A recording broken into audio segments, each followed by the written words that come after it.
Hey everyone, I sincerely appreciate your support. If you enjoy my audiobooks, I would be truly grateful if you could subscribe to the channel.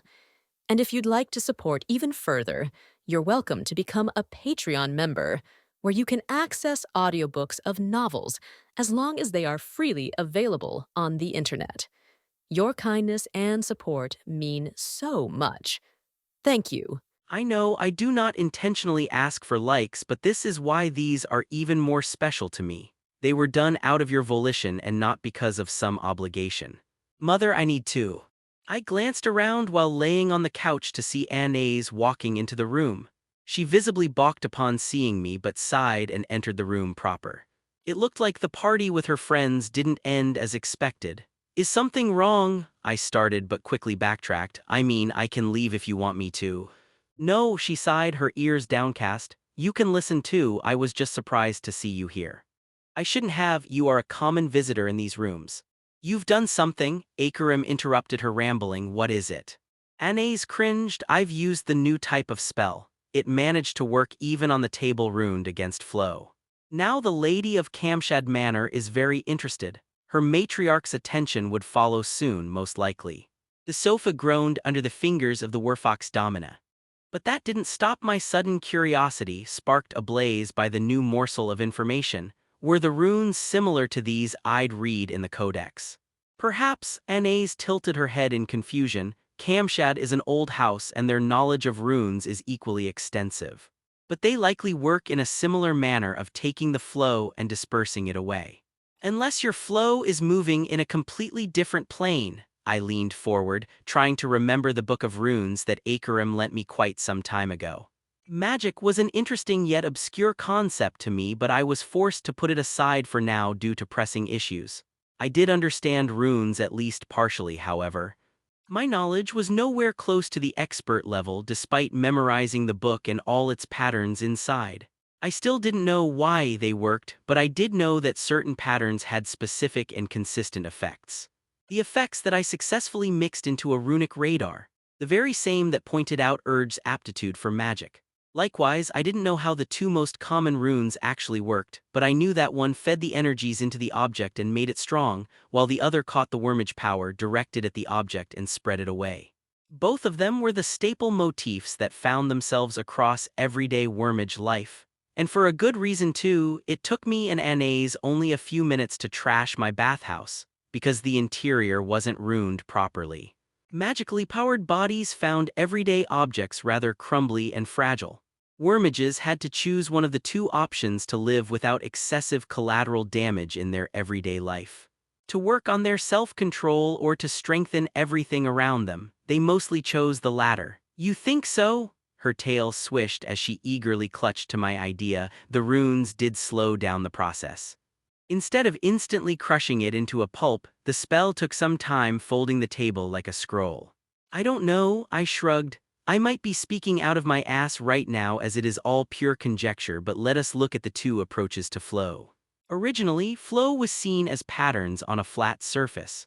The non-Euclidean flow, if that is what it really is made out of similar patterns but on a different, curved surface. Right. Noticing her nod along with my words, I continued. Well, let us make an assumption then. Let us assume that usual spells are like a sheet of parchment, flat and straight, while the other type looks like a ball or a horse saddle. Why a horse saddle of all things? Akarim butted in, frowning. These are the two most notable examples of curved surfaces. A ball is an example of a surface that curves away at any point in both cardinal directions. Whether you look right, left, or up, down, that is. The parallel lines on that surface will naturally move toward each other, and triangles within would have a greater sum of all angles. Exactly like that tricky question that Flo teacher gave to Anais. A question that was designed to teach humility of all things, Akarim smirked, go on. That would be considered an elliptical geometry. The saddle is a part of another type, the hyperbolic geometry. In it, the curves are opposite to each other, while one direction might curve away from you, the other will curve toward. Parallel lines would gradually move away from each other there, while triangles drawn on such a surface would have the sum of angles that was less than half rotation. On a completely unrelated topic, I needed to introduce degrees to them too. It was much easier to say 180. In fact, you can have a triangle there where the sum of angles adds up to nothing. I dipped a finger into my cup of wine and drew a shape on a nearby table.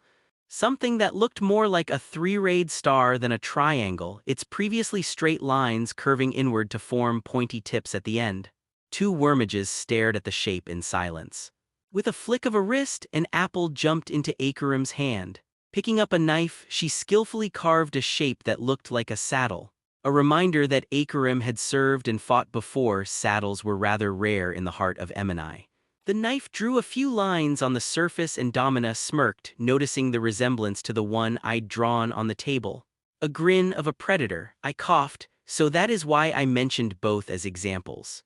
As you can imagine, you can't just put either of these on a flat surface without. An intensely bright flash of light emerged from the apple, making both wormages yelp in pain and rub their eyes. The carved apple was gone, but a fine mist on my face and the distinct smell in the air told me the fate of the fruit in question. Are you both okay? Better now, Akarim grumbled, rubbing her eyes. I can already see shapes. Anais grunted in agreement, likewise occupied.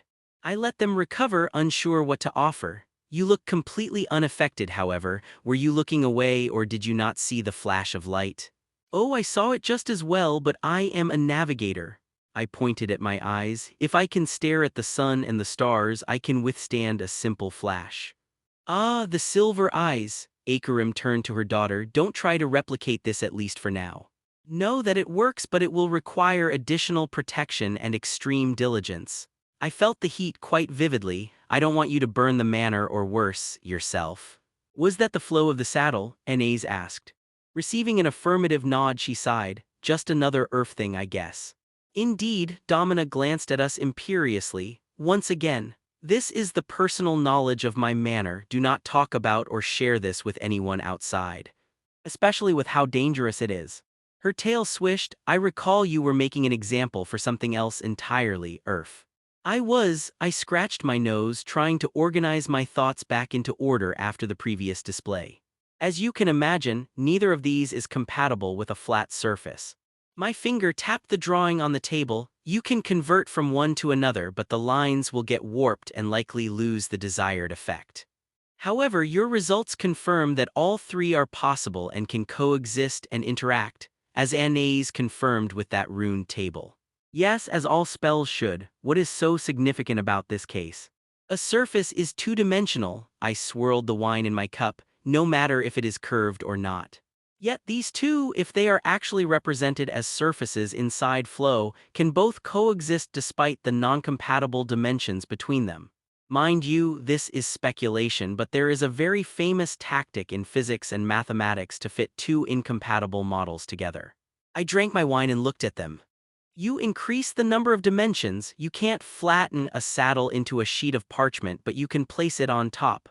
One can assume flow as having at least 3 dimensions, like this very room. Suddenly, flat, sphere, or saddle spells can all exist inside a flow room without any issue. A room that flows. Akarim massaged her temples. My head hurts just thinking about it. And you came up with this just because the runes didn't affect the spell. Well, let us take a look at a hypothetical rune design. I drew another shape on the table, eager to keep cracking the puzzle in front of me. A circle is a perfect boundary on a surface. You can't get in or out without crossing the line.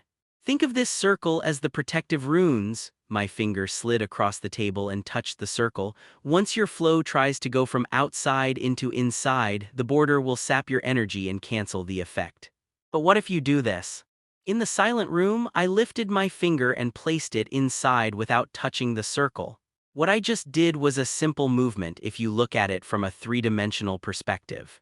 But if we were that rune, my finger just somehow vanished from existence and bypassed all defenses by teleporting inside. That Domina rose on her sofa as she kept staring at my hand. Or I pinched a leaf from nearby fruit. What if this was the spell of Anais? I folded the leaf slightly and placed it like an arch over the drawn line. See. In 3 dimensions, both can exist as separate entities, and it can also explain why the spell had no issue bypassing the flat, defensive rune. Marvelous, Akarim murmured. You know, if this is indeed true, I would have given you my daughter even if she was against it herself. Now tell me, how likely is it that someone else would discover this? Eventually, almost guaranteed. I spread my arms around. I admit, the non-Euclidean geometry is a rather advanced topic, but nothing is impossible if you have appropriate knowledge and tools at your disposal. A few centuries of mathematical research and wormages would likely entertain similar ideas even without my help. If not even faster, despite your lasting lifespans that are likely to hinder the progress. Flow is an important aspect of your culture, and any hint at something greater would be immediately investigated. Yes, something that my daughter helped to move along just today, it seems. She glanced at the contrite Anais, who was busy inspecting her tail. I wonder what punishment would be the most appropriate for that. Punishment, I frowned. What for? Do you remember trying to avoid extra scrutiny to your Sadek? That, Kamshad, is one of the war houses. They will be someone you are likely to depend and rely on during your duty. Having them suddenly interested in our manner just made this whole thing much more tricky. As Domina, it is my responsibility to ensure no one would undermine my manner. It is yours to do the same with your Sadak. Would punishing her make the problem go away? Akarim frowned at my response, and I quickly continued, I understand where you are coming from, Akarim. Emini culture is focused on manners but not the people that fill them. Its family-centric aspect is why we have Sadakat in the first place. It allows the formation of powerful family blocks even if it means that sons and daughters could be used as trading chips. I know it was likely formed as the response to outside threats and a desire for protection. Personal freedoms matter less when Emini needs to be constantly defended from magical creatures and, occasionally, from other nations. But I'm not like that. I glanced at Anais and patted my sofa. I like your daughter for who she is, not just for what her contribution would likely be to the Sadek. And her worth wouldn't diminish in my eyes simply because she'd made a blunder. A blunder that was in no way intentional. Anais quietly sat near me, her face still with contemplation. My words have likely made her rethink our entire relationship. What I said felt natural to me, but she was a true child of Emini. For her, my statement didn't bring relief or gratitude, it brought confusion. My hand reached out and caressed her thigh, a small gesture of comfort and support. I knew that her heart was in the right place, she was just expressing her emotions in her own wormage way.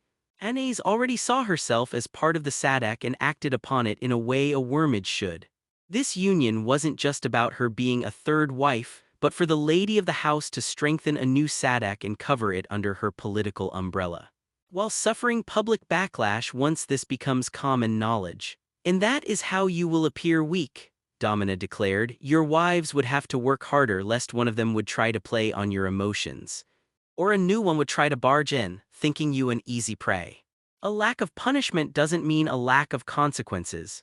If a mistake is truly heinous, which I don't even think this one really is, then the one causing it would be responsible to set it right. Yet others would help as well. Do you want strength in the Sadak? It will come with unity instead. Your body doesn't care if your eyes didn't see the hot coals when your fingers touch them. Nor does it leave fingers alone to fend for themselves, it uses an arm to yank them out. I kinda grasped the situation now. Akarim was likely going to figuratively slap Anais on the wrist but seized the moment to gauge my response instead. Which I was ready to provide for the sake of avoiding future miscommunications. And if said eyes are actively hurting you, when they do that your body kills them, it would inflame the tissue and reject the flesh, excising the inner rot. But not before. Can you? I see that you bond strongly with each of your wives. If the time comes to reject one of them, will you be able to make the decision? I sighed. I am trying my best that I would never have to face such a choice at all. Hence my care for each and every one. This is also why I would not seek others into our Sadak. Instead of seeking a powerful wormage to bolster our ranks, the Sadak can strengthen Anais instead. You know that it is possible. Why would our Sadak care for some domina or even matriarch if your daughter alone would wield greater power both in magic and wealth? And, with time, political power too. The delicate fingers gripped my hand. Anais definitely appreciated that. I don't neglect others either, even if by accident. Urge has found the power within herself and is actively training with it, something that I've encouraged from the beginning. Likewise, Yeva regained her sight and greater knowledge of math and machinery along with it. The things I teach to Vernon, she can do just as well now. Akaram's tail slowed its wagging. You are going to share the secrets of your wife just like that. Intentionally. Yes, when I am away, I want you to know that she is just as important. She is my protege when it comes to alchemy, math, and technology, and she is already capable of continuing my work while I defend the borders of Emini. You are the mother of my wife, and your manor is now linked with our Sadek. It is for our mutual benefit that you, as Domina, are both capable and willing to protect us. I did also ask for her permission before doing so. And you shall receive it, Domina declared. Know that my actions, both in the future and the past, are done for the sake of your safety from the threats that you might not even recognize. I don't. My mother does not lie, Anais confirmed it as well but didn't elaborate further. Her fingers interlocked with mine as she said so. Your knowledge is a threat, Urf, Akaram sighed. Your tools, they are designed with mercs in mind, the looms, kilns, and the recent gifts you've just proposed to me. Each one of them would greatly aid a merc and would be of a lesser benefit to a wormage, especially a strong one at that. Some manors have spells that let them see far away, but your looking glass appears to do just that without any training or the spark within. Just like Shahan felt threatened by your knowledge of glass, there will be wormages threatened by your tools encroaching on their domains. And I have the eye to recognize that you see these tools as mere imitations. This means you know of better tools, tools that would strengthen mercs further. The amber eyes looked into mine, to make them rival wormages. Do you feel threatened? She thought for a moment. Yes. I felt Anais shiver. But I also recognize the benefit of doing so, Akarim continued, and I also have you to enlighten me about the geometries of flow I was not aware of before, making me stronger in the process. But others cannot say the same. She glanced at the blue light in her palm, while others might feel threatened even by your geometry. XXX. Say, Urf, have you thought about making bread? I glanced at Yeva eating meat from the skewer. What do you mean? We were having a small meal together. Urge was busy somewhere and Anais excused herself for some time to think. The recent conversation still weighed on her mind. You know, add some variety to the diet. I saw what you are growing in the greenhouses. Are you going to make cinnamon rolls with sourdough or mix it with flatbread? You know how yeast works, why don't you teach your cook as well? A knife cluttered on the plate dropped from my fingers. I sat here, bug-eyed, and stared at the oracle of food in front of me. How could I forget about something so important? But then again, Azaz, the cook in my estate, knew his craft. The burly man served Emini meals and served them well enough that I was content to let him continue as is and concentrate on more important tasks. Excuse me, I mumbled, getting up. I have something to do, it seems. It was the cook's fault for being so good, I realized. For this heinous atrocity, he will be punished with eldritch culinary knowledge. A peal of tinkling laughter met my retreating back. Mela. Humming a melody, she pruned the plant in front of her, making sure that it wouldn't overgrow. Her job was an easy one. The plants in the greenery were well-behaved and eager to bear fruit. All she had to do was watch over them. Here, all alone, Mela allowed herself to smile. It was known among the slaves that some would find the forests green when they move on. A place of mirth and peace among the trees, away from things and wormage masters. Mela knew that she hadn't moved on yet. There were still wormaids around, but this place was close, and she still had a master. The fae that took the skin of her son. At least it didn't demand much from her anymore and gave her the task of watching after the plants. Plants that bore no ill to anyone. She could do that. Mela hoped none of these plants bore ill feelings, to be precise. The black tree, confined in one of the rooms, still terrified her. She would occasionally notice its twisting tendrils as it grew out of that room and around the greenhouse walls, covering them with leaves of its own. The gods were merciful. It avoided the crystal windows on the sunny side and Mela could leave it alone. Other plants were a much more welcoming sight. She knew some of them, although these were blessed with growth and fruits to an astonishing scale. There were also others that she remembered hearing about, spices, fragrant herbs to enhance the flavor, extremely potent. Tuck did try one of the peppers, craving to know what a plant that was worth more than gold tasted like. He spent half a day after bemoaning the fates and drinking water straight from the well. There were also plants that she had never heard of at all, or ones that didn't even look like plants, like the green water in some crystal jars. Apparently, they were called algae and were tiny plants floating in the water. Instead of bearing fruits, they bubbled with noxious fumes, alchemical ingredients most likely, and flowers too. Mela always took her time to make sure they were well fed and watered. She even moved them to every greenhouse to greet her wherever she went. He can be silly sometimes, Urge. A new voice interrupted her idle. Glancing to the side, she saw Yeva and Urge approaching the greenhouse. The giant were was carrying a barrel of compost by the looks of it. How so? A cougar ear tilted toward the smaller girl. You should try mentioning food next time he is around, Yeva laughed, honestly, as if his stomach is always empty. Especially if you mention a sweet, his eyes would go as large as a plate. Mela felt the pang in her heart. A distant memory of the past when she had found a beehive near the farm. She got stung a few times, but the look on her son's face when she gave him that comb was worth it. The drool at his mouth and these two large eyes sparkling with delight, the tight embrace that followed right after. Her fingers gripped the jar of water. It was one of the moments she once had lived for. "Oh, Mela, can you help me out?" The voice interrupted her morose thoughts. She put a jar aside. "How can I be of assistance?" The mistress was a merc herself, and just as adamant about not being called such. "Either Yeva or nothing at all. I think the kitchen needs some lemons, but I am needed here at the moment. Can you bring a few over?" Of course, Mela bowed. She knew Yeva's task and didn't envy her. She was the only one who was not just allowed to enter the room with the black tree but was willing to do so. That was where all the new seeds were stored as well. Picking up 2 yellow fruits, Mela quickly exited the building, not looking back. With those 2 inside, her alone time was over anyway. And the cook requests were always a priority. You do not offend the one who fed you, especially since Azes had fed them as if they were masters themselves. The kitchen was unusually loud and hot for this time of the day. Mela understood why from just a single glance. "This is the real alchemy," the Fae thundered among the servants with a piece of bread in his mouth, waving the stick of butter around, "and it uses 4 elements. Salt, fat, acid, and heat. This is the reason why there is no leaden cutlery in this estate. I refuse to cut out a crucial aspect of cooking simply because acid reacts with the lead and in turn makes food poisonous." Azes wiped the sweat off his forehead, while his assistants were equally busy kneading dough. "By the looks of it, there will be nothing but bread for the next few days. By the smell of it all, someone was drunk on beer of all things. I want you to taste each one of them and notice the differences in each. Especially the loaves that are still rising."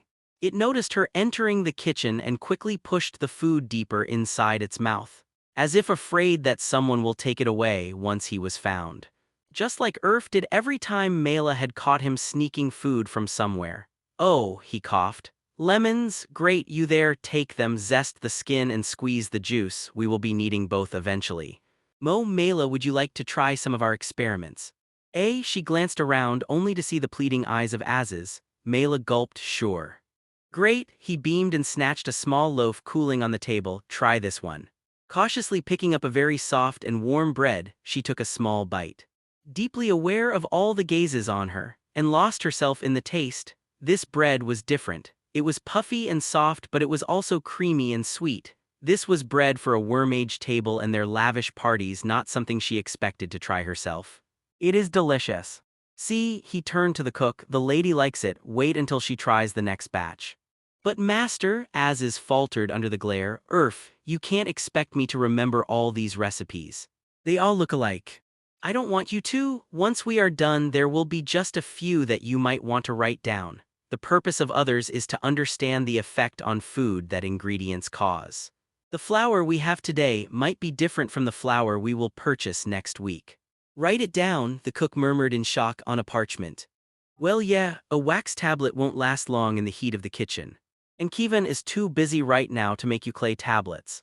She shook her head. Wealth and power brought stupidity out of everyone. At least it resulted in some delicious bread in the process. Her brother would greatly enjoy this if he was here. And would grumble for days if he knew that she could get him some but didn't. "Can I take some more for Tuck?" "Oh, absolutely," he beamed at her, gesturing at the nearby table. "Take as many as you like. Speaking of Tuck, where is he?" I want to talk to him. Ah, there it was. He probably heard about him eating the expensive spice. Is it about the pepper? Pepper, he tilted his head in confusion. No, I want him to draw me some flowers. Mela sighed with relief and put the bread back on the table. How about I bring him here instead? Anais Kamital Hillel. She watched quietly as Urge tried to overpower her Werbo, deep in a haze of contemplation. But some mistakes were easy to spot, especially since she had made plenty of the same ones herself. And some mistakes she had no intention to experience at all. You are pushing flow into the bow, you don't need to do that. Urge turned around, wiping the sweat off her forehead. The Werbos aren't designed to be stoked by flow, Anais continued her thought.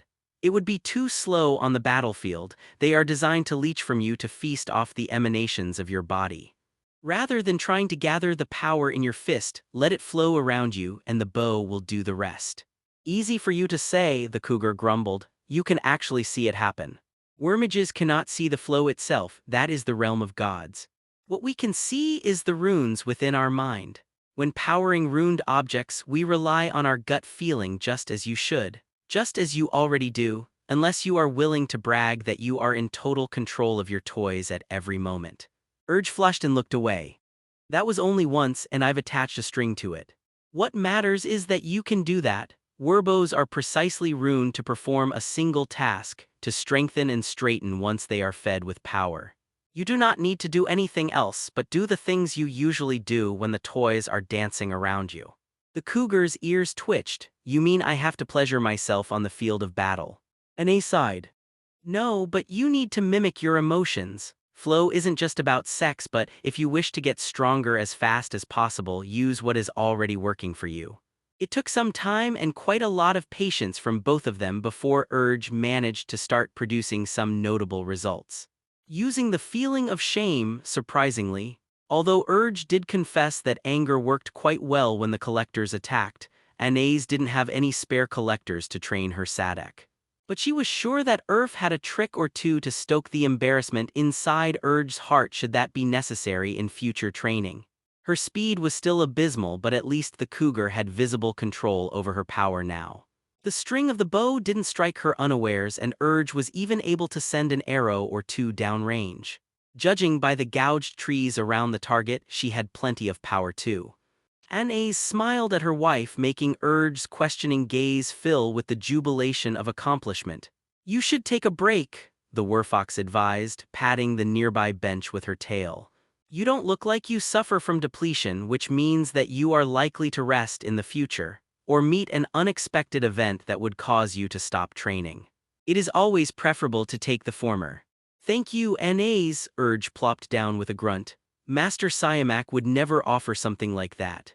He trains your body for now. It doesn't need to rest. Urf said that rest is important.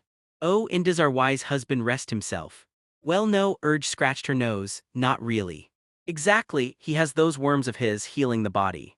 We have flow in our veins that does the same. This is why neither nor wormages slack off while training our bodies. This is why our bodies grow strong much faster than the bodies of mercs. But that is exactly why you have to take breaks while training your magic. There is no other power that would heal you after, unless you enjoy waking up in your own puke. Yeah, that should be avoided. I do enjoy sleeping in the large bed, and that would get me kicked out in an instant. Thank you, Anais, for the advice and help with training. That is the purpose of Sadak, she sighed and pulled out a comb for her ponytail. Just because there were no servants nearby to spy on them didn't mean that her hair should stay unkempt. I admit, I came here to ask for advice myself, Anais blurted out. Oh, if you think I can provide some help, I will try. Especially to Wormage, no offense. Anais chewed on her lip. It is exactly because I am a Wormage, Urf is a merc, and so is Yeva. And a recent conversation made me realize that he doesn't see Sadak exactly as I do. And I do not wish to make mistakes here, he already denied me once. And wasn't that a bitter herb to chew on? Anais had originally thought that it was enough to join his Sadak rather than demand him to enter her own. Now she knew it was not the case. His previous refusal wasn't based on their unequal status, he merely used that as a convenient excuse. There were lines within his mind that he would not cross. And she would have been beyond that line if not for the encouragement of Urge and Yeva. These two understood the power of Sadakat and were willing to welcome another member. You, on the other hand, are his first. Moreover, you were raised as neither a wormage nor a merc, yet you are closely familiar with both due to your previous tasks as one of our overseers. If we take everyone here, you are most familiar with Urf. If we take everyone in the Sadak, you are most familiar with me.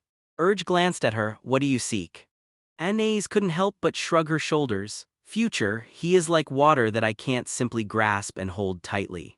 And I refuse to let him go. Perhaps it is the childish fever of mine, but I can see how he is starting to attract the gazes of wormages that are many times my elders. And some of them don't even know about the effect of his knowledge. I refuse to play into their hands by doing something that would turn him away from me again. She nervously glanced away. In the distance, the 7 pillars floated over the city, like 7 fingers of some god surrounding the palm of judgment. Anais idly wondered if that was the reason why the altar of landing was built that way. Especially in the upcoming days. I see, I guess we aren't that different after all. Urge took a glance in the same direction but quickly turned back. Let me. Anais looked down at the outstretched hand and allowed herself to smile slightly at the gesture. Her fingers placed the comb in Urge's hand. You know, the cougar moved to her back, gathering the hair as she went. I am pretty sure that Urf has no idea what Sadaket truly are. He understands it as if he read about it in a codex but no more. The comb went up and down, the pace was soothing as was her voice. He tries very hard to accept it and work around it, and many ideas of his have merit. Like that schedule, but he relies on something else entirely to make his judgments and to plan forward, something like a union between two people. I remember asking him once about it. He laughed it off as having beautiful flowers all around him and quickly forgot about it. But that line stuck with me, especially after watching his greenhouses and the plants within. You think he sees us as the flowers of his garden? Anais raised an eyebrow. Not quite. Look at every one of us. Yeva, who got her sight back and with it knowledge. I am here practicing with a werbo like a young wormage and not some worse slave slightly above the others. And you? A young wormage that is learning new and untrodden magic and the youngest student of Vernon Shaw himself. All of that has one source. Urge chuckled. He is cultivating, if not just us but our relationships. He isn't strengthening the Sadak itself but the people within it, because that part he understands. And this is why Urf is so resistant to any new additions. For him, they are an additional effort, another task to maintain. He would prefer to see us grow to greater heights rather than take another to boost the status of the Sadak as a whole. What do you mean, effort? She frowned. While Anais greatly appreciated the new discoveries about flow, she did not enjoy thinking of herself as yet another task for Urf.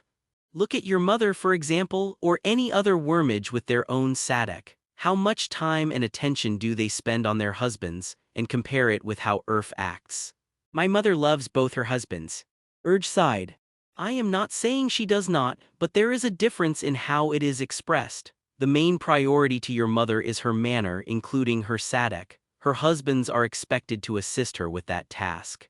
Tarhana Wafik and Ramad Qasim are often on trips abroad, strengthening your mother's manner and spreading its influence. And they do so with their own companion slaves, because Akarim is not expected to meet their every need in bed, especially when they are away. Apart from providing said slaves, that is, for Urf the main priority lies with us, not the Sadak but each of us individually, me, Yeva and now you, and he expects of himself to meet our needs for men. There are also different types of chores, some are done out of need but some are done out of love. Look at yourself, do you really need to conjure ice for our kitchens personally? Anais flushed. It was a good thing that Urge was behind her, but it is for us. Yes, and we have an unshackled Lamura around. You do it personally because you want to, because you know of Urf's appetite and are aware of his constant grumbles about storing perishables and the lack of proper refrigeration. You do it for him without anyone asking you to, despite protesting quite vocally just a decade ago when you were training in flow yourself. Because I was nauseous all morning of each day. Our skill and power don't just come naturally, we must train for it. Both of these chores have one thing in common, Urge continued as if not interrupted, still combing her hair. They both require time, Urf knows that very well. For him, every new member means less time spent with the rest. When gods created time, they made sure to make plenty of it. A wormage saying indeed, you have centuries of life. Anais turned around. Didn't Urf say that he would live just as long? He did, but he perceives time differently, I think. Instead of seeing years into the future, he cuts the day into 24 chunks he calls hours. And that is all the time he has each day. Just like flow, it replenishes daily for him, but just like depletion, he is unable to use more than these 24. That does make a lot of sense now that I think about it. The werfox felt her shoulders straighten. The mention of flow somehow made her feel like standing on solid ground in terms of everything Earth-related. But isn't it strange for someone like him to think so much about immediate events and leave long-term planning aside? Yes, it doesn't fit his character nor his wisdom, Urge agreed. Most likely he is overwhelmed with the current tasks or knows that any long-term planning right now would be fruitless. A lot of things could change in the near future. Right, Anais got up, feeling a newfound fountain of strength and the knowledge on how to use it. Especially with his upcoming service, you should continue as well, the break is over. Awa really? Isra Inakale. Isra, what are you doing here? A familiar voice made her jump and curse under her breath. Of all people to see her here, it was her sister. Esmat, Isra muttered, quickly hiding the artifact into her pouch. Your sight is in my heart. And your name is on my lips. You still didn't answer me. I am here on manor business. Digging through trash, came the incredulous response. I am not. Isra dusted off her work kaftan. They were in the outskirts of the crafting district. A convenient place to drop off the waste of many workshops without carting the heavy loads too far, including failed blooms and other unworkable metal. Honestly, little Isra, at least learn how to lie properly. She didn't. Lie, that is, the work was done by servants that came with her. She was here to make sure they did not pick up unnecessary trash and to test the earth artifact. He made her a strong lodestone. A magnet thing that would readily stick to anything iron. Isra was just in the process of testing it for herself, that's all. This attitude of yours got you all the way here. Instead of diligently working with your elders, you refuse to admit your shortcomings and dig yourself further. I advised you many times to stay with the Enoch Manor for at least another century. Learn from your betters first and then seek out your luck. I've gotten lucky enough, Isra pursed her lips. You consider this lucky? Did you just happen to join Kaimidal? Or was it because I have been named as the Smith of Kaimidal by the Pillar Manor? Look where your stubborn pride has taken you, digging through trash like a beggar. I work with the alchemist, Isra hissed. And my personal smithy is one of the largest in the city, personally shaped by the earth mages of Samet. I consider that lucky enough. And if he asks for a certain ingredient that I, as a smith, know more about, I am happy to assist, especially if I will be rewarded appropriately. Words are like farts, Esmat scoffed, crossing her arms. Anyone can make some if they push hard enough. What I see is a dirty wormage in a pile of refuse. A shame to Enoch, desperately trying to lie her way out of trouble. And believe me, Mother will hear about this. Lie, you say? Isra rummaged through her pouch and pulled out the magnet. What do you think this is? Green eyes glanced at the piece of metal hanging from the string. A chunk of iron, no doubt. Do you need a reminder of what iron looks like? Is it? Isra smirked and let it sway. Just close enough to a piece of bloom nearby. With the now familiar clink, the magnet got stuck. A lodestone. Was it? I thought you said it was a piece of iron before, and it is a strong one too. It can greedily latch on to large pieces rather than attract tiny flecks of metal like its brethren. A toy no more. Isra let herself smile slightly. It was rare to see her elder sister on the defensive like this. It is a tool. Gifted to me to assist with my search. Just imagine what else I will get once I am done. If you get anything at all, be careful, little Isra, your alchemist is likely buying you off with trinkets, or worse, mere promises of such. I tire of this place and you are unlikely to listen once again. Come find me once the truth has knocked on your door. I will make sure Mother doesn't punish you too severely. Isra watched her sister go, of her own volition, and clenched her fists in triumph. She had won today, Kiven. It was easy to accept his new life. Working for a manor was a blessing that many desperately sought. Instead of working for daily pay, he was now provided for and even had a decent roof over his head, leagues better than the rental lodgings in the city. He had a very eccentric young master, but at least Urf was quite benign, and in some cases, quite benevolent. It was just a bit harder to get used to his antics, but Kievan would still try his best. He knew by now that the only reason he was taken by Kihimidal was due to a personal request of this alchemist. Urf was also quite eager to provide him with tools that not even established potters would usually have. Like the turntable that was not only connected to a nearby water wheel but was made by a true master carpenter, without any wobble or shake, just that alone was plenty. And then there were 2 ball mills. Twin barrels full of rocks that were rotating all day and all night, crushing whatever was inside to the finest dust he had ever seen. The alchemist knew his craft. The resultant clay slurry was the finest he had ever worked with. It was too bad they did not have the proper molds to cast it with, even if said molds would make chamber pots. For now, Kievan was simply happy to produce extremely uniform clay, removing water from the slip. These 2 devices cut the work required by at least tenfold. He had found himself spending more time turning clay rather than mixing and preparing it. A necessity, he realized, as the new clay was as strong as it was tricky to work with. That was the benevolent part. Unfortunately, most of the current projects were still left unfired because Urf wanted a brand new kiln to fire the pottery in, and whatever else that was still rolling in that second mill of his. A secret even for him. Then there were the requests. The alchemist had extremely unusual demands with an unhealthy obsession with waste disposal. Apart from making unfired jars, pots, and plates, Kievan was also tasked with making clay pipes to channel water in and waste out. Also unfired, it was a dubious blessing that he had a few empty warehouses. Kievan was afraid that he would fill them up before the kiln was operational, and it looked like today would be another day of requests. Urf, he bowed. Hello, Kievan, I am here to introduce you to Tuck. I want him to paint the jars in the future. He nodded at the other merc, but Tuck was rather meek and quiet. Likely not from Samet, it was quite common for rural mercs to shy away from Wur. The short name was rather telling too, but with someone like Urf around, Kievan couldn't assume anymore. Paint, you have colors that would survive the fire. Well, not quite, they will change quite drastically. But that won't matter much if you paint everything with one color but vary the thickness and intensity. A well-known artist, forgive me, I do not know your name. The merc sputtered as the alchemist scratched his nose. About that. I wouldn't call him well-known, but he has a certain style, and I want to start with basic and simplistic designs first. Once he trains his hand at it, we can talk about more complex ideas. Kievan closed his eyes and counted to 10. So his works would be given to someone to practice art on. It was no wonder they weren't fired yet. That would waste expensive fuel. Don't think he will start on the final pieces.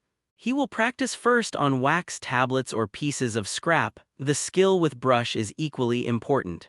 And I will get you something to craft basic plates with greater ease. He opened his eyes and breathed the air out. The worst was over. Something like what? Well, think of a bowl that is carved like the bottom of a plate. Put it on a turntable, throw a piece of clay in it, and shape the other side with a stationary blade while the whole thing rotates.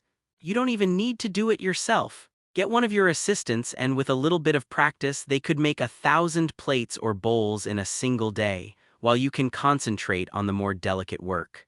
Kievan smiled slightly. Like toilets. Urf sighed. I would have said yes, but these would be slip-cast. Once again, apprentice work. Wouldn't it be better if we added more detail if you wish for these plates to stand out? Can you do that? I will try my best, he bowed. It was a touchy subject, but if Kievan had a chance to ask, it would be now, right when he was requested to help train another apprentice of sorts, by his looks, Urf's relative. I can grow my skill while Tuck can practice his art. You are always welcome to if you wish to improve, Urf shrugged. You know the things I need and the time frame we are working with.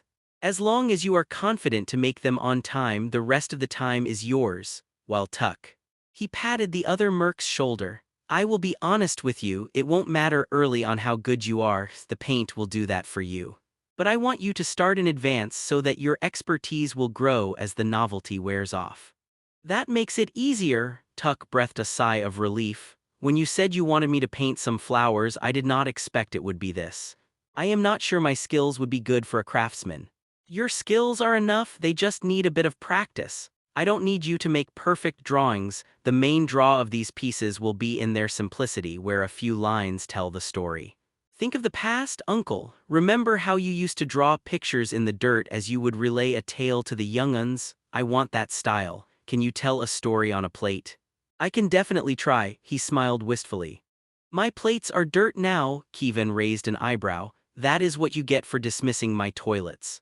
Imogen Kimital Irada. The alchemist is looking for iron refuse. Is he now? Imogen frowned. There was a pattern here that she couldn't crack. How strange. Esmat Enoch Fida shrugged. There are alchemists that seek the perfect metal. He has also requested the waste from copper mines, or so I was told. The question is, what is he seeking there? So he is looking in the impurities, trying to find orichalcum in copper and fulid within steel. Do you think he can do that? He can try, many have done so before him. Many will do so after him as well.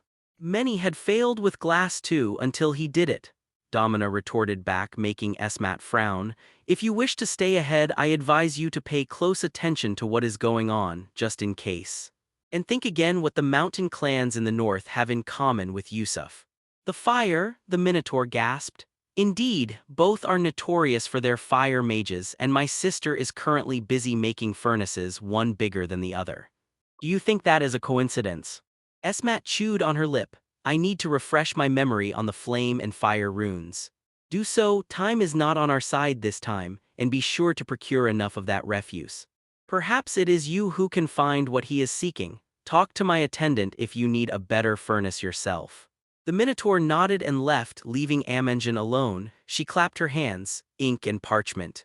There were missives to be written, especially to her aunts coming from the north coast. They traded heavily with the mountain clans and were the main importers of fulid weapons into Emini, just as she once was with glass, and they would not like this news, not one bit. Hahineska Yusufya. She slid across the estate with purpose and familiarity. A surprising familiarity considering how quickly the usual Emini estate turned into something else entirely. This place, once idyllic, was swallowed by noises of machinery and busy servants, and his hand was visible everywhere. Shahin could understand with a glance what each contraption did, but there was always something that set them drastically apart from similar constructions elsewhere, even in her own Yusuf. The water wheel was an obvious example. Urf hounded Rena for days demanding these curved paddles, and the results spoke volumes. She did manage to listen in on some of his explanations, but this turbine of his could easily accommodate even more water and produce sufficient power for the time being. Her lips smirked as she looked at the eagerly spinning contraption that powered not only the smithy of Enoch's girl but Rena's workshop, and even had power for Kiven too. And all that was powered by the water coming from the aqueduct. Sufficient, her tale. It also implied that Urf didn't see it as enough at all, and she was extremely curious how he will struggle to wrest more water from the pillar manors. For now, Akarim's manor was getting the overflow, the excess water that the seven didn't need. She was not so daft as to demand an equal share. She glanced at the lump of glass in her hands. An onlooker might see it as a failed piece or a discarded one, but it took her a few trials to achieve this purity and cleanness. Something that Shahin had never attempted to do before. It made the glass look boring and without character. But for some reason, Urf wanted it to be just like that, and that is what made it so interesting to her as well. Shahin wasn't a child to chase after everything that drew her attention. Eska didn't need better water wheels either. But insight about glass, that was important. He also requested to speak with her. That was another thing she could not ignore. When not in a confrontational mood, Urf was a veritable chest of insights. All she had to do was ask the correct questions. Hopefully this wasn't about her current residence. She had grown fond of this sauna structure. There was a lot of space for her to stretch, accessible water for any necessities, and plenty of heat for her to actually dream at night. There was another part. After giving that place to her, Urf issued orders to make another one for himself and his wives. It was so tiny that Shahin wouldn't fit inside even if she tried. She didn't know exactly what had caused him to build it intentionally smaller than the one she resided in, but it still felt gratifying, and she didn't feel like moving anymore. Guided by Yeva's instructions, Shahin found him in one of the work sheds. Working, alone, stirring some white mash in a large vat, her smirk grew wider. The alchemist was prone to get his hands dirty if he was presented with an opportunity for it. He had done so plenty of times at the kilns or in the kitchen of all things, but these were done to teach someone else. Working alone meant he was making something for himself or Domina, and it was likely secret too. But she would find out soon enough. Greetings, Urf, I have received your summons, only to find you working on a menial task once again, especially when Domina has given you more servants. Can't, he sighed without stopping or turning around. All that help I've gotten is already busy with hauling resources. Moreover, this concoction is not exactly safe to handle without care, and I don't have nor want any alchemists for the time being. And that makes you look like a worker, not a master. She slithered around to the tub looking inside. Or is this another task you wish for me to handle? No, I already made plenty of paper pulp. Irv put aside the stick and checked the substance with his fingers. I don't want to deal with another project that isn't crucial. Paper. Well, a replacement for parchment. She shook her head. Why don't you simply purchase some if you do not wish to bother with it so much? He grimaced. Parchment is expensive. I need material I can use, discard, or even recycle. Especially if I am going to use it as others use wax tablets. Shahin opened her mouth to argue further, but a new thought made her say something else. How much is in here? The tub in question was rather large after all. The alchemist shrugged. A few hundred sheets at least, possibly more. I will need to figure out their thickness later. Her mouth closed shut as she once again cursed Akarim Adal for her luck. To buy a daimon on a slave market of all things. The quantity was staggering and not something his domina would ignore, especially if he was honest and would use it for making notes of everyday affairs. Parchment was affordable if you used it for important tasks, writing down things that should be remembered for years to come or sending missives to important people. Shahin looked at him, her mind racing fast about his intentions. Usually something like this was a mere brag to highlight their own status, but she knew Irf's capability for inventing outrageous things. He likely spoke the truth. The question was, why? Did he somehow find out that her sisters just arrived in Samat? Why are you telling me this? He had the gall to look at her askance. You did ask. Shahin pursed her lips. I would imagine that is not something one would divulge easily even if asked. He sighed, and you will see the first batch drying outside by tomorrow and know their purpose with a single glance. She thought for a second and nodded along. And it has a much greater effect if you were to tell me in person too, am I correct? Irf shook his head. Perhaps, but I didn't think too much about it, especially since it came to my attention that my recent success with my family was caused at least partially by you. Shahin glanced at the tub and pulled the lump out. Enticing as it is, I think I am more curious about projects that are pertinent to my family, like this one. Oh, the first batch is ready, great, right on time too. I will carve lenses from them. Lenses, she frowned. Like the ones made out of quartz, you can buy them, you know, unless you also need 1,000 of those too. I am not going to scour markets and mountains to find quartz clear enough for my needs. And yes, I will likely need a lot of these in the future. The market quality isn't that great either. The demand is small. Wormages struggling to read scrolls are few and far between, yet they still can read on sand or have a slave reader. Shahin chuckled. I probably should have picked the paper instead, it would be more successful. It is quite peculiar that wormages can be farsighted, but I am not planning to make glasses. The healing spells do not work. She brought the tip of her tail and checked on her scales.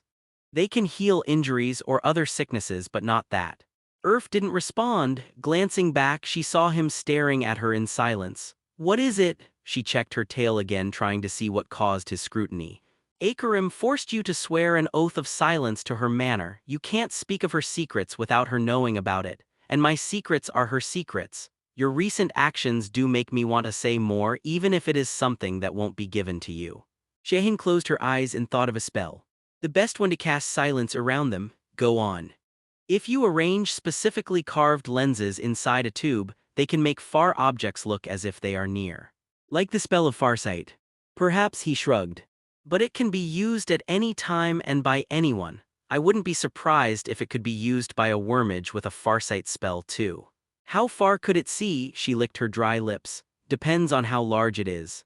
If it is something you can wear on your belt as far as the horizon, build it as large as a house and you can look at the stars, especially the planets, the wandering ones. You will be able to see with your own eyes they aren't just bright spots but actual places. Did that satisfy your curiosity? You aren't just making trinkets here. Did it satisfy indeed, she mumbled. Yusuf was famous for her merchant and naval fleets. Pirates too. While Eska concentrated on glass, Shahin Eska Yusufya was sufficiently aware of how useful sight was at sea, and how influential this invention might be. I am not allowed to speak of this to my family, am I? Not yet, you definitely will be once your service is over, but for now, this is the secret of Kamidal. She sighed. I wish to ask you for a boon. Yes. My family, they have already arrived in Samat, and I wish to speak to them in person, before they are to meet with Kamidal proper. Urf considered her words. You have a way to contact them directly. Or you wouldn't be the first to tell me about it. Shahin bowed her head and said nothing. He was sharp enough to notice, but that was something she had expected from him. You are free to do so, as long as you do not speak of my secrets. Don't make me regret it. You will not? She spread her arms around. I will not be able to return here if I do. My stay here would be more beneficial to my family. I just need them to recognize it as well before it is too late. Her current status wasn't desirable in any way, but that was the risk of being an envoy. Shahin was aware of possible struggles when she had chosen to be one, but chose to do so anyway for the benefit of her family, just as she would remain his servant. The trail on the sand was obvious to her. Akarim was set to rise as a new power and would eclipse not just the rest of Kamidal but would likely match other pillar houses of Emini, and she would not offend the future matriarch. Shahin had already tried that and was unfortunately too late. What she could do now was borrow that rising fame and have it lift her family along with it. Anais Kamidal Hillel. Who are you going to invite to your procession, Anais? The question made her grimace. She had become the center of attention among their group after that incident with the table, but today was the worst. They had found another question she had no answer to. The invitation to her procession after the entrance feast was a not-so-subtle way of showing her intentions to potential husbands. A gesture of benevolence, as the young lady was willing to share her celebration with the first she had set her sights on. It was not exactly expected, but it was common enough. She didn't bother with that issue once Urf walked into her life. Even her mother didn't bother her about it, likely for a different reason, however. The reason was most obvious today. The eyes looking at her from every sofa around the table told her everything. Even Mushaf and Lidaaf had stopped their conversation to glance at her. A few 10 days ago, Anais was almost a nobody in this circle, one among many without anything to stand upon that others didn't already have. Likewise, her selection of preferable candidates was quite limited. The most prominent ones were snatched quite quickly by anyone with sufficient pull. The ones in her position usually bid their time as their renown grew. Her mother did just that with her father. Not only did she take it slow, but she started by secretly meeting with him in advance, so that she could steal him from under the unsuspecting noses of everyone around. I believe that I should wait a bit for that, Anais smiled. Oh, but you shouldn't. Who would say no after seeing your spellwork? And that was the crux of it. She wasn't a nobody anymore. And the power dynamic within their circle had reflected that. The ones in her previous position now urged her to make a choice, so that she would compete with leaders instead. If she wishes to wait, she should wait. Why are you bothering her? Mushaf huffed, and the leaders didn't want any additional competition. Their game was of a different kind, with long traditions and extensive planning. Some would have their husbands decided at birth. Or are you that desperate to see her ask and receive no answer in return? Her ears twitched. Some habits refused to die, it seemed. Lidaaf, I heard that your brother is still available, is he not? She asked, oh so sweetly. You, Mushaf hissed, slamming her tail on the sofa. Don't you dare. I believe he is already spoken for, I am afraid. Lidaaf shook her head. Perhaps someone else I can ask around. Do you think he would change his mind after seeing my spellwork? Anais pressed on. Anais. Enough of this, Mushaf barged in. Do you have no shame stealing one belonging to someone else? I don't know, Anais innocently swirled her wine. Why don't you ask Lidavis? In the end, I am my mother's daughter. Mushaf glanced at the Samet girl in question, who sighed. Akarim Adal took Tarhana Wafik despite years of planning between Enoch and Samet. Agrona hasn't forgiven her since. The glare was back on her. What do you want? Mushaf. Not now, Lidaf, he is mine. She turned back once again to Anais. So. You wish me to stay silent, I can as a favor. For a favor. From me to you. Anais shook her head. That would be a small favor. We are talking about my entrance feast, an event that happens once in my life, from your manor to mine. Mushaf gave her a long glare. She met it with an unflinching smile. This was a play she had already won. Fine. Splendid, Anais clapped her hands together. Let everyone know that I, Anais Kigmiddle Hillel, will stay silent on my feast. For there are others that deserve to choose first. Whispers and grumbles spread across the room, but she paid them little attention. With just a single stint, she had managed not only to stop the incessant questions altogether but sow seeds of validity once her relationship became known. Who would judge her for choosing a merc when she publicly stepped away from the invitation? The nights were long and cold after all. The smirk refused to go away. She would need to work on that. The wolf wormage leaned over. You weren't planning on showing your spellwork at all, were you? Yes, she really needed to work on that smirk. It is about respect, Lidaf. I am willing to forget the past, but I grow stronger. And I need to show that as well. My strength would be useless if I am still seen as weak. You seek strength, yet you easily discard what strength is usually used for. Lidaf frowned. What are you afraid of? Anais sighed, unwilling to tell her directly yet unable to blatantly lie about it either. Fate, I guess. Now that I have what I always sought after, I have become extremely aware of how much I stand to lose. Yeva. She couldn't help but frown at the sound of the hammer. Isra had a strong arm, but today there was anger in her strikes. Yeva wasn't eager to speak with a wormage, but this was a task she had made for herself. If she were to speak to unfamiliar wormages in the future, Yeva had to start with barely familiar wormages now. The wormages that were unlikely to strike back at her for some perceived slight, like the smith under her husband's employ. You seem to be disturbed by something. Wah, Israel jumped in surprise, dropping her hammer. Who are you? Don't sneak up on me. My name is Yeva, his second wife. Your sight is in my heart, Isra Enoch Hale. And your name is on my lips. She picked up the hammer. Do you need me? I am busy with my work. The Minotaur nervously glanced at the door. Or did Urf ask for me? I wish to meet you personally. He taught me alchemy, and as his apprentice, we are likely to work together in the future. Urf can be quite busy after all. Well, you should start by not sneaking up on me like a collector of some sort, Isra grumbled, turning away, or demanding to know my personal matters. I won't ask further if they are personal, Yeva spoke past the sound of the hammer.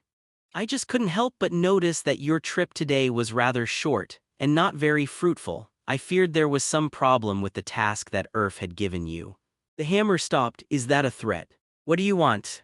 I don't want Urf to be caught unawares, and with him, his Sadek. I would like to know if there are issues as soon as possible rather than learn about them once they are critical.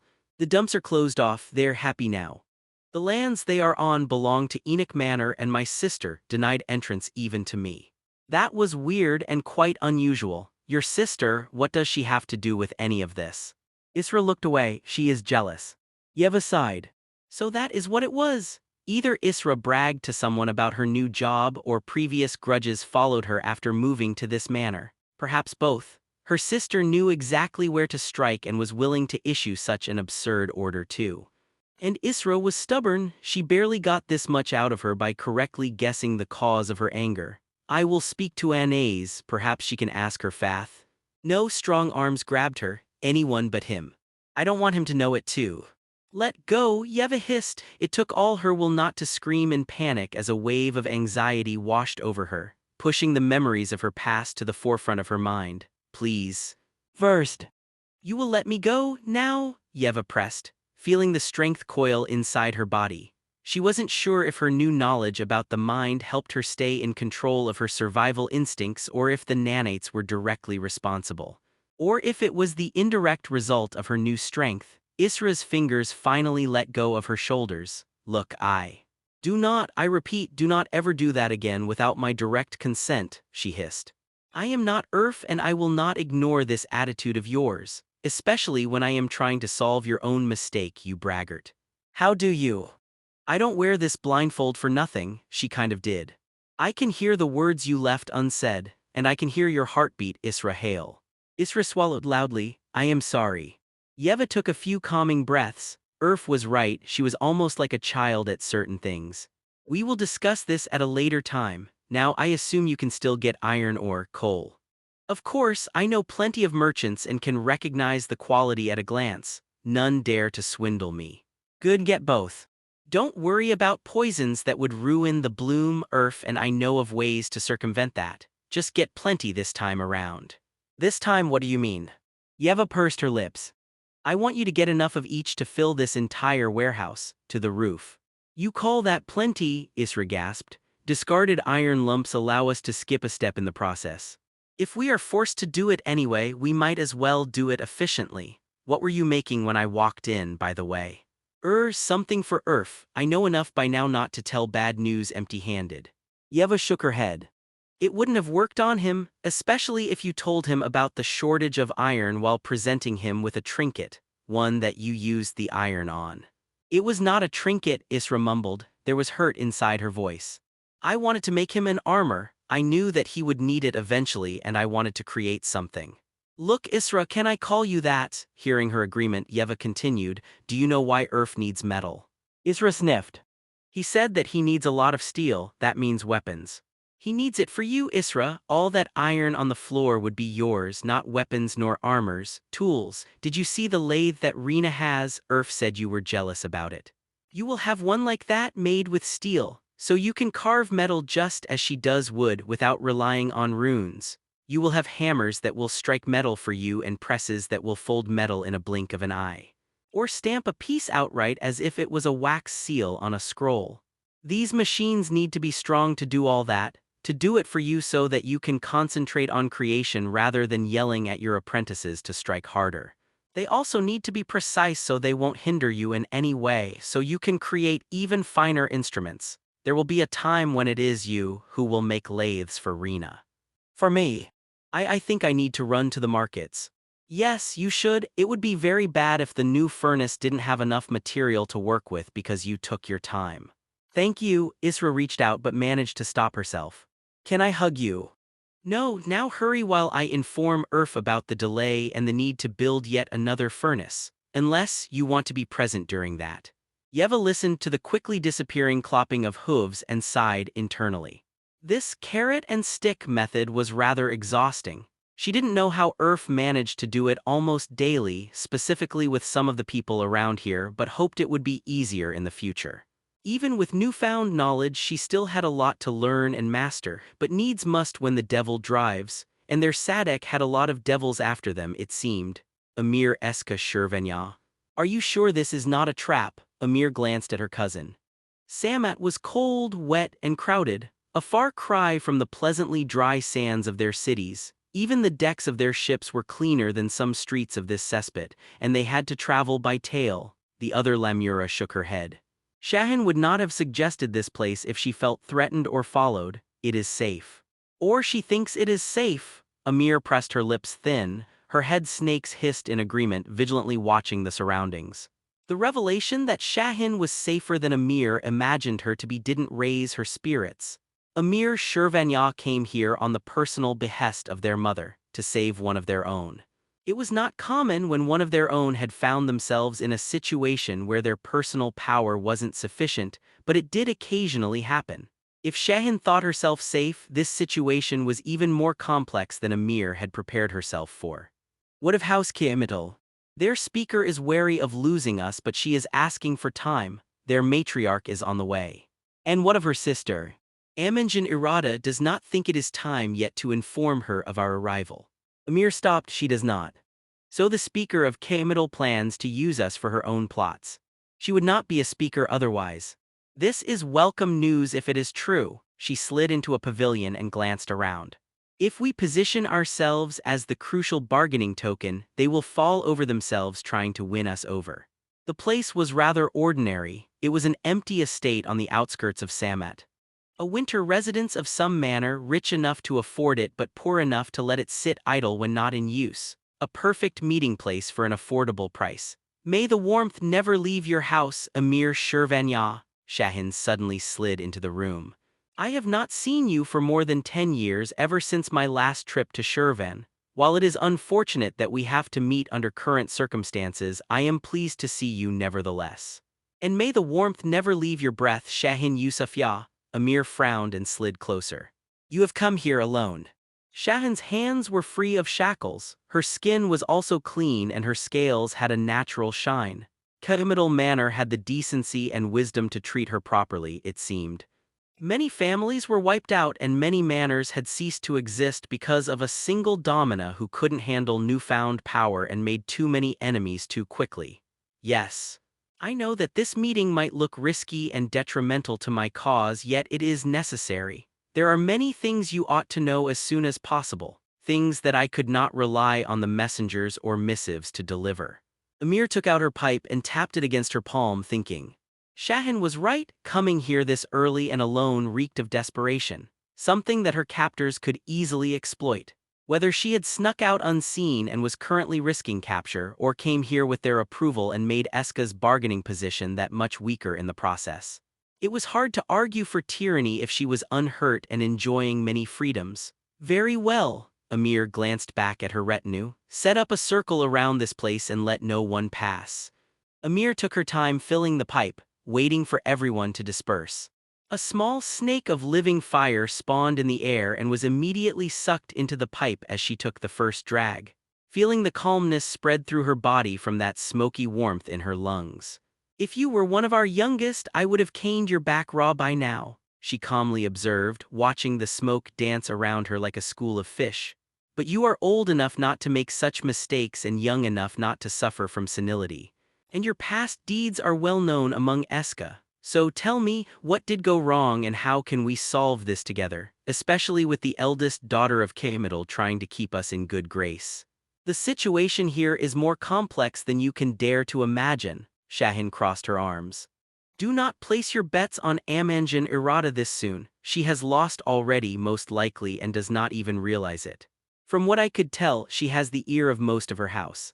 If you look at it as an internal house conflict, it is not. You are sliding into the dance of 4 pillar houses of Emini and you do not even know it yet.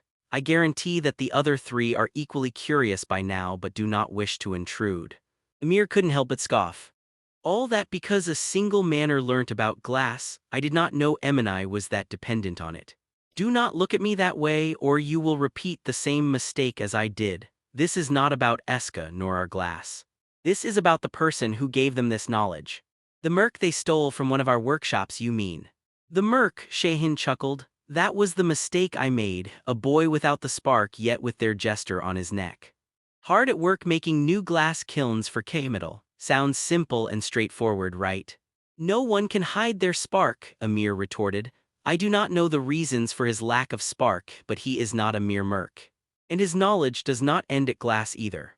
Without the spark but not a merc, what nonsense do you speak of? The rare kind, rare enough that when the last one was born in our lands, our grandmother was contemplating whether to hatch or not. A daimon. Without the spark, Amir's head snakes choked on the smoke, hissing in outrage. Do you take me for a fool with such nonsense? I wish I could tell you in detail, but I am under the oath of silence. But if you want proof, I can give you that. I assume your delegation will also be present during the divine ritual. Yes, we were lucky to hear the news before our departure. Is it not surprising that such an important event was called so quickly and so early? It is not even the harvest season yet. Most of Emini manors were caught unawares themselves. At the same time, it will happen exactly when the first daughter of Akarim Adal will have her own entrance feast. Are you trying to imply this is proof of divine benevolence? Shahin pulled out a closed tablet and twirled it in her hands. No, I am stating that this was decreed by the censor of Emini, Sophia Shebet Chasia, as the price of that merc. Akarim Adal refused. Amir stared in silence, the pipe forgotten in her hand. Having spent some time around him, I do not consider that price to be outrageous in any way. I have learnt more insights about glass in the last 10 days compared to 10 years back at home. Can we claim him? Right now, impossible. Akarim Adal put her claws deep and will not let go. She set him up with her first daughter. And there is nothing that Eska can offer her to change her mind. If you take the path of force, Eska will not only have Akarim Adal after us but Sophia Chassia as well. One has all our secret knowledge while the other can match us in power. I do not wish for such adversaries to our clan. And do not think that keeping him would be easy, Shahin continued just as Amir opened her mouth. Akarim Adal is smart, but she is also stupidly lucky. Urf had chosen her as his domina and gave her knowledge himself. Do not think that you can force him to do the same for you. Spark or not, Daimona's willfulness is the thing of legends, and he has plenty of it himself. But can he stand against an entire house? Amir frowned as she pressed forward. Or have they broken your spirit in just a few 10 days, O cousin of mine, to speak so low about your own? He probably cannot, but I am not eager to find out the full extent of his abilities. I've seen his strength. Urf came out victorious and unscathed against a war sent to apprehend him and a collector sent to kill him. In both cases, he had managed to keep them alive so that they could be interrogated. Do not look at him and see a merc slave, Amir. That is his well-crafted ruse. Urf sees nothing wrong in tarnishing his pride as long as it gets him what he wants. Or dropping it entirely once it has done the job, and you will find yourself facing someone who can withstand the strength of a Lamura's tail. Shahin passed over the tablet, and Eska would be busy defending against at least 2 of the pillar manors. Amir opened it only to see her face instead of the letters written on wax. Is this a mirror? A glass mirror, Amir. One that does not require daily polish and stays clear for years. It is one of the new products of K-Metal. More importantly, it is one of their smallest. I've seen ones as big as a table. I've made these myself. I know they can be made even bigger than that. K-Metal does not just know of glass. From my experience, they now know more than we do. What Eska is still ahead of is the number of workshops and skilled artisans that we have. They gave you the knowledge. Amir looked back at her confused.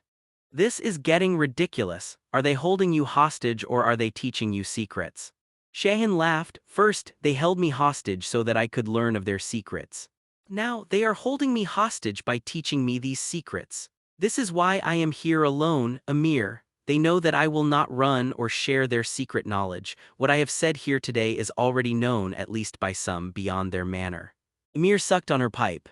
I can see your willingness to stay, but mother will not like this. Eska cannot appear weak. We cannot just ignore your forced servitude. Demand his gifts instead. My position is not just forgivable but at this moment necessary.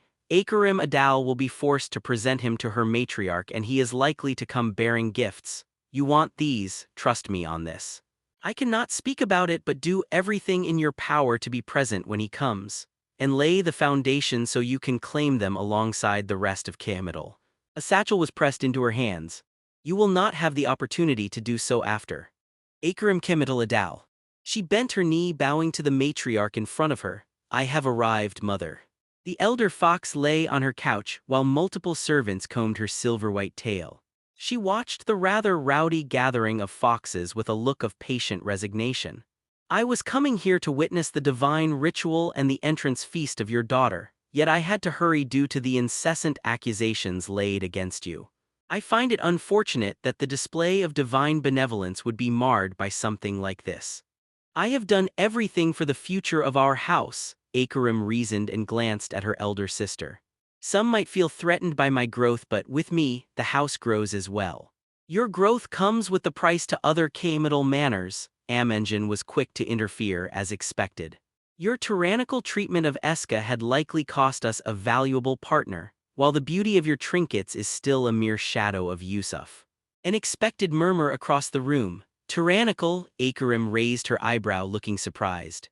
Have you spoken to Shahin Yusufya yourself? Not only is she well cared for but she is happy in her current place. Her demeanor changed instantly, replacing surprise with outrage. Don't forget that she had brought 2 collectors into my manor. Not just after my alchemist but my own daughter and possibly me. Do you expect me to stay meek and quiet about that lest I offend your trading partner? That had increased the noise of the gathering. It also made her mother frown. Akarim was honest with her accusation. The 2 collectors were tasked to remove Urf and anyone else who knew about the glass. Shahin did not anticipate how eagerly Urf was parting with his knowledge.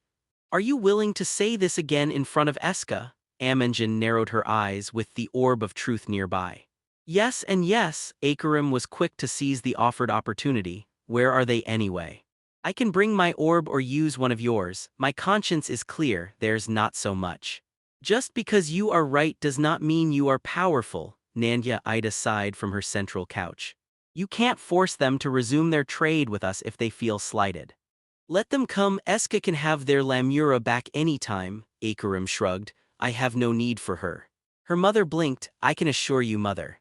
Not only am I not worried that Eska would cease the trade, but Shahin Eska Yusufya would do her best to remain by my side. She felt herself grin. Their delegation will try to appear powerful, but once they meet with their own, they will know that Eska has no other choice. Bold words for you to say, sister. Do you think your Urf has managed to seduce the Lamura already, or were you seduced by him instead? Now came the tricky part of the conversation. By the looks of the room, Akarim had won the first exchange, which forced Amunjan's hand further. This was something that she intended to do all along, especially now when her sister was on the defense, but that didn't mean she could be careless about it. Compared to some, I am not in heat to constantly think about it, nor is Shahin. I am not that stupid to think that an envoy of Eska herself with decades of experience would think with her cunt and not her head.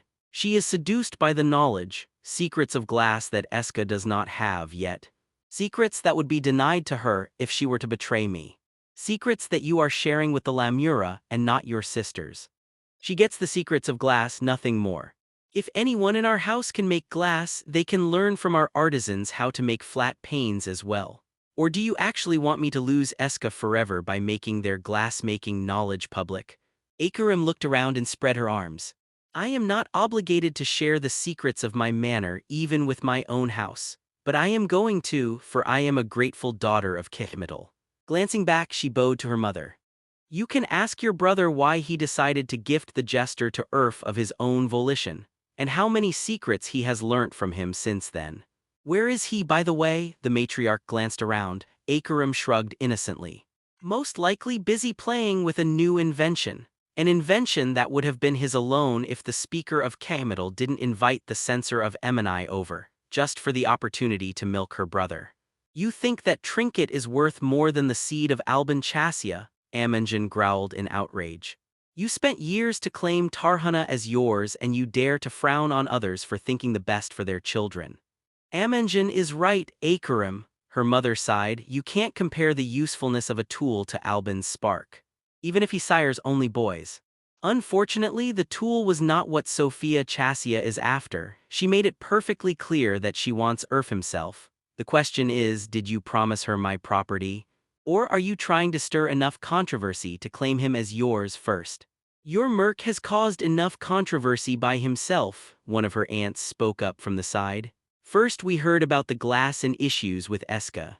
Now there are rumors of him working with steel. Enoch Manor is already abuzz about it. And what about outside of Emini? Do we have to fear armies from the north because your slave decided it is time to play with Fulid? Akarim sighed among the murmurs. That was yet another rumor she could not contain, a rumor she had no easy defense against. There are no plans to make Fulid. I can assure you about this in front of the orb if I need to. Nevertheless, the rumors are there, Amunjan proclaimed, and Akarim couldn't stop herself from glaring at her elder sister. It was obvious where the rumors had started from. An arm of warriors would not move because of the gossip of an elder sister. If they send an official envoy, I will greet them and assure them of our non-involvement, and I would not lie about it. If they dare to attack us anyway, it would be done because they simply wanted to invade. You wish to risk. I wish to risk nothing, Akarim thundered. It would not matter to the North clans if he belongs to me, you have already given him to Sophia Chassia. If they even dare to, since when did the speaker of Kamital, one of the pillar houses, start to think so low about the power of Emini? Are you going to bow to everyone around us lest they decide to invade too? At least I don't bow to mere Merc. Or give him my eldest daughters as playthings. Amunjan's hiss made the entire room deathly silent. Urf, Anais yelled at me, scandalized. Stop spying on the gods.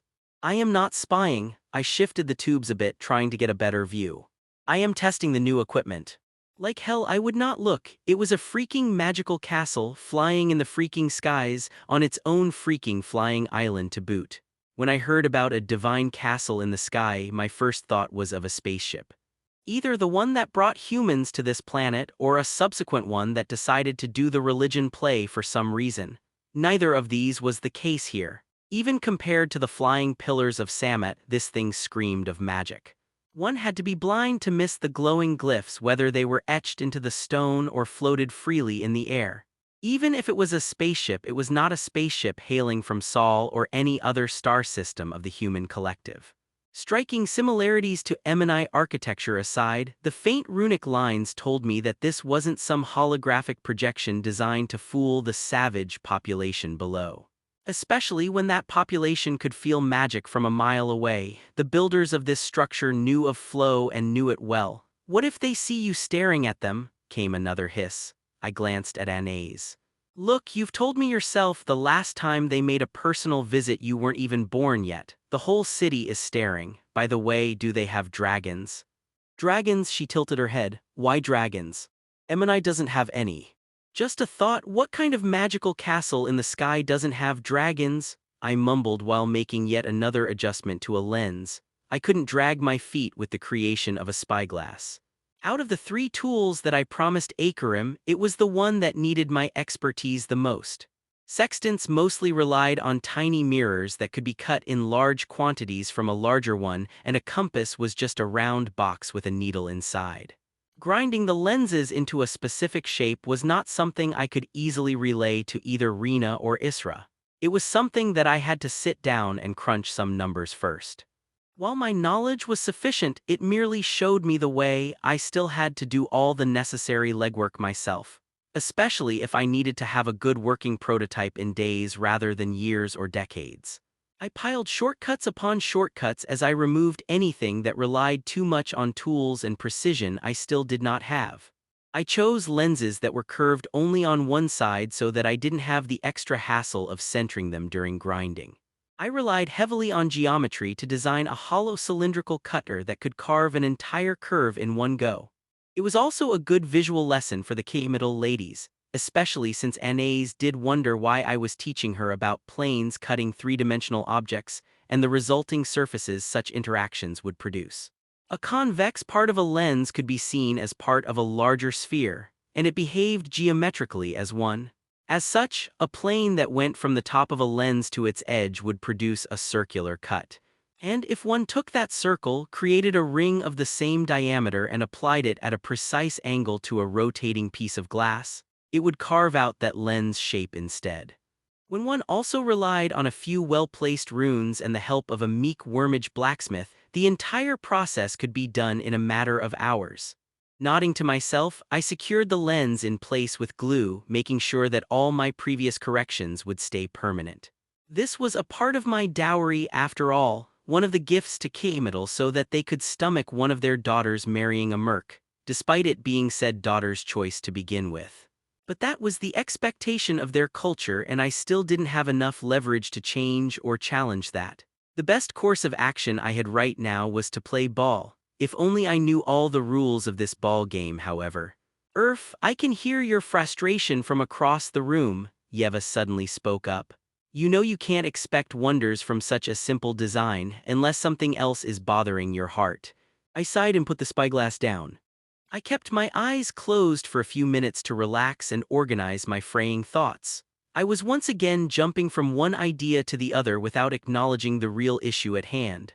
Opening my eyes, I took a glance around. We were on one of our estate terraces that not only provided a scenic view all around and a table with some light snacks but was also facing the divine castle. Our entire Sadak was here too.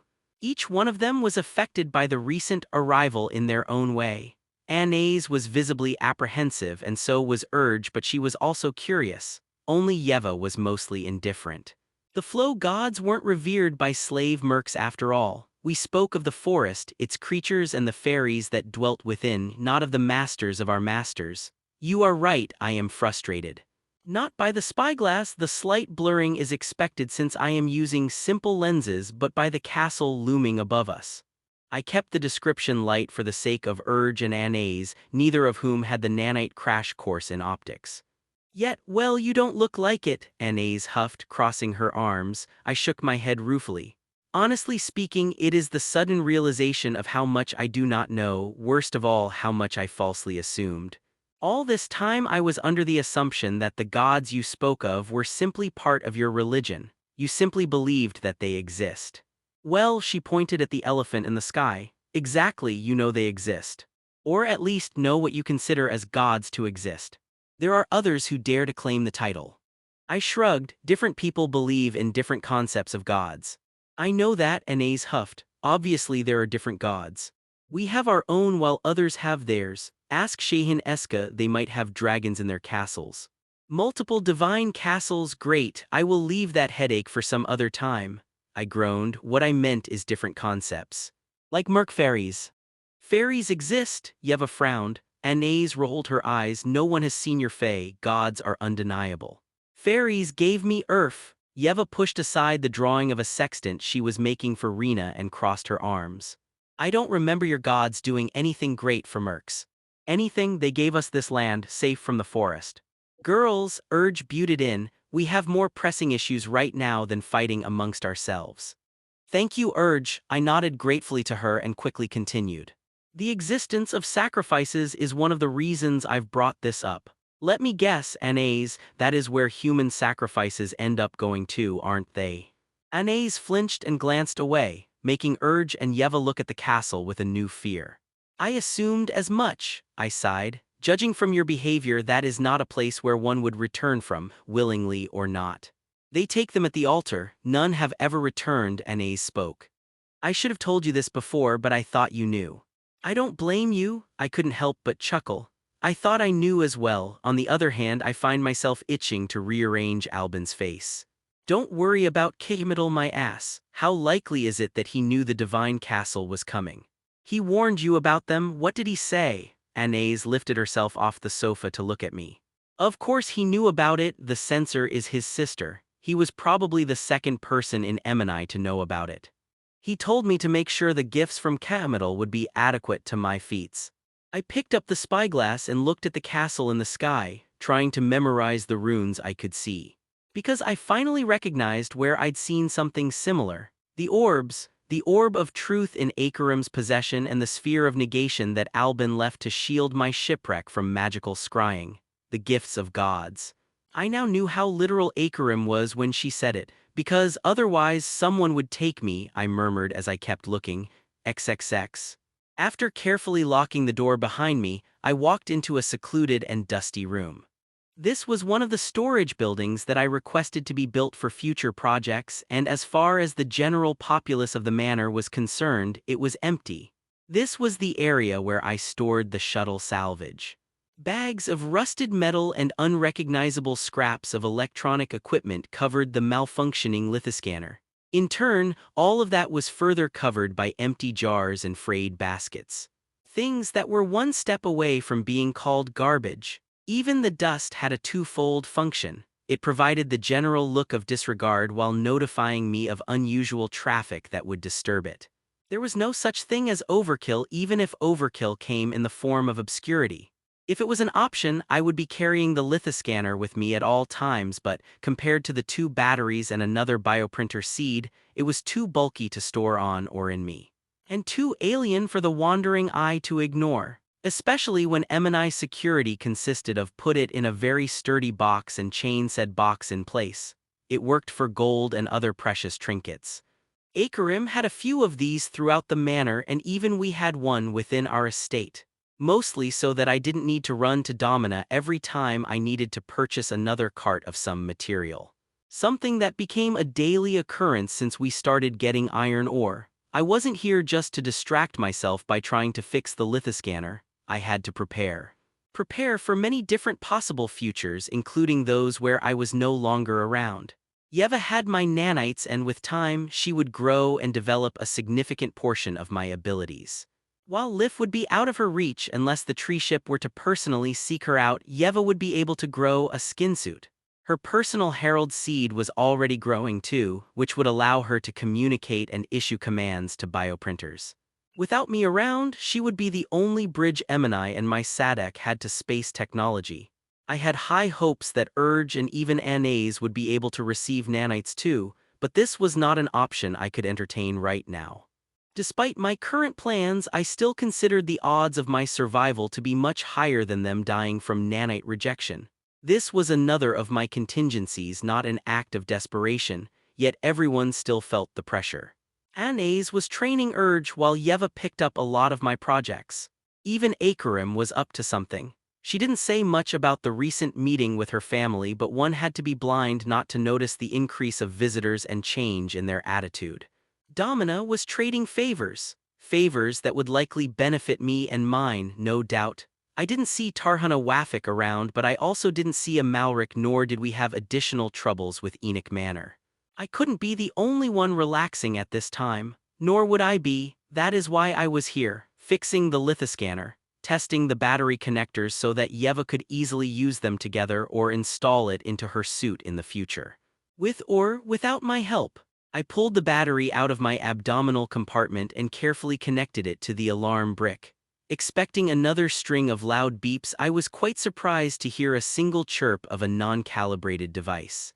"So you are working now, are you?" I grumbled, scratching my head. "Did it finally dawn on you that being broken meant staying in the garbage pile for longer?" The metallic hunk said nothing beyond trying to tell me what it thought was the composition of the ground in front of me. I grunted and pulled out connectors from my suit. The whole system was as basic as possible to avoid anything that could rust or deteriorate. That included complex programming and memory. Said memory was physically engraved in a chunk of diamond, large enough to ignore any atomic events and strong enough to resist physical ones. There were no fancy displays nor advanced circuits that knew my schedule better than I did myself. There were few mechanical parts too. It was built as a brick and almost acted as one. This also meant that I would need to teach it how to properly interpret information once again. An easy task if one compares it to fixing a broken lithoscanner on a planet without a single working voltmeter. Unfortunately, my successes didn't last long. I was tackling element recognition when the stupid brick decided to stop working again. The pleasant chirps of queries were quickly replaced by an angry blinking red. I had the presence of mind to kill the sound beforehand. "Why don't you work, damn it?" I shook it in frustration, frustrated by the arbitrary performance of a tool that by all accounts should either work or not. It felt like a hammer that would miss every third nail no matter who wielded it. The lithoscanner chirped as if laughing back at me. I froze, then I slightly tilted it back to the barn entrance. Blinking started once again.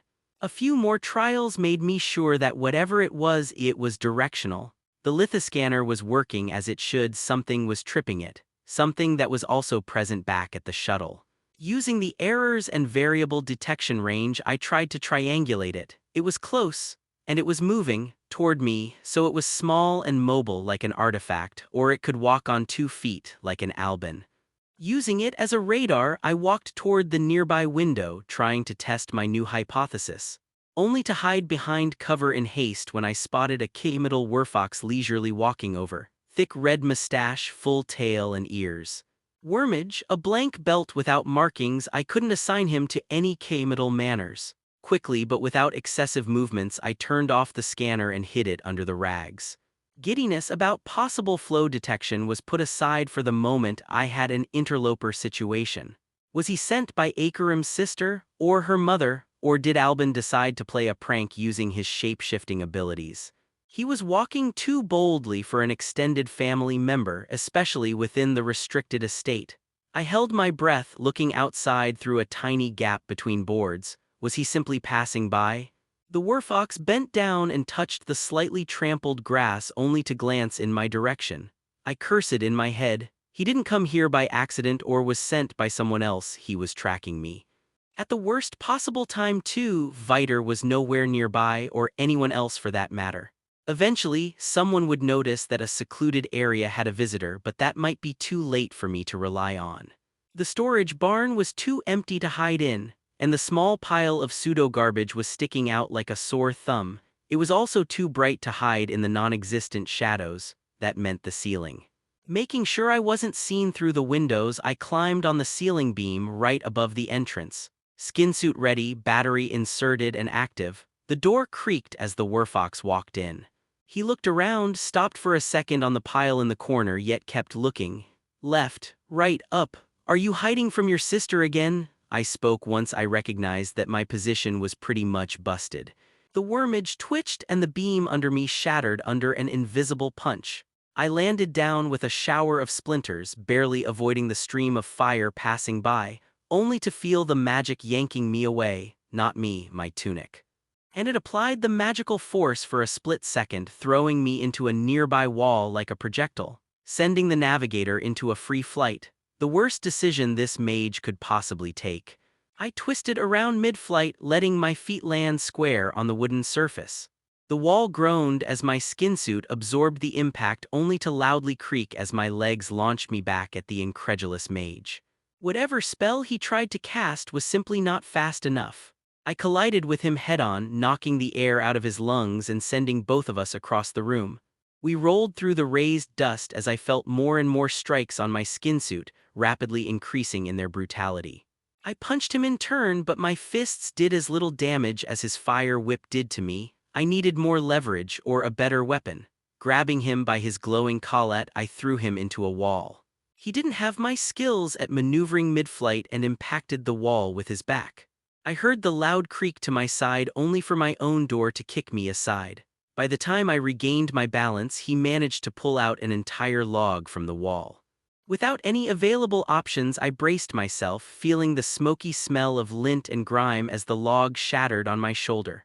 "What are you?" the mage asked, pulling another piece of wood free. It warped in his hands, quickly gaining the shape of a sword. A grabbing gesture and the door jumped back to his side. Fucking great, now I was facing a magical knight in wooden armor, a tripler. "You invade my home yet ask questions?" "I should be the one asking that."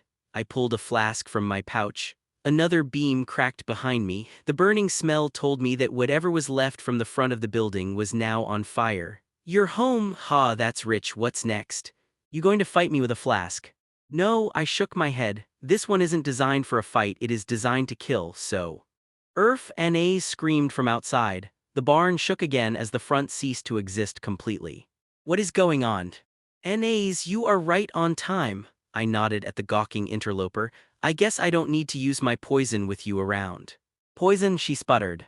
"Why are you even fighting with my second father to begin with?" "Hey," I raised my hands in a placating gesture, the flask long gone. "I am the one defending myself here." So this was Ramid Kamidul Qasim, the second husband of Akarim, and I already tried to bash his head open against the wall of a barn. Awkward. "Nas," Ramid almost whistled while twirling his mustache. The sword and shield turned back into a door and stick and were left lying on the floor. "You've grown. Quite fast as well. I didn't expect you to show such levels of power for at least another century. Be careful, such power comes at a cost. It might be time for you to learn precision and restrain." Another rumble interrupted his speech. Urge punched a nearby fence and walked through the opening, Vider in tow. I stared hard at her, making my gaze as obvious as possible to the cougar who was dual-wielding her two favorite dildos. Urge coughed and tucked them into her sash. At least they weren't glowing much. "Who are they?" The old werfox turned around to the newcomers, assessing both my wife and my bodyguard. Anais sighed. "Thank you, Vider, for your service. If not for you, I would have been woefully late to this incident." "You can leave us." Her hand reached out and patted our cougar on the shoulder. "That is Urge, she is mine." I kept my mouth shut. What Anais meant by that and how she said it painted completely different pictures, likely for a reason. Urge probably understood that as well, judging by her smirk as her fingers trailed the silver tree on her medallion. Vider caught my tiny nod and made himself scarce. Poor fella, he was hired to protect me, yet all my enemies ended up being leagues ahead of both of us. But he was a status symbol, so I couldn't simply get rid of him. Well, him bringing Anais over definitely helped me better than dying to protect me, so he did pick up some wisdom over the weeks. Ramid glanced at my cougar's neck and nodded. "A mighty were indeed, your mother had been spoiling you. Although, judging by your progress, it feels warranted. I assume this is your Earth then?" "He is quite feisty." resilient and full of vigor too. Train him well and he will make a good companion slave. Not important, Enes cut him off. Why are you here, and most importantly, why were you attacking him in the first place? Because he isn't just feisty but stupid. That got me a glare. Only those who dream of death would dare to surprise a wormage from above. He was lucky I spared his life with my first spell, or he would be lying on the ground with a hole in the chest. He didn't spare me, that is. I'd felt the direct impact just after it crushed the beam under my feet. My skin suit absorbed the impact. What the spell didn't do was hit me in the center of mass. It added to my midair spin instead of launching me across the room. That was an important piece of information to have. Whatever that invisible arrow was, my suit could protect against it. But it did turn stiff in response. I had to keep that in mind for the future if I were to face off against a wormage once again. Forgive me for trying to be cautious, but the last time I had unknown people wandering in, they were collectors, I snarked back. His fingers stopped mid-twirl. I don't remember telling you to speak. I shrugged. I don't remember inviting you into my personal estate, yet here we are. Ramid turned to face me straight ahead. You dare to speak like that to the husband of Domina herself? Do you wish to have your tongue cut off? Good question. Yet I do this in front of the lady of the house, I nodded at Anais, without getting instantly smacked in return. Perhaps it is for a reason. I will talk to you about your propensity to attack my family at a later time, Urf. The said lady of the house rubbed her temples. Oh, Tilda, or we could always ask Domina herself directly. I instantly returned to the conversation at hand as I tried to avoid the real danger. She would be quite interested to learn that her husband is dispensing justice despite her words. You don't fear her heeding my words, he spoke quietly. Urge slowly walked behind me and placed her hand on my back in support. I shook my head. Domina is wise and just, and I have done nothing but defend myself. I met his eyes head-on without flinching. I do not fear her justice. Ramid scoffed. So you are wasting our time then. I beg your pardon, I thought I got whiplash from the topic change. You should, he instantly quipped. Do you know the reason why Amalric has been pressuring you all this time? Yes, I replied sarcastically. She is currently overseeing the glass kilns. I am not talking about the envoy. She pushed the boulder off the wall, yes. His finger poked my chest, but it is you who let it roll that far. I moved to push it aside, but the finger was long gone. Despite all Tarhana's attempts, Amalric is a warrior at heart, Ramid mused as he walked around us. He sees strength and most importantly, he respects strength. Your planning, plotting, and thinking ahead did nothing but highlight your weakness elsewhere in his eyes. What you did could be seen as commendable for an average merc. They lack the strength and power to strike back directly, so they have to rely on soft power. Your actions might work with ruling ladies and generals, but you will see yourself mocked by the common soldier. I came here thinking that you need to be taught to do that. Apparently, you already can, but chose not to for some reason. Despite having the strength of a some concoction of strength most likely. Because hard power escalates, I ignored his dig at my strength since technically he was right. My nanites could be seen as a potion of strength and I as the alchemist who made them. I already have trouble with more and more powerful adversaries even by looking like a common merc. That is why you use both. You would have had much less trouble from Amalric if you showed him that you could stand your ground yourself and then fell back on the protection of Domina to make it stick. I see your hair is getting long. How are you planning to survive the battlefield? As Master Siamak was teaching me. I will get decent armor too. You study under him and yet you decided to ambush me from above. He looked at me incredulously. How many barrel throws did you intercept with that head of yours that you couldn't even realize others are trained in an equal manner? Worst of all, you chose to mumble something incomprehensible to announce your presence. I have no sisters and I hide from no one. I scratched my nose. Siamak did train me extensively on the local version of drop bears. And their frequent assaults from above. Thinking back, surprising the wormage that frequently traveled through the forest wasn't a stellar move on my part. I assumed you were someone else, a friend of mine. Anais made gagging noises in the back. Ramid shook his head. A petty insult then? How dull. So back to the battles. Let me guess, you will make it look like an average armor in the process, am I right? Or dress like a collector, unnoticed and unseen. I narrowed my eyes. That was awfully close to what I was currently planning to do. Camouflage and the element of surprise were critical even in space, where sensors reigned supreme. Even the most quiet ships would light up like torches in the sky when they had to change trajectories. Anais flinched seeing my expression. "And then you will die," Ramad hissed. "You will be crushed like a common soldier and left to rot in the field. What you want to do is show your importance, make the enemy see you, if not like an officer, then as a person of importance." "Wouldn't the officers be targeted first?" I frowned. That seemed like a logical action on the battlefield. Get rid of the ones in charge and the rest would break rank. Why do you think wars are fought? Territory, power, wealth. Ramad scoffed. If Em and I fought for territory, we would have perished a long time ago, starved to death by keeping our borders that long. The wars are fought for wealth, to take slaves from their cities, to plunder gold from their coffers, and to force them to pay tribute year after year. His finger poked me once again. I let it this time around. Officers aren't killed, they are captured and held for ransom. And if you are that important to my wife, I think she would prefer to part with a pouch of gold for your life rather than search the fields of battle looking for your rotting ass. XXX.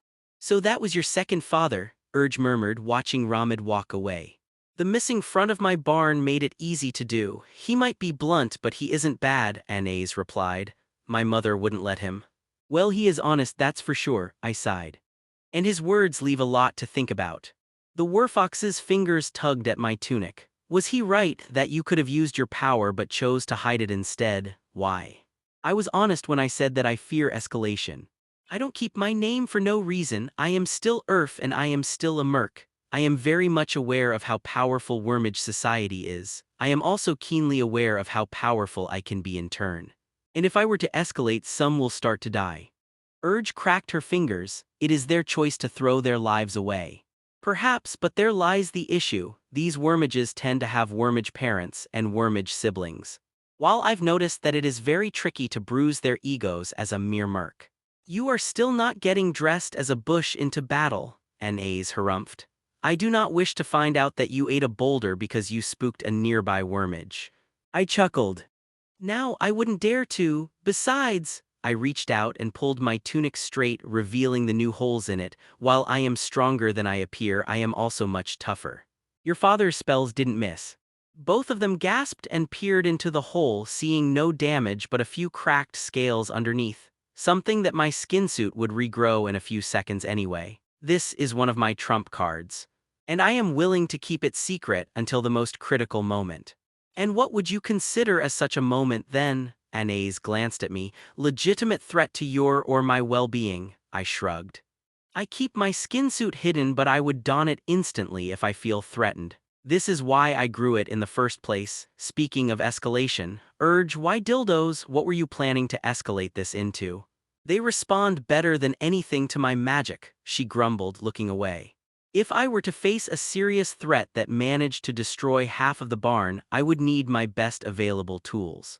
That was actually me, Anais coughed. I was kinda in a rush to get inside. No wonder, the cougar shook her head ruefully. So that is your real strength. And she is our strength, Urge. I gently rubbed her shoulder, but we still need to do something about your weapons. I am working on the werbo, but it is fighting me. Anais sighed. You are fighting it. Let me think of something. I dusted my tunic and turned toward the exit. Come. XXX. Isra, can I bother you for a moment? I knocked on the door. Anais huffed nearby. Why are you trying to be so polite? She works for you, just tell her what you need her to do. I am being polite, I replied, walking in. Just because I can doesn't mean I should. Well, maybe you shouldn't, Urge smirked and nodded at the smith. All your politeness has done is scare her instead. I am not scared, Israel clutched her hammer. I was just surprised. I need you to craft something for me, a set of gauntlets. A few different sets, actually, I grumbled in defeat. Yes, I can probably do that. Isra sighed in relief and put her hammer aside. What's a gauntlet? I stopped the urge to palm my face. Think of it like scale armor for the hand. You have leather gloves for work, right? I want you to design a few small plates so that they could be riveted together and tied to a leather glove. Urge nudged me again. Wouldn't that interfere with archery? You don't have to practice them at the same time, but if they are done well it is possible to shoot with them on. So Isra scratched her head, you want steel to be everywhere. Urge is right, it would make it very stiff. I can make a small shield to wear on the shooting hand, it would provide better protection. Oh no, not at all, the palm will stay open. Most of the steel would be on the outside. Technically to protect it from strikes when it grips a weapon. But that is not that important yet. What I want is a set of metal plates that are joined together yet flexible enough to provide the full range of hand movements. If it is on one side only, the Minotaur mused. So like many knee joints, give me a day or two and I will have something ready. Great, and make sure they fit Urge's hands, they are made for her after all. I glanced around her smithy only to frown once again. Is that your anvil? Yes, what about it? She glanced at it for a quick second only to look back at me. I am not that familiar with anvils, but should they be bigger? The anvil in question was rather pitiful in my eyes. I always pictured Isra toiling away in front of a large anvil with a prominent horn to strike curves into metal. What I saw in front of me looked more like a tiny block of metal, wedged into a tree stump. Something that would work well for a sledgehammer but not for an anvil itself. I am a wormage, Isra sighed tiredly. The large wrought anvils work well for merc apprentices, but I would shatter it into pieces with a single strike. This one is made from solid steel and shipped from mountain clans. It is small but it gets the job done. Well, we will need to get you another one as soon as the furnaces are running. What? A large one but made out of solid steel? She looked at me only to sputter when I silently pointed at the pile of collected bloom scrap beside the already growing mountain of ore. Yeva said that new bricks are almost ready. Kivan can start building them within a day, the blast one and the puddle one. Puddling furnace, good, once they are done we will be tackling steel creation. After some serious deliberation, I decided to stick with a rather basic design. While I could get rid of carbon much faster by blowing air through it, that could introduce nitrogen into the mix and make it brittle. Puddling furnaces could not produce a ton of steel and had to rely on skillful hands, but that worked well for me. I didn't need steel in industrial amounts yet, and Isra's aptitude with metal would easily overshadow anything that I could cobble for now. I wasn't building iron bridges yet to crave the full Bessemer process. And once I had enough steel for basic lathes, steam engines, and airtight containers, I would skip the said process and convert pig iron with pure oxygen gas. Yet another temporary process, but I couldn't skip all the steps on the stairs of progress. Don't worry, I still have enough material to finish your previous order and work on gauntlet plates, Isra was quick to assure me. We will leave you to your work then, Isra Hail.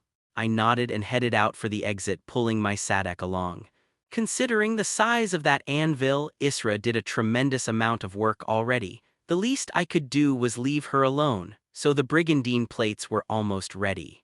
I had to visit the bioprinter and check the spools of spider silk. The first set of plates would be attached to normal cloth as an early concept, but the second one with better steel would need something stronger. It would protect me after all, and I didn't want it to rip and tear just as my tunic did. Say, what were you doing in these barns? If you had time to ambush my father, you probably could have sneaked out as well. Anais slid closer to me as we were walking away from the smithy. Absent-mindedly, I grabbed her with my arms and pulled her even closer. She didn't fight me, despite making our walk a bit more awkward. The barns aren't empty, I quietly mused directly into her ear. Loud enough that only Urge could hear us. I used them for some private work. Your father could figure out where I went just by looking at grass alone. I didn't want him to rummage through my things. Private, Anais leaned into my chest, her ear right at my mouth. I sighed. Looking back, you and your mother frequently avoided talking about certain subjects for no apparent reason. Did the reason finally reveal itself? She glanced upward at me, and then at the castle in the sky, and slightly nodded into my chest. Then I should keep it quiet for now, I gently murmured. Keep it inside the mind of a merc, at least until this is all over with. Because what I had discovered was groundbreaking even in comparison to the arrival of Emini gods. The lithoscanner wasn't simply malfunctioning, it was reacting to wormages. Their sparks, most likely. Not only did it mean that I finally had a lead on where their magic was coming from, but I also knew for sure how unique this world Tana was. The lithoscanner was a piece of very reliable technology, and it visited numerous worlds over its life. So did millions of other lithoscanners everywhere else. If this magic was common, humanity would have noticed it by now, yet it did not. Not until it arrived on this world, and was literally thrown into the Stone Age based on their written history. I had a sinking feeling that it was also the cause of Lif crashing into the planet and my previous self choosing to preserve the self in nanite storage. I glanced into the sky. Were these gods responsible? If they were powerful enough to do that, it was no wonder why the people of Emini had seen them as divine beings, magic or not. Yeva, I know you were expecting Earth to stay around, but he is busy at the moment, Yeva murmured as she pulled the rope tighter. Moreover, I asked him too. Someone has been rather greedy lately, sharing her nights with the rest of our Sadak and worming her way into his bed almost every night. I think you need a lesson in humility. Is that what this is? Urge wiggled around only to gasp as the ropes reminded her of their presence. You know you are welcome to join us anytime. The cougar was slowly swaying over the bed, hanging from a permanent hook that Urf added to the ceiling beam for this exact reason. The ropes held her tightly but didn't bite too hard. Yeva knew what she was doing and had plenty of practice beforehand, while Urge was quite sturdy. You know that I can't. Yeva's fingers caressed the sun-kissed skin, sending shivers across Urge's back.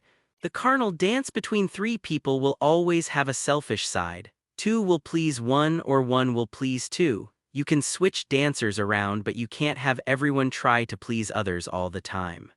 That would only cause confusion and frustration, not pleasure. Urge's breasts were swaying as well. They were freed from the constraints of clothing, full by the pressure of nearby ropes and perky by her mounting arousal. Yeva gently caressed one as she kept on talking. You and Urf know this by heart, quickly switching on a moment's notice from taking to giving.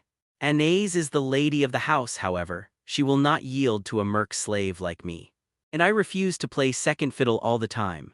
You are using Urf's phrases quite often nowadays, but I understand. You know I am not trying to replac.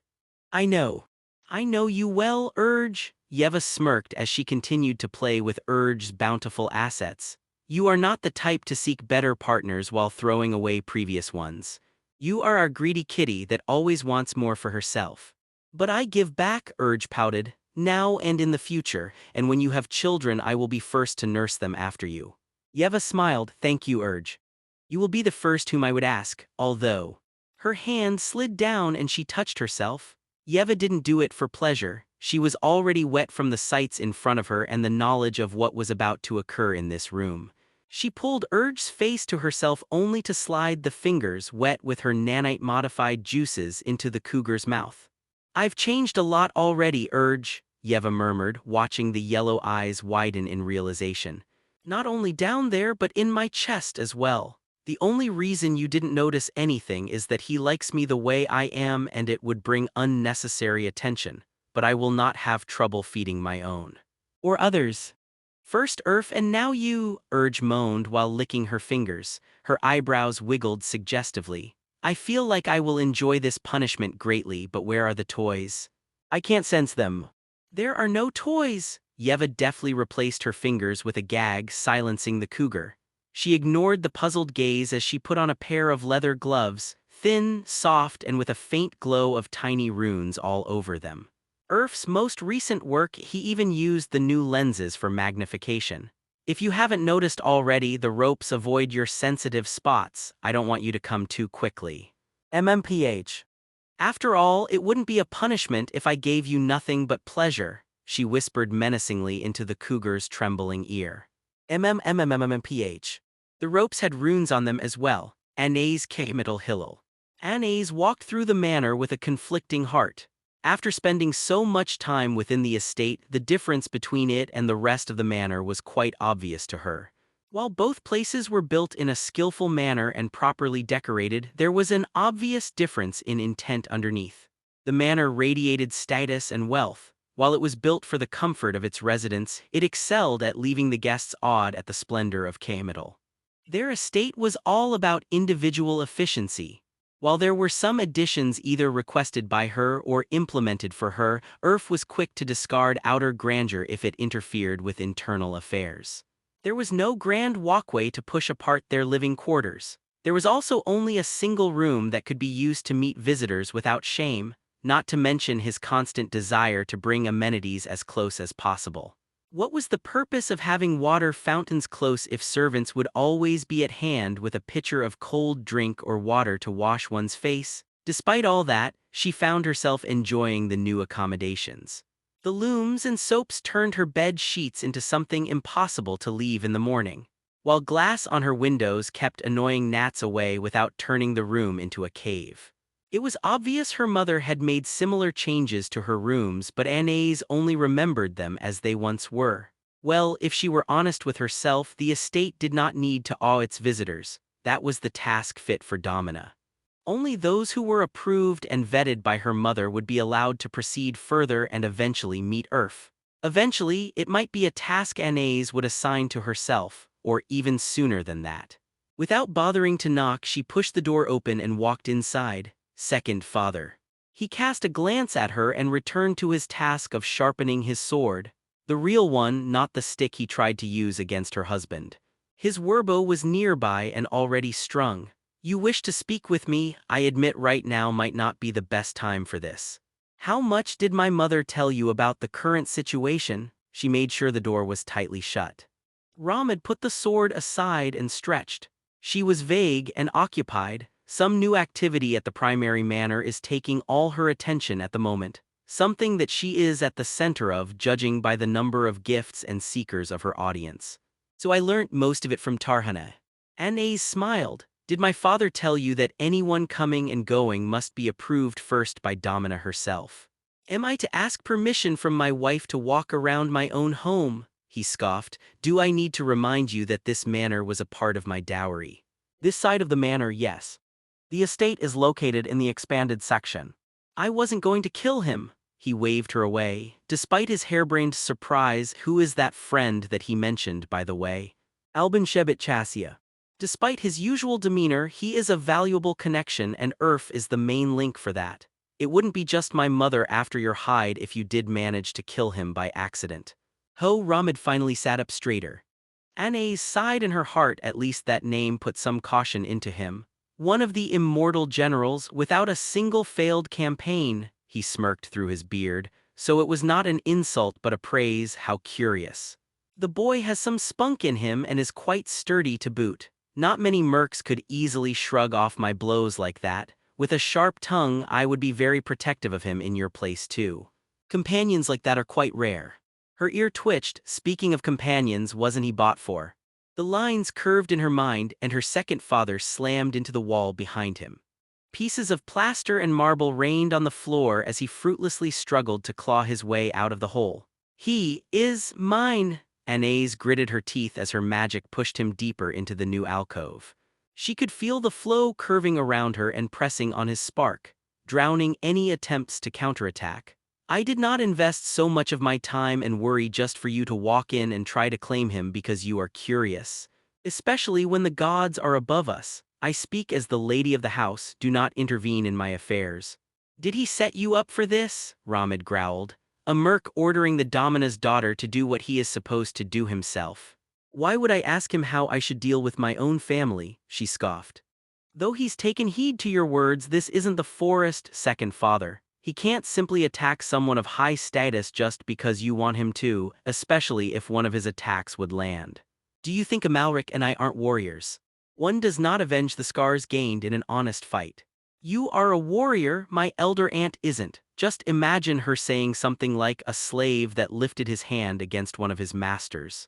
Mother would struggle to keep his head attached, or someone else eager to put a wedge into our family. She glanced upward, and at the most inopportune time. So once again, do not interfere. He pushed again, but Anais could easily hold him in place with a continuous spell. The fruit of her training to rain that impact spell that could easily crush walls and everything in between. Something once impossible was now a weaker version of her repertoire. Fine, you win, he grinned. I see you have quite the formidable show of strength now, but how long can you hold that for? Will you be able to hold someone who isn't your second father? She smirked. I saw you readying your weapons as I walked in. His ear twitched. I wonder why, Anais mused.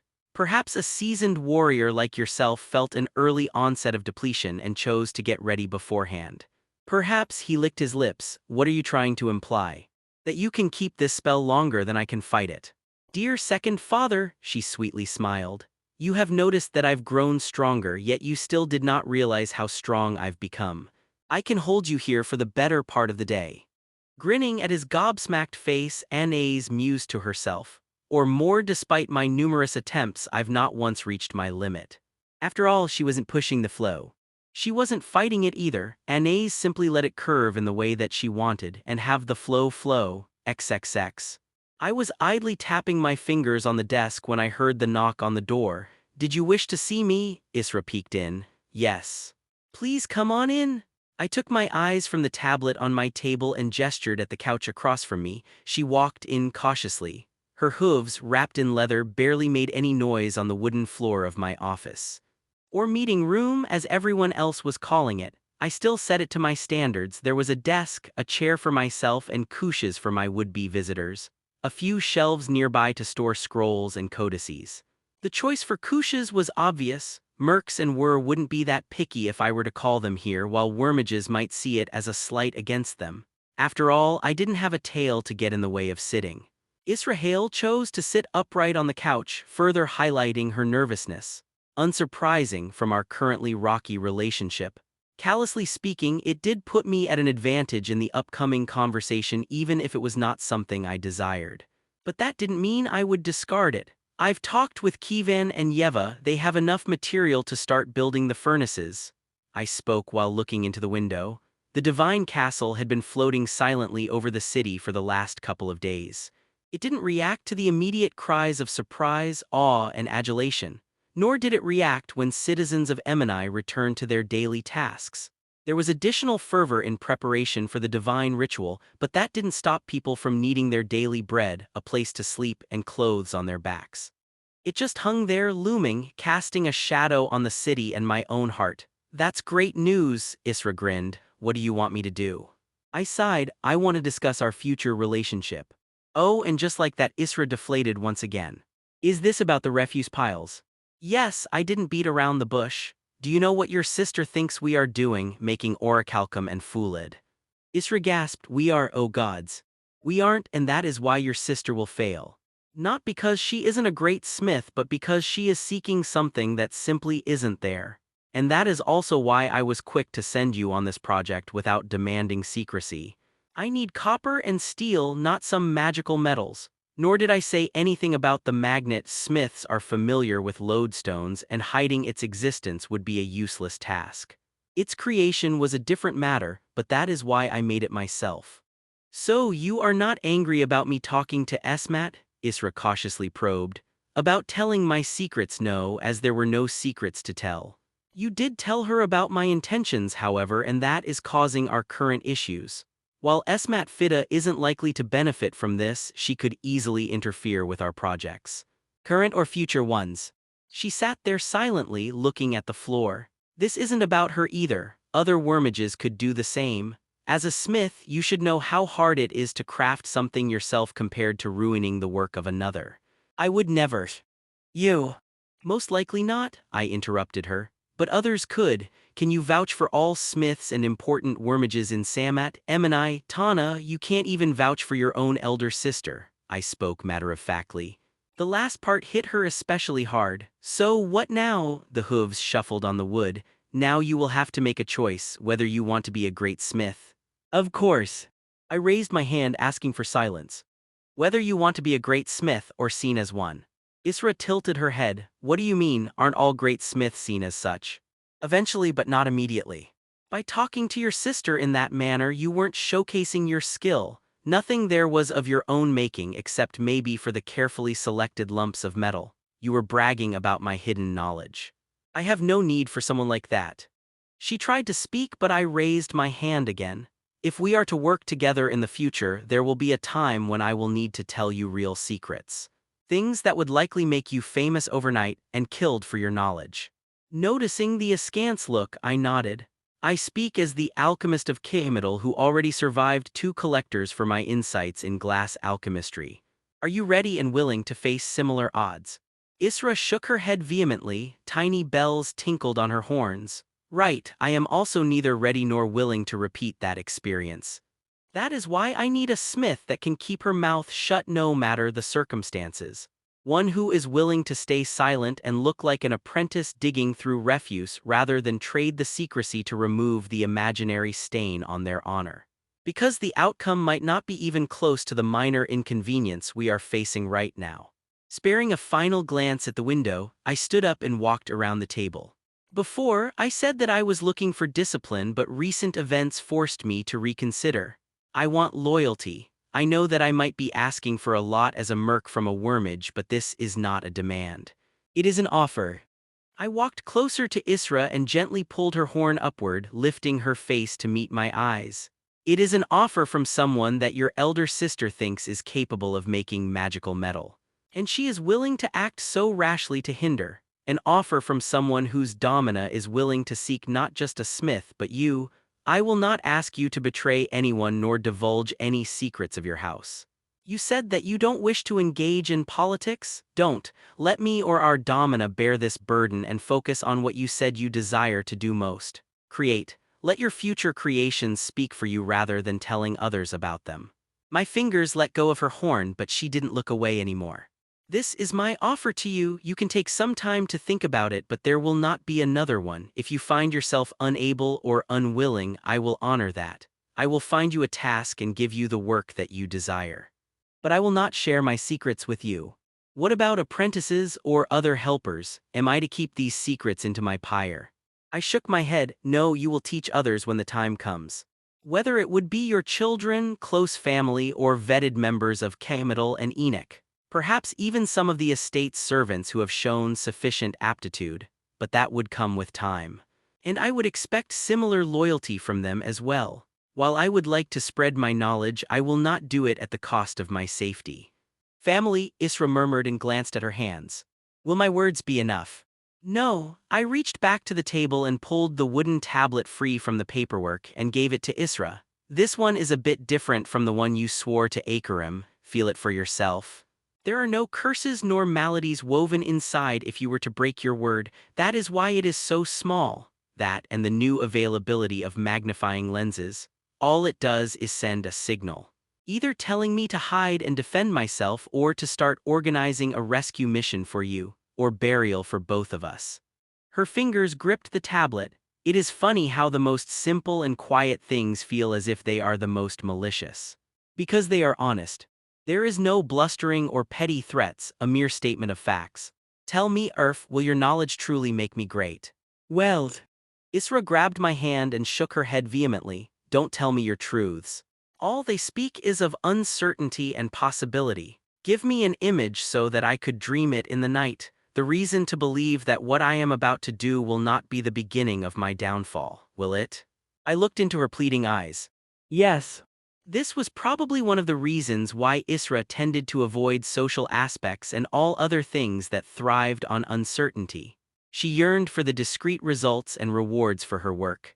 A future that she could get just by working hard, not a complex maze of possibilities with one jackpot and a myriad of dead ends. Isra just needed a solid rock in the turbulent sea of social interactions. And just a tiny push. Yes, it will, and more. My knowledge would not just make you a renowned smith, your swords will be known by your name across the continents if you would desire that. Then I will teach you about steel weapons that will make all these swords obsolete and nothing more than shiny toys to hang on the wall like a fancy Farshette carpet. I will teach you how to build steel houses that are taller than Samet pillars, or steel ships that can sail faster and longer than any of the vessels you've ever seen. And then you will look back at yourself right now and realize how small were your most grand aspirations. The tablet lit up in her hands as she did whatever the wormages did to power the runes. By my observation of urge, something naughty no doubt, I will bequeath my line under the earth of Cametal. Let his fortunes be ours and ours, his while we share the toils of life together. I, Isra Enoch hail. First of my line, swear to guard his treasures and secrets with my life. The glow faded and Isra closed the tablet shut, the lid protecting the intricate runework inside. There, it's done. I reached out and took her hands, still holding the tablet, into mine. By the way, Yeva and I appreciate the gauntlets you made. She will probably reward you herself, but in my case, do you know what sets iron and steel apart? They are made of minuscule elements, the composition of which dictates the material they are made of. I nodded in agreement. Since they are both born from earth and forged in fire, they are likely made out of these too, just with different ratios.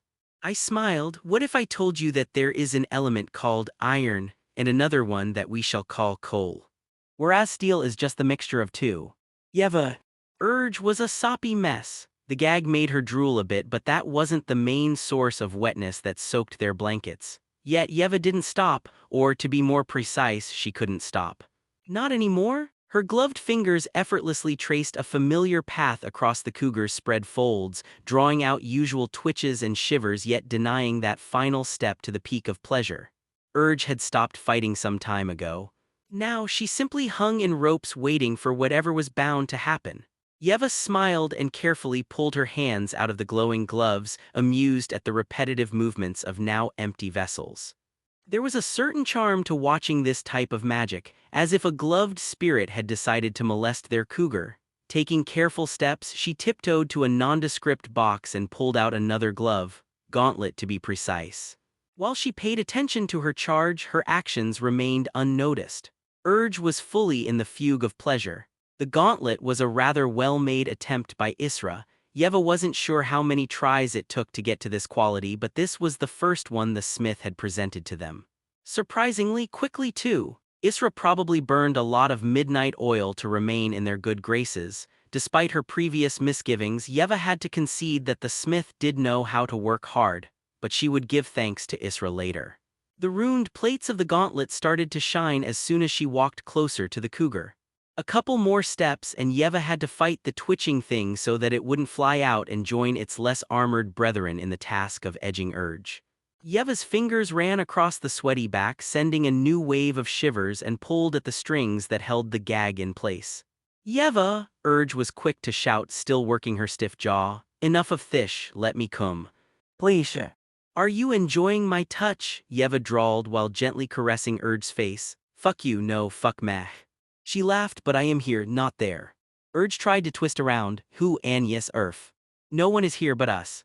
Yet my hands are here.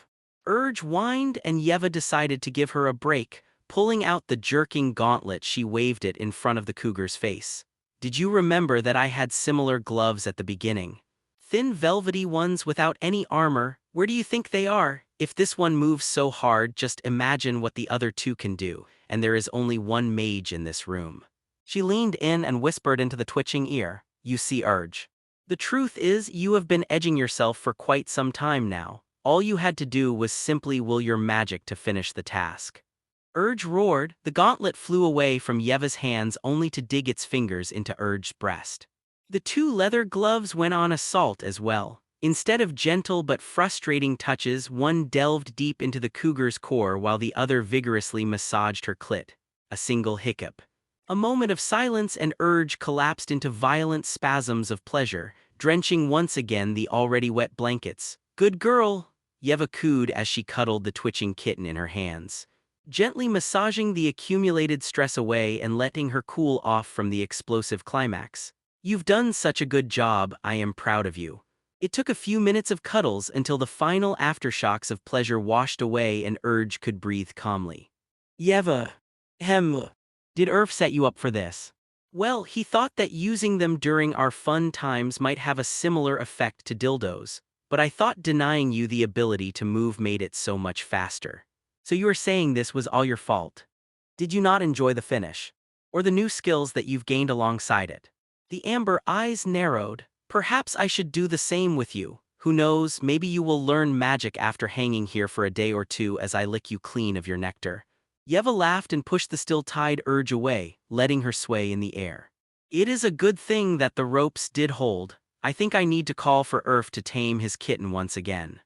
Yeva, get back here, roared the feisty pendulum. She laughed as if trying to run away only to trip and fall on the floor. Looking back, she noticed her leg grasped by one of the glowing gloves. The others were quickly approaching her as well. Oh, shoot. He goblet smashed into the floor, spilling wine everywhere. What do you mean no? Anais growled. I shook my head silently. The sudden complications were unfortunately expected, otherwise Akarim wouldn't have been so busy the last couple of days. My mother, Akarim paused to find the right word, is being cautious. Amanjan did manage to gather a significant portion of Kamital dominas under her banner. Once again, all three of us found ourselves in one of Akarim's meeting rooms, doing the most important part of any future negotiations. Preparing for them?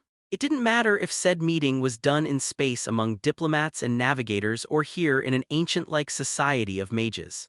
My union with Anais was undoubtedly a complex topic among the Kamital with a lot of underlying problems that came with it. It was no wonder that negotiations were in full swing long before I was to meet the matriarch in person.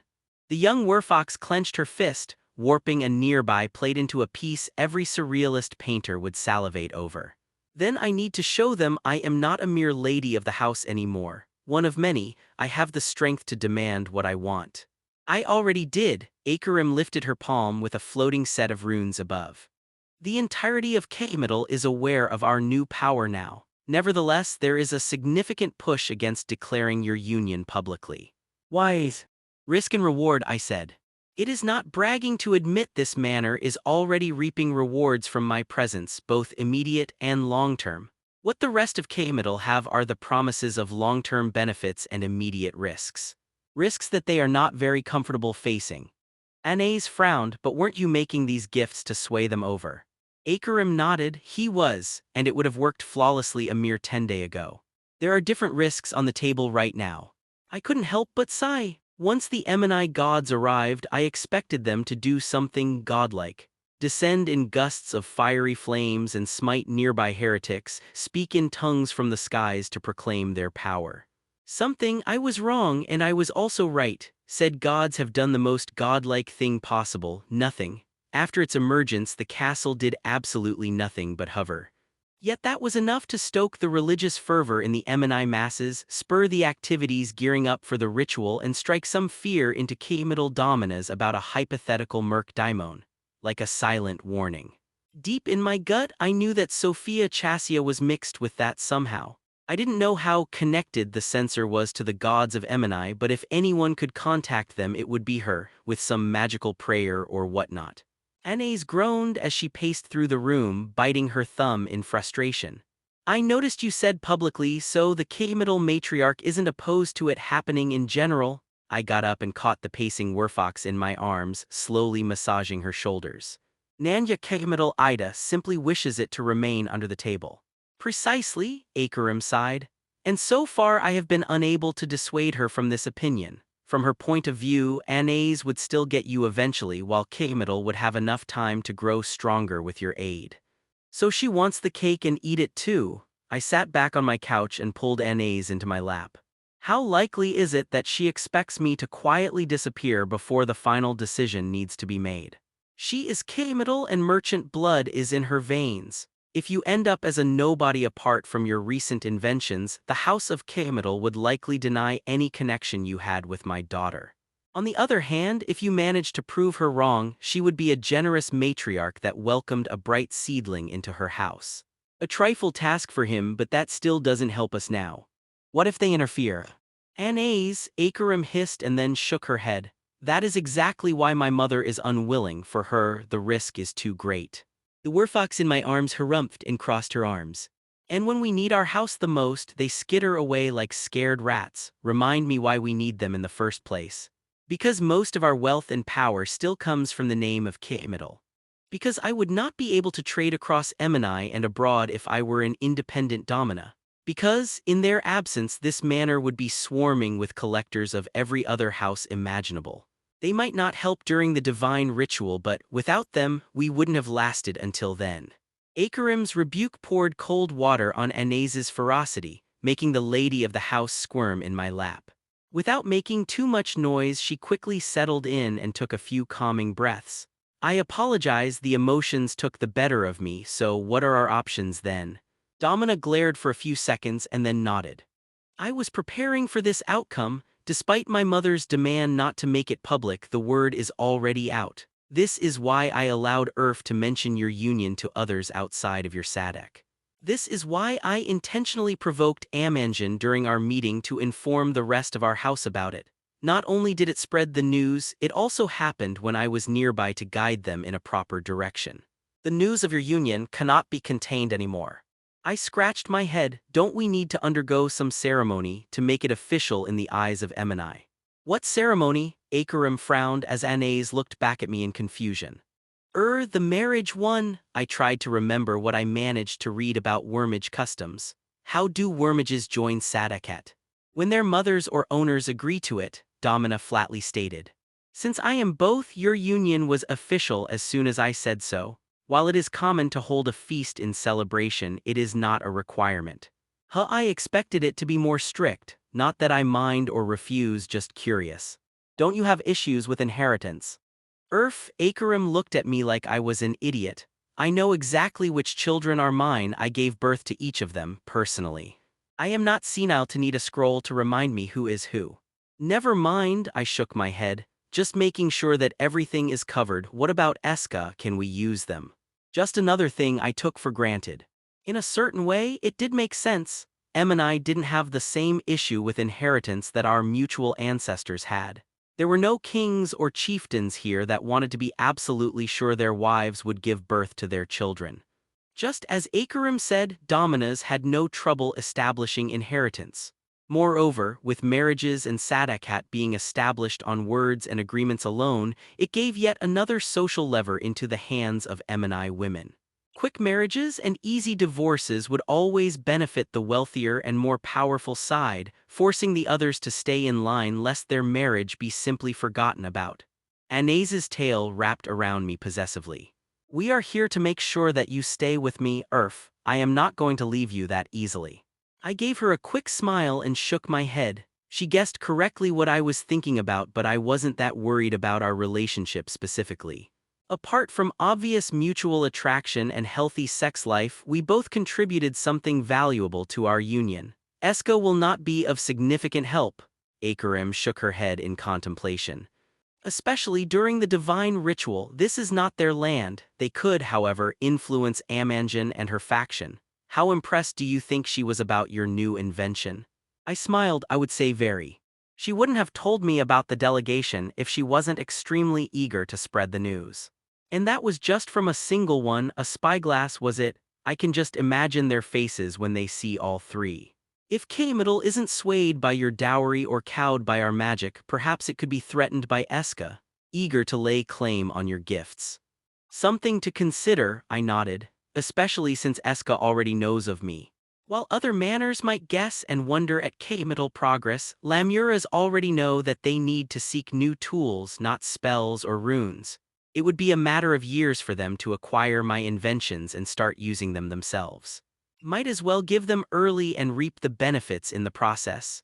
In the meantime, I will continue my work. There are only a couple of days left before the ritual and I want to see them finished beforehand. You wish to impress my family even further, Domina frowned.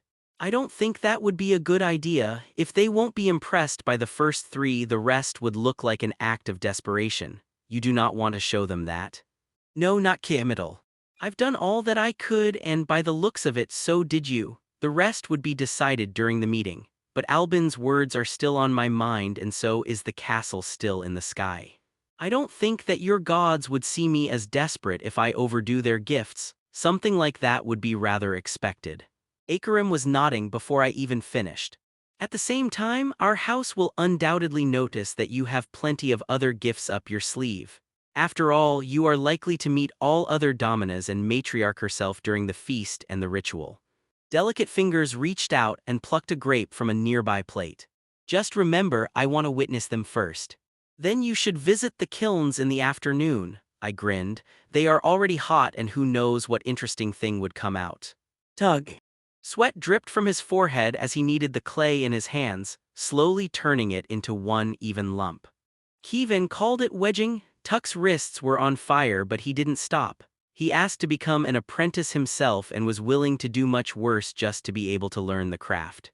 Especially since Kevin was busy doing the same thing anytime he wasn't making plates and bowls. He did it without any effort, but he was a whirrer and a master of his craft. All clay had to be made even and smooth, whether it was reclaimed from scraps, came from the ground, or from that constantly rumbling barrel that Earth had built. He knew that Kievan was set for life. Other slaves were bringing loaded carts almost daily with different soils inside, soils that were necessary for pottery according to Kievan himself, and some that he simply shook his head at and murmured, "Ask Earth whatever this is." Whatever was happening, there was a lot of silver or even gold cuts spent on it. The Wur's face remained serene among all this. Whatever was happening, Kievan was getting paid and paid well enough not to care and simply continue working. With time, Tuck could claim a similar position, as long as he wasn't expected to make a bunch of tiny trinkets all the time. Kievan had crafted many beautiful pieces already, even allowing Tuck to paint on some of them, but all they ever fired in that new kiln were some squares and cones. At least he managed to understand the purpose of cones from Earth's descriptions, something about the heat and time. It was like baking bread. The last batch was quite fruitful. The squares came out in vibrant colors. Green or yellow, red or black, plenty of them were blindingly white, clean like the peaks of Cephid Mountains. Even Kievan was surprised at their color and how they felt to touch, smooth and unblemished. Tuck wanted to sneak in one of his pieces, a small flower painted on a strip of clay, but Earth specifically told him to wait. He glanced at the kiln in the corner. The next batch was almost ready. And in that batch also lay his creations. There were plenty of squares again. Satisfied with the previous outcome, Earth decided to fire that gray paint for the first time. The same paint that Tuck was using. Plenty of these squares had his flowers, birds, and trees drawn over.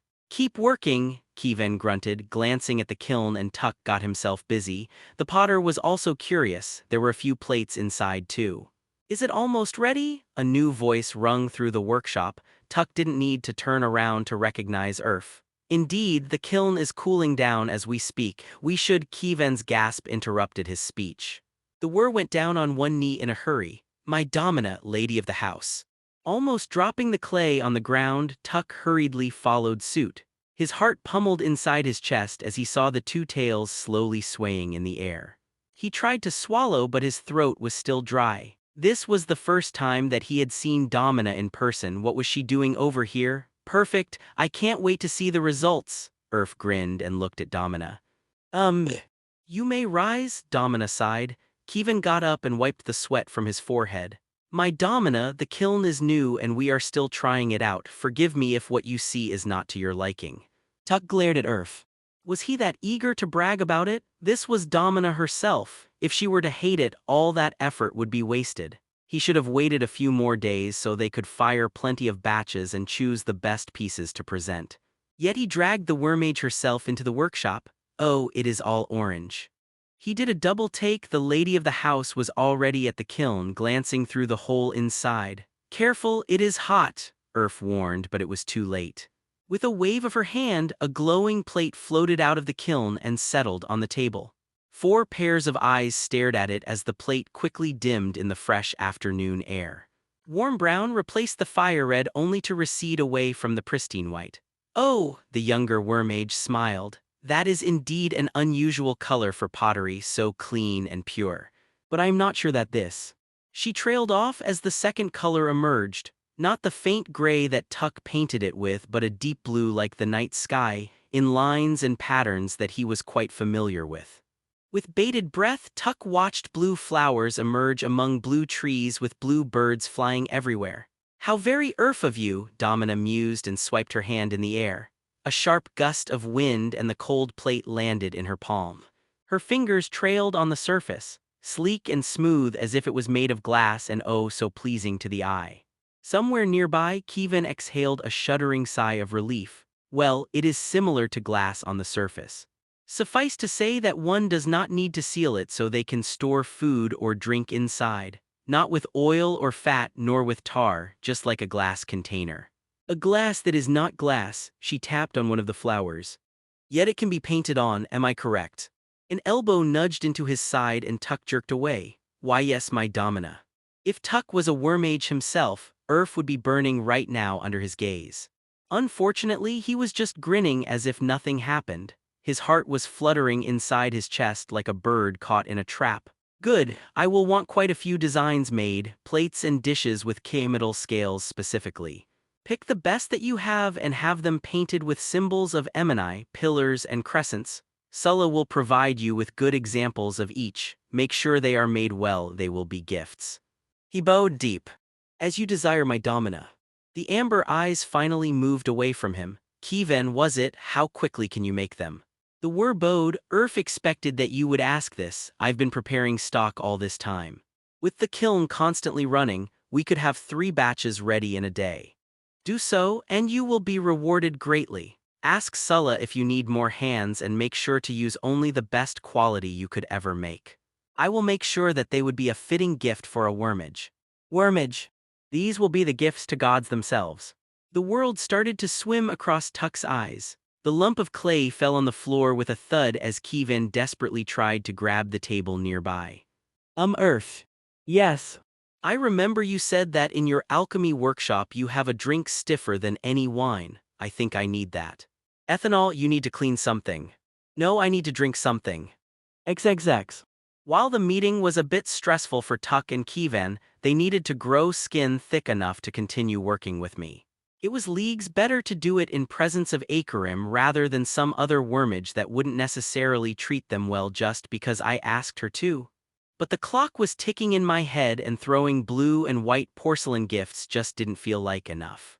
I wanted better guarantees of my safety. I still needed to sit down and carve runes into my skin suit, possibly ask Yeva or Anais to help me out just in case.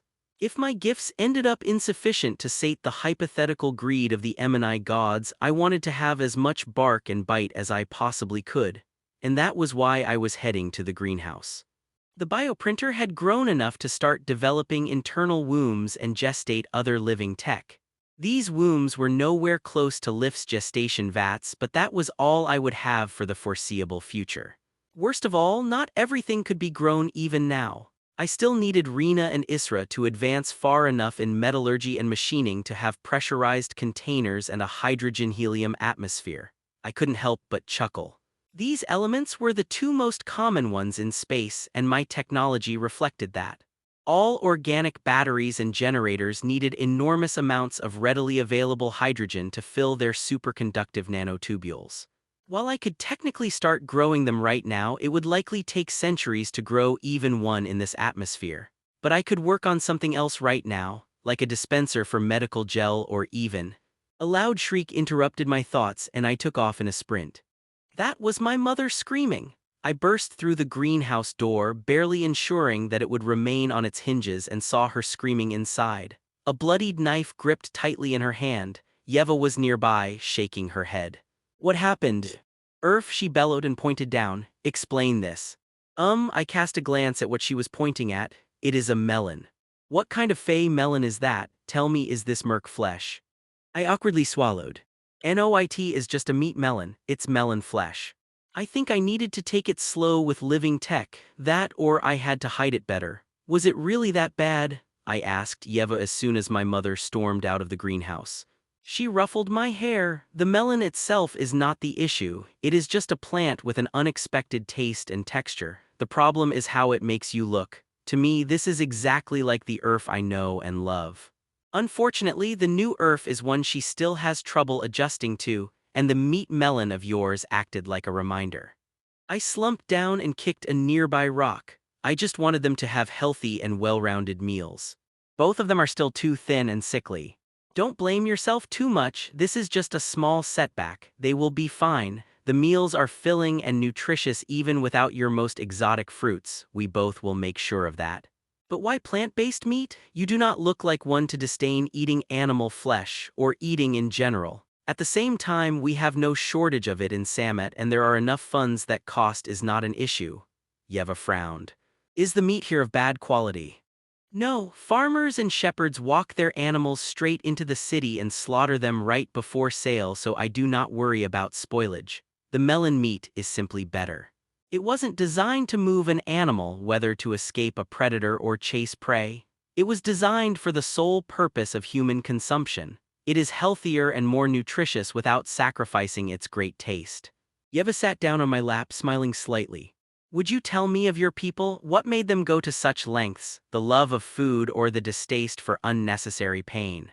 I wish I could say that we were a peace-loving kind that couldn't bear to witness any pain, but the reason was much more pedestrian. I rubbed my fingers together. Money and available resources, it is extremely cheap to grow a herd here on the surface. There are plenty of pastures and all you have to do is let them roam and nature would do the rest.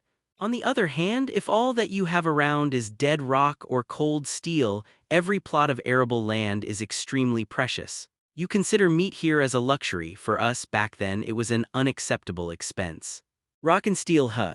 That doesn't sound like a great place to live. I smiled slightly and pulled her closer. It took us a long time, but we learnt how to craft our utopias rather than seek and exploit ones already present. And here it is the opposite, Yeva sighed. Why can't Em and I do the same instead of relying on exploiting the masses? They will, in time. Remember that progress depends on exploitation. You live because you exploit things that you eat. Em and I simply relies on the quickest and most readily available forms of energy. The flow of rivers or winds, animal or slave labor. We all were like that in the beginning. Then we learnt to exploit natural resources instead and eventually the power of nearby stars. It is still exploitation, the only difference is that a humongous ball of plasma doesn't care about what we do with its radiation. In time, he says, she huffed. And what if they decide they prefer the current state of life?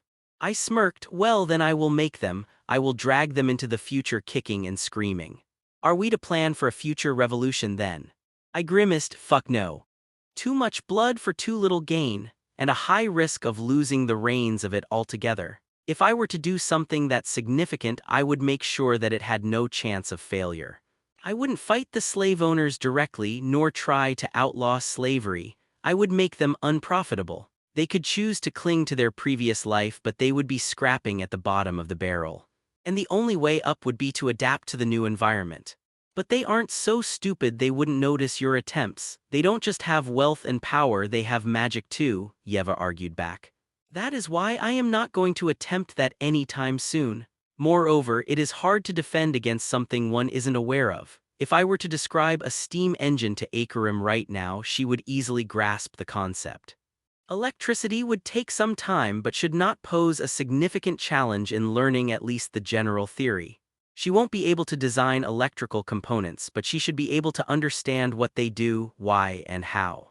In comparison, electronic systems and Boolean logic would require a completely new worldview and a decent amount of time spent studying. Now imagine someone who has neither me nor you to provide all that knowledge. They could react to our actions and try to throw sticks in our wheels, but they won't be proactive about it. Or worse, imagine someone trying to understand even more complex concepts, like neural network computations. Just like that sister of Isra, Esmat. If she knew our plans, she wouldn't have bothered with iron or iron ore and would have gone for something more critical like the caustic soda we need to process bauxite into alumina. She chuckled and scratched her nose. Although, I don't think that I understand the theories you mentioned either. I haven't provided you with that knowledge yet. I felt like you have a lot on your plate even with what you already know. Neural computation is the fundamental part of living tech, as they both employ digital and analog logic whenever necessary. Yeva frowned and glanced at the bioprinter's room. Wait, so they actually have human-like neurons. They aren't just alive but like alive. I couldn't help but smile at her wording. They use similar methods, yes, but they do not possess the ability to think for themselves as we do. Think of them like your stomach. It is capable of perceiving certain stimuli, acting independently on them, and even influencing your state of mind in turn. But in the end, it is nothing more than a part of a greater whole, which is you. I stretched my arm out and let Harold's tentacle break through my skin. It has its own brain, but all it does is provide additional processing power to operate itself at its maximum capacity. Without it, I would have needed days if not weeks to transfer that sliver of knowledge to you. And I probably would have screwed it up in the process. Yet without me, Harold would stay inert and likely die just as my spinal cord would if someone were to rip it out of my spine. Make sure you do not show it to your mother, Yeva poked it with her finger. Even I find it weird despite understanding how useful it can be. I don't know what made your people think that growing tentacles from your wrists was a great idea. Trust me, I am the tame one. There are societies in the human collective that modify their bodies way beyond the humanoid form, whether with organic, plastic, or even metallic parts, I smirked. And I am absolutely sure that you are still underestimating how far-reaching Harold's communication is. I raised my hand to her face. Will you trust me? She glanced down at the proffered tentacle and narrowed her eyes but gave me a tiny nod nevertheless. I let my hand caress her neck, giving Harold easy access to the back of her head. In less than a second, I felt the initial connection. Early reports on her general health and slight worry about my actions. I ignored them all. I was not there to invade her privacy nor to fix or adjust some parts of her body. I was there to give, not knowledge. Yeva needed time to digest the current batch. Memory. I didn't bother with the glimpses of my past, they were fuzzy and hard to comprehend. The navigator's perception of space, especially severely augmented by the organic AI, was overwhelming even for spacefaring humans. What I gave her was the memory of seeing Yeva for the first time upon my return to the manor. The yearning of my heart upon seeing her face. The pleasure of my ears while listening to her song. The hope for the future as I saw that kid, Vera, listening with rapt attention to the guitar's melody. And the wishful vision of our children sitting just like that, all around their mother and listening to her music. Damn it, Urf! Yeva groaned and pulled me into a tight embrace. This simply isn't fair. I chuckled and hugged her back. This is Harold's actual power. Through him, I can communicate with almost anything organic, at least in some capacity. Living tech is easier as it was designed for it, but humans aren't that far off. After all, there is a lot of overlap in our thought patterns.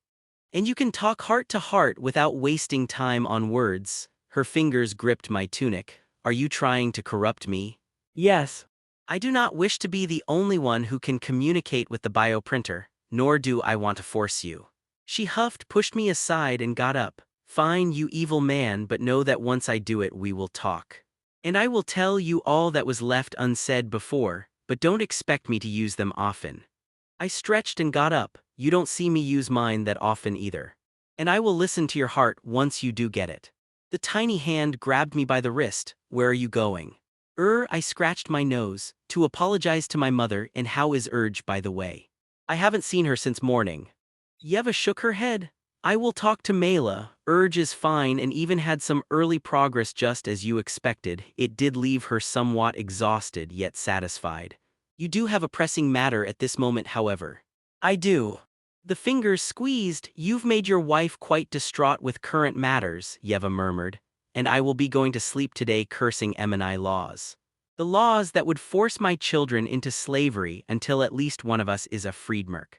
Her grip tightened even harder. It is not the time for children yet, she calmly spoke while dragging me back with nanite-enhanced strength, but some practice is in order. XXX. I walked across the estate while making sure that my steps were carefully placed. Nanites changed Yeva in an interesting yet quite predictable way. She still enjoyed simply spending time together, whether it would be cuddles or just lazing together with guitar and wine. Occasionally she would get turned on and frisky. The difference now was that Yeva had nanite-enhanced stamina, and was eager to use it to the fullest once she was in the mood. I smirked at the dull feeling of success between my legs. While I could easily heal it, somehow I didn't feel inclined to. The pain was almost pleasant, like a thrum of sore muscles after an exercise regimen. This is all your fault, I heard a grumble from behind. Looking back, I couldn't help but do a double take at Urge's appearance. Bent ear, ruffled hair, and wrinkled clothes made her look like a large cat that just returned from a week-long trip through the streets and finally had a night of restful sleep. And good morning to you, Urge, I smiled. I heard that the training was a success. Success, he says, she huffed as the two gloves grabbed me by the tunic and shook me in the air. How am I supposed to get revenge if she shrugs off anything I throw at her? Answer me, Urf. Revenge, I raised my eyebrow. I thought that you would like your punishment. This is quite impressive, by the way. What did Anae say about this? She hasn't seen it yet. The magical gloves pulled me closer and the cougar slumped over me. I was heading to the field we use for training before I saw you. She touched her breast and made a grimace. And I'm still sore from yesterday. "Oh, my poor kitten," I cooed underneath her arm. "Do you want me to kiss it better?" MNHN no, she spoke with visible reluctance and stepped away.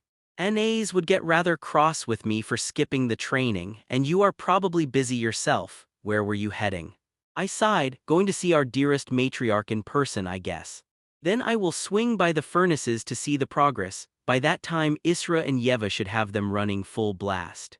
She frowned. "Do you want me to grab NAs and come with you?" "No. From what I heard from Akarim, this will be just between us. You wouldn't be allowed to enter anyway." I peeled off the glove that was caressing me and passed it over to Urge. "Don't worry about it, I will be fine. This is not a trial, Nanya Kamital Ida simply wishes to gauge my worth before we meet in public. I've dealt with Akarim in a similar fashion once and," I smirked as I cracked my fingers, "if she proves to be different I will go with a more blunt approach." "You know," Urge spoke quietly, "if this was someone else I would have thought them to be fey-touched." I gave her a reassuring smile and squeezed her shoulder. "Perhaps I am. I have to worry about the Emini gods now. I can't waste my time on matriarchs with this damn castle looming over my head." XXX. As I walked beside Sulla, I couldn't help but draw parallels to my first meeting with Akarim. And differences? I was no longer dressed in the shoddy tunic of a slave, nor in the sturdy but bleak tunics that I wore during work. I wore an exquisite black collat embroidered with the fine golden silk of my creation. The servants of the inner courtyard also paid a lot more attention to me now compared to back then, giving me bows of deference as I passed by. I was the alchemist of Kamital, advisor to the ruling family and bearer of the golden jester. It didn't matter if I was Merc, I had the status and pull to directly affect them, whether in my anger at a perceived slight or in benevolence at well-timed supplication. Politics, as usual. Whether it was done by a wine-bearer seeking to satisfy an influential guest or by said guest who sought to satisfy Kamital matriarch. We arrived at the well-adorned door and Sulla nodded, stepping aside. There were few words spoken between us during this walk. I was already briefed by Akarim on anything that could happen in the room and her assistant had no desire to interrupt my thoughts during the walk. I nodded back at him in silence. His loyalty to Akarim was unquestionable, even in his silence. To give additional advice as we departed from Domina was to imply that Akarim's advice was not complete. I wasn't too envious. While I didn't have someone like Sulla, I had Anais, Yeva, and Urge, even Viter to a certain extent. And I managed to acquire so many in the span of a month and a half, and if I were to play my cards right I would have Isra too. Mastersmiths weren't that common. A wormage mastersmith was hard to find and hire. A loyal one did not exist, one had to spend time and effort to create one. I took one last glance at the nearby window as I walked through the doors. Somewhere out there the blast furnace was probably at full heat by now, devouring ore and recently made coke only to cast batches of pig iron ingots, arranged in rows like piglets suckling on a sow.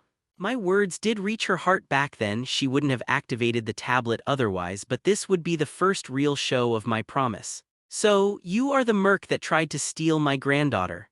A cold voice cut through the room and I glanced up from my bowed position. Something that I'd done subconsciously as soon as I'd entered the room.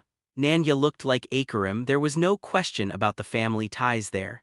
She had seen 4 centuries of her life yet looked more like Akarim's older sister rather than her mother. Just like Domina and lady of the house, matriarch was neither tall nor large, a lithe figure of my height with intense amber eyes. Her eyebrows were just as prominent as Akarim's, but there were differences too. Her hair wasn't the ruby red of younger werfoxes but orange. This was a mature fox with streaks of white and possibly gray. Perhaps in a few more centuries she would fully shift to white just as Vernon Shaw already was. They were siblings after all. I raised my eyebrow at her tone. She was coming fast and strong in this conversation. "My matriarch, I assure." "You will assure me of nothing," she interrupted me with a swish of her tail. A familiar orb landed in her palm. "Speak plainly, did you come from the skies?" Yes, I stood up straight, casting away my previous stance of obeisance, inwardly smirking at her expression. There were many skies, and the skies I hailed from were most likely different from the ones of her gods, yet the orb of truth didn't know or care. "What are you going to do with this knowledge now?" "Why are you a merc?" Nanya exclaimed, incredulous. Her tail was swaying and twitching from bundled emotions. From my experience with Anais and Acherum, frustration, anger, desperation, anxiety, I was the unknown that could make or break her manner. Yet my perceived origin stopped her from quickly disappearing me, while Acherum had informed her that quietly disappearing me also wouldn't work well. "Why do you only have a tail between your legs?" I shrugged nonchalantly. I was not willing to throw an olive branch just yet. She set the tone of this conversation and I simply replied in kind. Nanya wasn't stuck in the corner, she merely started to realize that easy and palatable solutions weren't available. How is that even related? Through birth, the design of our bodies is governed by our parents, whether we talk about Spark or a dick. The orb agreed, thank you orb. Although, I figured it simply relayed what I thought as the truth myself, and I was very inclined to believe that magic was genetic. I didn't know how, but obvious mage lineages and occasional bastards born from merc slaves were quite telling. And your parents came from the sky as well. I kept myself still. No, they were born here, they gave me flesh, they gave me the name, they gave me life, they gave me love. But I am more than these parts combined. The daimon, of course? Nanya slumped and I sighed internally. So if you had wormage parents, you would be a wormage yourself. If that was the only change in my life, yes. Or I would not exist at all. Would have been so much simpler, she grumbled to herself, if only they didn't exist themselves. I narrowed my eyes. Am I to assume you are threatening my family? Nanja glared back at me. Are you not threatening my own manor just with your presence already? I will do what I must to preserve my house and you will not tell me otherwise, daimon or not. Threaten, I spread my hands around. Look at the opulence and wealth. This room was either decorated by my gifts to Kaimital or was funded by the gold that I made for Acherum Adal. Matriarch glanced around at the vibrant colors of the room as her hand touched the spider silks of her couch. Smooth and soft, this was a devious trick of Acherum that I was quite grateful for. On the surface, the room looked like an opulent throne room fit for a matriarch to meet any of her guests, but in reality, the room was mine. She was not the center of this wealth, I was, and now I made her aware of it. My finger pointed at her face. I gave nothing to your house but profit and power. Your brother is basking in glory as all mathematicians of Emini are greedily watching him speak, writing down his every word. While your daughter is busy charming Emini with new silks and colors, fragrances and glass that even the fabled Eska clan cannot reproduce. I know, Shahin Eska Yusufya knows it well enough that if Acherum should throw her out she would come crawling on the ground kissing my feet just to keep her servitude. No, Nanja Kaimital Ida, I am not a threat to your house, nor was I ever before. I respect Acherum Adal and her daughter too much to do something like that. The threat to your house is jealousy, greed, and envy, the jealousy of your other daughters craving what Acherum has for themselves. The greed of Amanjan Irada, willing to trade her sister's wealth just to fill herself with some prime wormage spunk. The envy of Sophia Chassia, who could not accept Kaimital being above Shebet in math. I crossed my hands and calmly continued. If that is all it takes to threaten you, then I severely overestimated the power of Kaimital, or your own. My manner is not weak, Matriarch roared, smashing the nearby table to pieces. She stomped over to me and her finger stabbed into my chest. Watch your words carefully, young and sparkless daimon. AI Karim might be young, but I've seen your kind before. For all your bluster, you fall and burn just as brightly. You can try, I allowed casually. My collet hid my fully engaged skin suit quite well. Or you can ask Shahin if this merc cares about her oh-so-powerful tail. Or you can ask Ramid Kaimital Qasim how this merc responds to being attacked by a combat-ready wormage. You can even ask Albin Shebet Chassia, the same one that Amanjan is trying to milk and the one I consider my friend. Ask him how strong I can be.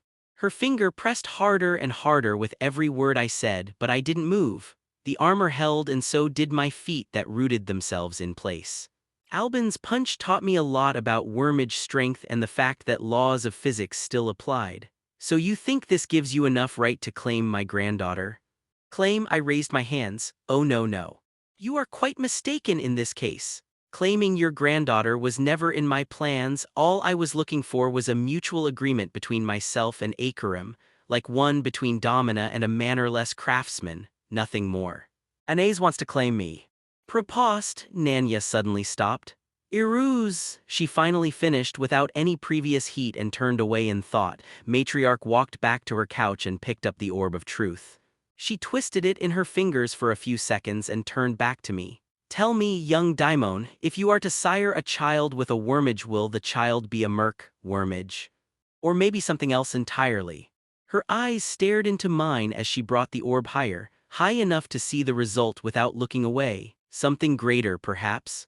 Tell me, young Daimon, if you are to sire a child with a wormage, will the child be a merc, wormage, or maybe something else entirely?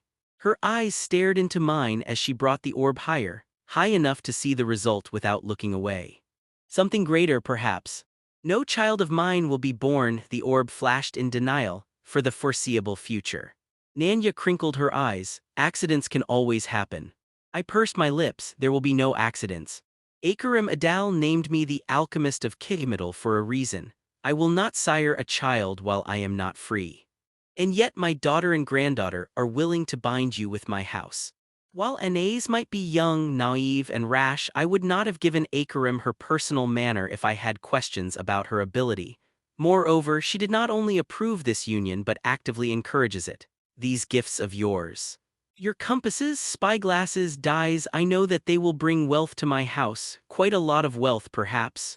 Her fingers brushed the trinkets on the table as her amber eyes glared at me, but we are not that desperate. We are one of the richest manors of Emini and we achieved this status with patience and prudence. No, what my daughter yearns for you isn't measured in gold but power. I shrugged my shoulders. There is more than gold in these gifts. They will reinvent seafaring as you know it. Nanya dismissively swayed her tail as I spoke. Spare me, I've heard such words countless times already. Every artisan that crawls into my palace to beg for gold would eagerly claim that her products would shake the world. What I did notice is the sudden growth of Akarim's magical skill. Her fingers tapped on the table, bolstered by a certain daimon perhaps. You expect me to divulge my mistress' secrets? I asked rhetorically. All that I can say is that her power is her own. If you wish to know manorial spells, you need to talk to Domina directly. She scoffed, do not try to teach me the laws of Emini, or try to act stupid. You are yet to answer my first question, so. And I gave my answer right away. Right now my seed is that of a merc, or even worse, it is weakened so that I won't get anyone pregnant, period. Nothing more and nothing less. Matriarch scowled at my answer but didn't say anything. The orb of truth was an insidious artifact, but it relied on my answers and I had no intentions of showing all my cards, especially to her. Right now, she murmured, quickly picking up on the nuance. Someone in your place would have been eager to sow his oats into a willing wormage of high status, and don't give me that freedom excuse. We both know that a child of the lady of the house would never be a slave, yet you are stalling it personally while continuing to enjoy Akarim's protection. No, she isn't waiting for your children. That means her newfound skills. I rolled my eyes. I do not know any flow skills. I do not see flow nor do I feel it, and especially I cannot control it. I have no spark and I am a mew. And you teach numbers. Nanya continued her thought without paying attention to the orb of truth. Numbers that my brother Vernon Shaw praises you for, that algebra of yours, numbers that caught the eye of the censor herself. I also read Akarim's letters about your knowledge. About the number system that borrows symbols from the artifacts and the bookkeeping system that quickly solved any issues the new numbers caused. She spoke slowly, carefully choosing her words and mulling over each sentence before starting a new one. You have quite a glib tongue, young Earth, but I've seen your kind many times over, the matriarch concluded quietly and looked me in the eyes. Do you know geometry as well as you know your numbers? I shrugged. Some things cannot be compared, especially since the more you learn about them, the more you recognize how little you actually know. Are you being glib again? I spread my arms apart. Akarim Adal was quite insistent on what I should or shouldn't say, to protect the secrets of the manor or something. She sat motionlessly on her couch, silently watching me, waiting for some crack in my posture that I would never give her. Nanya Ida was sharp enough to figure out the truth even with the faulty premise of me being a daimon. More than I was originally planning to divulge myself, but something that I expected to happen anyway. The question now was whether that was enough to sway her mind and back Akarim. "Why do you seek the protection of my house?" Matriarch finally said. The orb was once again in her grasp. I sat across from her. "The same reason as many others, I would say. So that I can pursue my craft without being bothered by every single opportunist in Samet. I prefer to live a luxurious lifestyle, but rather than demanding it from Akarim, I am willing to create the luxuries myself. Both for my own family and hers." "You gave her soap simply because you wanted to smell nice." Her eyebrows rose. "Exactly, my first task in this manner was to wash raw wool. Smelly, greasy lumps of fur full of dirt, dung, and sheep oils." I grinned as I palmed my fist, cracking my fingers. As you can imagine, I was not fond of such treatment. Her ears twitched as she understood my message. I'd shown her a glimpse of my strength today, strength that she assumed I possessed all this time. "I am of a sensible kind, however." I spread my palms apart wide open. "Instead of threats and demands, I brought gifts. Gifts that would make her notice me and make her richer in the process. Gifts that, even if my domina was greedy and unjust, would still ensure I would not be sent back to the washing pits. Because she would need someone to make more soap. But most importantly," I leaned over and pushed the 3 nautical instruments closer to Matriarch. "I gave these gifts to learn what kind of mistress my domina was. Was she wise to recognize the golden swan and patient enough to wait for golden feathers to fall on their own? Or was she greedy enough to pluck all these feathers at once, making her instantly rich yet killing the swan?" Her tail shifted as she glanced down. "Did you ask her to marry Anais at that time as well?" "I asked her for protection, for safety to craft new things so that she could have them, unobstructed by other slave overseers. Or her elder children, eager to deny what Anais had rightfully claimed for herself." She understood my implication in an instant, although there was a certain bitter look for me likening Matriarch's Amengen to Domina's Amalric. "But if the shoe fits, wear it. Who else is chasing you? As far as I could tell, there are more than opportunists from Samat." "Apart from the other dominas of your house, you mean?" I immediately hit back. "Well, I can't ignore Sophia Shebet Chassia, who didn't appreciate being bested by your brother. The Eska, to a certain degree, but they have been largely dealt with. I have no external enemies, only those that see my golden feathers and find themselves eager to pluck some for themselves. Like the mountain clans that would undoubtedly bother the entire Emini once they hear of someone stealing Fulid." I scoffed. "First of all, my knowledge is mine alone. It was freely given to me and I have every right to share it with anyone I please. Second of all, I won't be making Fulid. Not only do I not need it myself, I do have a head on my shoulders and can understand the risks. If mountain clans ever descend on Emini, it would be due to the gossip and fear-mongering among your kind. And what of others? I am not running from anyone from above." I hid my smirk at my interpretation. "There are more like me out there than there are people in the entire Emini. I am not that special or unique, just a bit unusual in these lands, that is all." The tail slammed on the couch as Matriarch scowled at her orb. "Cryptic and useless. I will call off Amengen Errata or any other domina of Kametal, for I find your gifts to be worthy of consideration, but if you wish to see my granddaughter in your Sadak, you will need to try harder. I want to see your sincerity. Your knowledge is the manneral secret of my daughter, but you can provide your children to Kametal and teach them in your craft. Once Anais is willing and I am free, there will be children, yes. No. Those would still belong to Anais and Akarim. As matriarch, it is my task to mend the rifts between all Kametal manners, preventing one from taking over the others, whether it is the manor of Amengen Errata or the manor of Akarim Adal. I will pick appropriate candidates myself for you to sire children with." I sighed. I do not think that my Sadak will agree to such inclusions. Some called politics prostitution. Akarim did warn me multiple times, but it still felt rather odd to discuss something like this so brazenly. Odd and unpleasant. "Hold your horses, Daimon. I am not just handing over my relatives for you to claim into Sadak. You will provide your seed and teach them, nothing more. Then you will wait, and for a long time too. I will not entertain such unions before my Sadak has my firstborn, including Anais. And I will make sure that they are born at the most opportune time for them."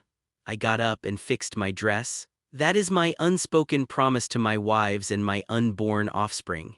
You can underestimate my gifts all you want, but I will not let you underestimate my children. The gifts that need decades to bear fruit, she asked rhetorically to my back. I stopped in front of the door and glanced back. Bring the Eska delegation to the feast and see what happens then. Have a good day, matriarch. XXX. The visit to Domina didn't help my mood. While Akarim wholeheartedly agreed with me that Anais and my Sadak would come first, she was less helpful about me being whored out for political babies. At least Matriarch didn't call dibs on arranging my firstborn marriages. Although I had suspicions that it was already half expected, and the only reason she didn't say it out loud was that by Emini standards these dibs already belonged to Akarim and Anais. Everyone wanted something in return. While some preferred to grease their palms with gold, others tried to lather their cunts with spunk. Or both. It would have been easier if all she wanted was to jump on my dick for a bit just because she could. It wouldn't have been the first time that I'd traded a bit of my pride to gain something more important in turn. But this was about the futures of my children. Emini child-rearing and early education were barbaric by my most optimistic views, and they had zero idea how to raise nanite-positive children. Well, maybe they did, based on their lore about daimonas who were born with adult hearts, but I had little trust in their centuries-old stories about their freaks of flow. Nor was I planning to let Nanya raise my children by Emini standards of culture and morals. Wishing for a utopian world where no one had to work, men could dance and paint, women could study sciences, and everyone had at least 10 slaves granted to them by the state. How progressive? No, I would raise all my children with my morals in mind. Lif would kill me if I ended up as the reason some nanite wormage Genghis Khan bathed this world in blood with their power over tech and magic. I walked into the bioprinter's room and immediately extended my already tentacled arm. A slight feeling of frisson and I felt myself connecting to the organic machinery in front of me. Myriad of reports ranging from the important ones about nutrient supply and gestation estimates to mundane data about room temperature. I shrugged them all off. All systems were nominal and thought of the new commands. A familiar handshake thought and a new wave of reports flooded my brain. Images of tools and constructs with the corresponding memories of their uses and characteristics. I had to pick carefully. The bioprinter had 3 mature wombs and one was already in use. It spent most of its developmental time creating multiple glands for specific bulk products. They were the source of spider silk and other fibers as well as multiple oils, resins, and lubricants I was bound to use in the future. Living tech was too obvious and I had no plans of making it in bulk. Easier to explain a sudden appearance of a magical thread rather than the huge spider that can knit socks in its spare time. I thought approvingly at the image of a huge dragonfly, feeling one of the wombs quickening with action, and checked on my earlier request. The embryo was growing well and soon I would find myself in possession of a cuddly yet slimy worm with too many teeth in its mouth. Perfect for wound debridement, ointment secretion, and many other medical uses I was bound to need in the army. And the ideal thing to have around if Urge should find herself stabbed once again. Or if the upcoming days ended up rather hot and required me to engage in more aggressive actions. It was always easier to fight when no one was dying in my arms. Disengaging from that process, I continued my search for something more aggressive. The bioprinter was not exactly a military-grade technology, especially the one from shuttle stockpiles, but there were some options. Every ship required maintenance tools and other gear designed to make hard and tedious tasks a little bit easier by using a splash of power from a nearby power source. And some of them had a bite. I grinned to myself as the bioprinter formed the second zygote. Lif always found it enjoyable when I was personally trimming her. These two would undergo a different gestation process. Instead of slowly growing inside the bioprinter, they would be laid as eggs first. A rather costly process, but it would allow me to keep them on me at all times and hatch them even if I was far away from here. By my own free will or not.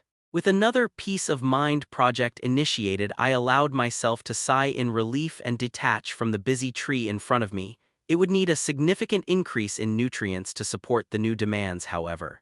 Yeva needed to be informed. Unfortunately for my plans to speak with my dear wife, I was accosted by an angry gremlin first. "Stop hurting my Yeva, you brute!" Vera swung at me with a recently picked-up tree branch. What? The statement was so absurd that I completely ignored the waving stick. She was still a child anyway and had little force behind her swings. Feeling still at loss, I glanced at the other two adults nearby. We were at the clearing beside the blast furnace. The process was in full swing and the furnace was tapped a few times to drain metal and slag. Workers already knew what they were doing and there was a pile of red-hot pig iron bars cooling to the side. It hadn't been long since Isra and Yeva could step aside and observe rather than teach by example. Probably why Vera was here. The little limpet noticed the opportunity to cling again, no doubt. At least Isra looked as confused as I was. Yeva was amused. I heard it all. You were fighting her all night and she was crying really hard, Vera wailed out loud, making me cough awkwardly. Look, Vera, how am I supposed to explain it? I tried to dodge the swinging branch while frantically constructing the birds and the bees talk. When a man and a woman love each other very much. I know what sharing a bed means. My shin got smacked once again. You lay together when the sun sets and then you go to sleep apart, and you were slapping her. Yeva, I begged, a little help here. Oh, I don't know if I should be helping brutes, Yeva mused with that tinkling laugh of hers. After all those things you did to me all night, I might be having trouble walking even now. Isra just stood there silent and slightly red, unsure whether she should be doing something in this situation or not. I pouted. No one was on my side anymore. Yeva smiled and crouched in front of her defender. Vera, do you remember when I gave you a strawberry before dinner? Just one to see if you like the taste. The vicious attack froze mid-swing as the gremlin gulped. Maybe. Remember how I found you all red and strawberries gone? These words made Vera look away and shuffle her feet. I wanted to try some. Yes, you did, Yeva smiled. And then you wanted more and suddenly all the strawberries were gone. Sorry.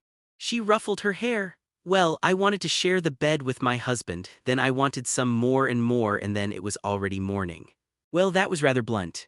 Although when I thought back about it, children in Emini were rather familiar with procreation.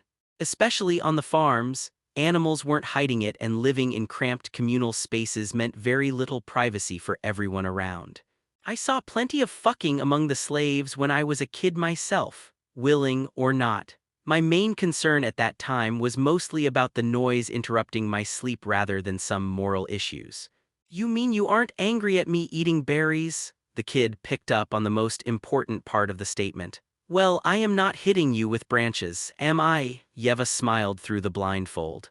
Vera looked down at her weapon, scowled up at me and threw it away with a huff. Some rivalries were hard to put aside, it seemed, and apologized to my husband.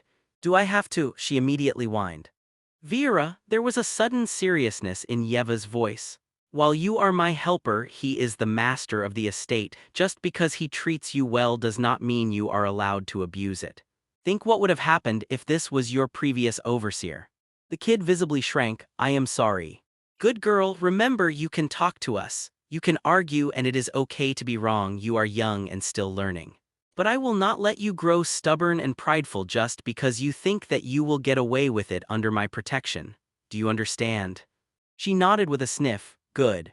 Since you properly apologized, why don't you run to the kitchens? I think Aziz still has some berries left over.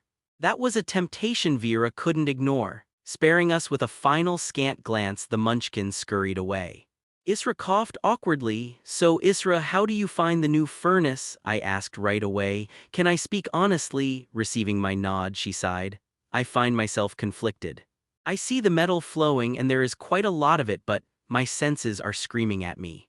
The Minotaur waved at the makeshift air pumps that constantly pushed air into the furnace. All my life I was taught to be careful with bellows, not to overfeed the fire lest I end up with short iron. You, on the other hand, asked Rena to make you that. It all feels completely backward to me. And the quality of this irons. Isra shuffled through her apron and pulled out a piece of pig iron broken in half. Well, it is short iron. Your senses are correct, Isra Hale.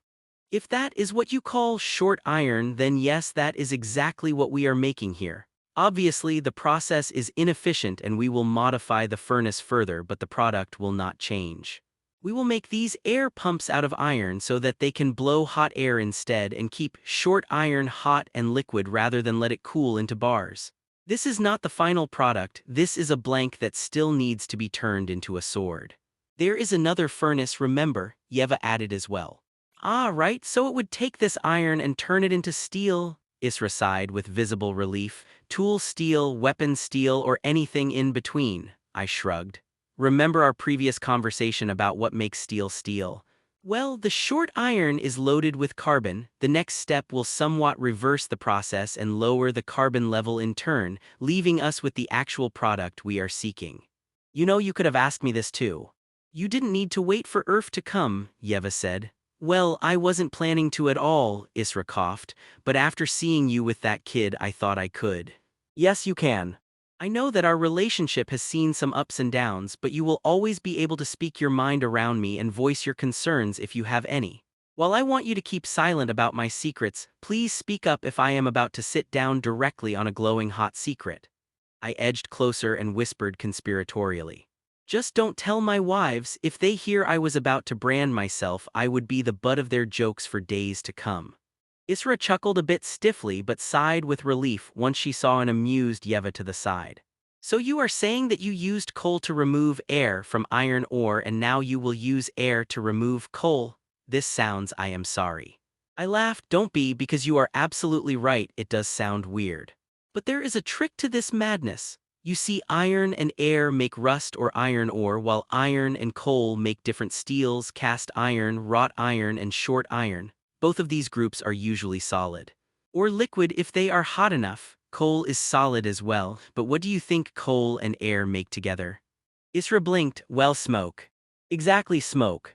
And the first thing smoke does is fly away if you let it. So you go back and forth and let impurities fly away like grain shells during thrashing. And if something doesn't fly away, that is what limestone is for. It soaks up the rest and is subsequently poured out as slag to the side. The bells tinkled on her horns as she looked at the furnace once again. Just as the workers were pouring a new charge of ore, coke, and limestone in. Will the other furnace be just as fast? She whispered, wide-eyed. No, but it would be leagues ahead of folding and refolding metal until a sufficient amount of carbon is burned out. These bars will be melted once again, but in a reverberatory furnace that will keep them far away from burning coals. There you could slowly mix the puddle and let the extra coal escape into the air. She whined, just tell me how fast. I shook my head and did some calculations. You remember when we talked about getting you a proper steel anvil, one fit for your size and stature. I was lifted, shaken, and overall rattled. Yes, so how long a 10-day? Yeva coughed. Her hands suddenly let go and I fell with an oomph sound. I was thinking about 2 or 3 of these per day, actually. By the 3-horned gods, Isra whispered, looking at the ever-growing pile of pig iron bars. Only to cautiously glance at the divine castle and wipe her hair Torai in reverence. Her rings were made out of silver. Yeva picked me up and dusted off my collet. You really are soft with children, both small and large, she whispered. How was the meeting, by the way? I broke her down. It is my duty to build her back up again, especially after she pledged her loyalty to me. About matriarch, I sighed. She wants my children. Yeva glanced sharply at me and I shook my head. I made it known to her that my Sadek takes precedence whether she likes it or not. She agreed to call off Amanjan, but we might still end up with a scorned matriarch instead. That does not sound very promising. No, it does not. Are Urge and Anais still training in the field? I think I should head out there, get my armor properly runed, and ask Anais to show me some wormage spells in action. Perhaps I might come up with some ideas there or just get some additional practice. So much to do. The divine ritual was fast approaching, and I still needed to tinker with my lithoscanner. At least so that I could get proper reference blanks for Isra with a precisely measured iron-carbon content. The whole origin of magic would have to wait until my smith could mass-produce armor steel. So little time. Anais Kamital Hillel. She stared at the cougar in front of her and the gloves and gauntlets that were floating nearby. This wasn't a simple manipulation. Anais could see that Urge was subtly moving multiple parts of the whole rather than controlling it as one thing. What do you think? Urge asked, grinning. Very impressive. Did Urf manage to teach you that? Nope, this was all me, the cougar scratched her ear and chuckled. Urf tries, but I don't always get his lessons. All those spheres and surfaces only make my head hurt. A sly smirk came back. Well, Yeva did help, but I got back at her for that. Anais rolled her eyes. Spare me your tales of conquest. The servants are already whispering horror stories about what happened in that room. And you need to pay attention to the lessons, Urge. I know they might be quite tedious, but you don't even realize how valuable they can be. Wormages would beg and plead just to have this opportunity, or stab and kill. I know that, but I didn't have teachers throughout my childhood like you did, nor do I have the smart worms that Yeva has. I can read and write, something that not many slaves can do. I can even count without using my fingers. But his math is completely different. I still forget his numbers sometimes. Anais sighed and put her werbo aside. While it was a gift from her second father, it might be time for her to lay down the bow and pick up the flow oar. Her control grew by leaps and bounds, and Anais expected, with some reason, to step into the ranks of war mages rather than archers. You are not a slave, Urge, she calmly refuted her outburst. Despite your necklace, it is merely a matter of when, not if, the Emini recognize your freedom, and you will not be measured as a slave then, not even as a mere freedward due to the status of your Sadak. Unless you want them to look at you and see nothing more than a past slave. Your magic is even more pronounced. I will not lie when I say that your growth is exceptional. There are wormages in Emini weaker than the current you, born into mediocrity with a paltry grasp on flow around them. All they will ever do in their lives is grab an occasional fruit across the room or feed the runes within their manor. But you are better than them, I believe you are, and that is why I push you further. Surely you jest, Urge sputtered, likely not expecting such praise. I am proud of my skill, but the wormages around me are still leagues ahead. Anais scoffed. The wormages around you belong to the pillar houses. It would be weird if we weren't the strongest. I also did not say most or all, just some wormages, the weakest and laziest. To best them would be a grand, if not impossible, feat for any were, or a mere expectation for an average wormage. Is this all that you strive for, Urge? Fuck no, the cougar harumphed, crossing her arms. The two armored gloves mimicked her movements nearby. I understand what you are trying to tell me, I agree, and I appreciate you for it. Believe me when I say I am trying to use his lessons since I know they help with flow. But I don't see flow like you do, which makes it twice as hard. How do you do that, by the way? Anais probed. Your level of control is phenomenal considering how quickly you progressed. They almost look like Arusaket rather than pieces of metal with basic runes on them. Urge thought for a second and nodded. I think that I do use his ideas. You remember how I mentioned using shame and he went on to talk about wells that pull everything in? Anais cautiously nodded. That part was still confusing to her as well. Urf did briefly mention some insanity about weight warping distances like a rock bending a stick, but all that still sounded like Fey talk to her. Like that orange lying on a bed sheet. Yeah, that one, the glove pointed at her and Urge grinned. So I thought, what if it wasn't an orange pressing down but something else, like my hand? Anais blinked. May I? She picked up a leather glove and tried to recreate what Urge spoke of. To her surprise, it didn't come as naturally as other spells. It took her quite a few attempts, and many of them were ruined just because Anais would slip and try to move the glove as she would usually pull on it. She was about to blame Urge for her incomplete explanation when the glove finally jerked upward. Something is off. Urge frowned. I know that, Anais huffed, glaring at the stretched glove in front of her. She could move the fingers, but instead of looking like a flying hand, it floated without substance, flat and slowly stretching apart. Why is it doing this? I don't know. Imagine it clenching into a fist. Anais thought of a fist punching a pillow. The glove squeezed into a ball and started to turn inside out. What are you doing? Urge gasped. Here, let me. Anais felt flow envelop her spell and pour within like 1,000 little streams, or worms. She let go with a shriek and the glove ripped itself into tiny shreds. What did you do? She accused the cougar while rubbing her hand. Whatever it was, it felt extremely invasive. I tried to hold it myself like I usually do, Urge pouted. That was a nice glove too. Well, you shouldn't do that when someone else controls the magic, Anais grumbled. Anything could have happened, and I will get you a new pair. That was just so weird. How did you do that? Probably because I was too strong for that spell, Anais didn't know. How hard do I need to press on that fabric to control it? Well, she narrowed her eyes. Well, what? Irf did say that it was just an example, like a map of a room rather than the room itself. So I thought that the sheet should be like that too. Anais blinked. Like what? The cloth like a room. Did you suck so much of his seed that it finally filled your entire head? Urge giggled. Maybe. But I just stopped trying to understand it and simply tried to imagine something like that, you know? I don't see flow in my heart, but I think I could feel something else. Perhaps its movement, maybe its absence. I just tried to push a hand into the fabric of the room and have flow in. The werfox groaned and palmed her face. Urge was a lost cause, only gods knew what was brewing inside her head. At least Urf could explain his words with lines and numbers, even if it took him days to do so. Urge took his feverish ideas, ran with them without care, and through some twist of fate managed to get them working anyway. I don't think I can help you with that kind of flow, maybe in the future, Anais sighed. We should still train with Werbos so you can work on your speed, but your new spell looks too promising to put it aside. Can you show me its strength? Urge stretched her hand out, and the gauntlet quickly jumped on top of it. She clenched it into a fist and swung at the nearby tree. With a loud crack, the impact gouged a huge chunk out of the trunk, showering Anais in wood chips. Sorry, the cougar chuckled. It is indeed powerful, Anais glowered at Urge as she brushed the pieces off.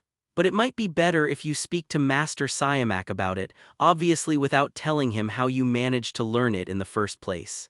If anyone could come up with the best use for gauntlets on the battlefield, it would be him. Perhaps I should use the favor from the Kishava house and ask for their guidance. Why them? Urge frowned, her ears flat. These gauntlets act very similar to Kishava's Arusaket. They're golems that they control with flow. Do you have concerns about them? Every slave has concerns about them, Anais, Urge grumbled, all her previous mirth gone. I might have been born in Emini, but my mother and grandmother weren't. The new slaves aren't simply sold, they are broken in first. Especially were they are strong enough to rebel but precious enough to keep and sell. She yanked the gauntlet, threw it on the ground and sat where she stood. And here I thought that I discovered my own magic, only to find out that I have it because one of their wormages found my mother pleasing to the eye. Anais tried to say some words of encouragement but couldn't think of anything. While she knew that Kishava had a monopoly on the slave trade, she was not familiar with how that trade was actually done. Up until Urf had walked into her life, slaves for her were just that, slaves. They were a part of the household and worked for the good of the manor. In turn, the manor provided them with food and shelter. A fair price if you asked anyone, nor would she defend another manor. Urge deserved that much from her at the very least. Don't give them what isn't theirs. A new voice entered their conversation. Anais turned around and saw Urf approaching. The lack of spark and silent steps made him rather hard to notice. What do you mean? Urge leaned into him with a pout. Eska was claiming glass as theirs and me as one of their runaway artisans. I was neither. I simply possessed that knowledge. Flow is very much the same. The reason I think so is the Emini laws, no, the religion itself, that forbids spying on magic practices or forcing wormages to part with their skills. Even the matriarch of Kemetal cannot demand such knowledge from Akarim, her own daughter. If spells were blood-specific, you wouldn't see wormages intermarrying between manors, lest the skills would jump over with blood. So how did I learn it then? Urge asked. And why does Anais have so much trouble repeating it? Anais silently pouted. She didn't have to say it out loud like that. And how many nights did you spend awake trying to move that toy? You didn't learn it a single day either. The runes that I carved into the gauntlets are similar to these on your dildos, and you had plenty of practice with those. More than plenty, Anais nodded in agreement. I could say that she sleeps with them, but she actually does. I wouldn't be surprised if there is one with her right now. She smirked, seeing her look of outrage. Revenge was swift and appropriate. What matters is, Urf completely ignored the byplay, that this is your talent. You found it, you earned it, and no one can take it away from you but yourself. They might have taken the freedom of your ancestors, but will you let them take your magic as well? Or even worse, your dildos? How dare they? Urge mumbled, but she did it with a hint of a smile on her lips. She looked down and sighed. With a slight rustle, the gauntlet floated over to Urge's face and clenched itself into a fist. Anais couldn't help but shake her head. The view was somewhat humbling. She was just considering the flow ore and their cougar was doing something outrageous and yet made it look as simple as breathing. But she wasn't jealous. Urge's growth was one of her plans after all, or Anais wouldn't be so insistent on her magical training. She shook off her previous thoughts. How was the meeting with my grandmother Urf? Win some and lose some, he shrugged. Nanya Ida agreed to reign in her first daughter, but now she wants my babies. An uncomfortable chill ran down her spine, making the hair on her tail stand up in response. Anais had expected something like this for quite some time now, but it still felt way too sudden. And what did you tell her, she asked, walking closer, that such decisions will be made by our entire Sadak, not just me? Urf reached out and combed her hair. Yourself included, of course, and even if we agree on it, they will be conceived after the children born within the Sadak. Good, she breathed with relief. We are blessed with a loyal man, Urge. Her tail wrapped around the pair and squeezed them tightly. I've spent years appraising newcomers in this manner. I knew he was of great quality as soon as I laid my eyes on him. Urge chuckled in turn. Urf huffed, like I was going to ditch you all for some random whir or wormages that matriarch would choose to further her agenda. And don't brag, Urge, you thought I was a girl until you saw me naked for the first time. The cougar shrugged without any shame. I don't think that would have changed my decisions about you. And how did matriarch respond to that? Anais pushed the conversation back on track. I don't know, I left. Urge choked. You left? Anais blinked at him. Urf grimaced. I don't like to listen to someone speaking about my future children like some trade goods. I have a thick skin for myself and can shrug off most insults with ease simply because I do not care what some wormage thinks about me. It is much different when they speak or act like that about those that are close to me. My family, my Sadak, and my future children. And she let you go. He shrugged. Yes, I am here, aren't I? She palmed her face. Urf, matriarch's guests don't simply storm off, they are dismissed. Nanya Ida isn't someone you can simply walk away from without the explicit permission to do so. Well, I did. Akarim wasn't too concerned either when I spoke with her afterwards. He did. Anais ruffled Urge's hair, making the cougar look up at her. You hear this? This is the daimon of Kamital that we managed to snare into our Sadak. The one who has the tits big enough to walk away from the matriarch of a pillar house and survive it. Yep, Urge sighed. Urf pouted. And still, I will not reconsider our union. Anais hugged him harder. We won't let you go.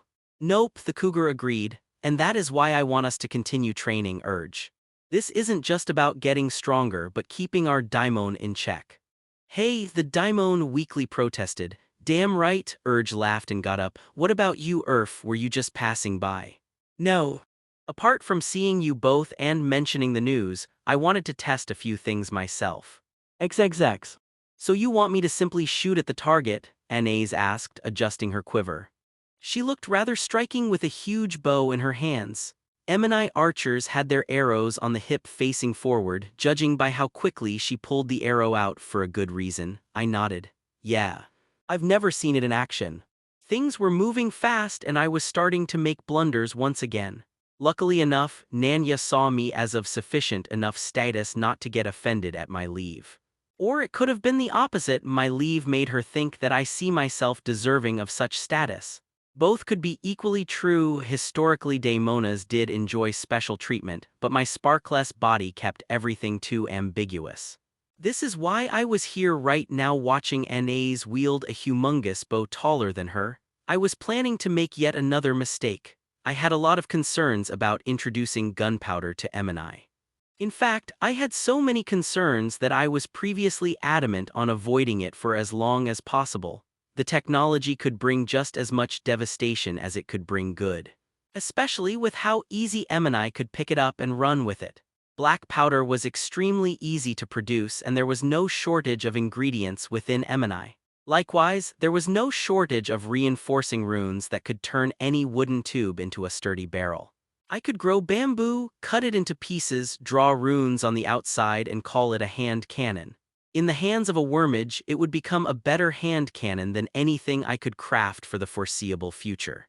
And with the knowledge of gunpowder, I would quickly outproduce anything that Rena, Isra, and I could cobble up in our workshops. And then the pandemonium would begin. I didn't just have 7 houses, it had hundreds. There were plenty of minor manors that maintained individual cities in the countryside or held specific plots of farmland. Many of these didn't even split into multiple manors simply because there was too little wealth to split it up. Yet many of them had plenty of wormages. It didn't matter if they were weak because they lacked proper training or their genes weren't concentrated enough. Just as guns were once called equalizers, runic cannons would equalize all wormages across the country. And there would be some who would dare to challenge the status quo. I didn't want to experience wormage civil war and especially didn't want to be the main cause of it. That meant black powder was not an option. I would need to take the next step and start with nitrocellulose and nitroglycerine. Obviously, the production speed would be much slower, but I was not trying to equip an entire army. Yet. The bowstring lit up in Anais's hands and the glow quickly spread to the wood of the bow as well as the arrow itself. A loud crack of the string and the arrow slammed into the target, sending pieces of wood in all directions. That was no mere bow at all, nor was that a mere arrow. I didn't pay attention before, but werbow ammunition was thicker and resembled arbalist bolts rather than longbow arrows. Upon further inspection, I noticed that the bolt had similar strengthening runes as the werbow itself, which explained the glow that I saw before. "And how often can you shoot one of these?" I cautiously asked. She shrugged and pulled a handful of bolts at once, and then quickly sent them one by one into the battered target in a span of 2 to 3 seconds, marking each shot with 2 cracks, one from the bowstring and another when the bolt hit. I can hold a few in the air at least until I run out of arrows, but I only studied archery for 10 years. There are better archers out there, including my second father. I sat there in silence thinking, trying to gauge how much of my previous plan was no longer relevant just from this display of strength alone. There was an expected limit on the projectile speed unless I had some special runes that allowed them to shoot supersonic bolts. Runes of strengthening weren't enough to achieve that.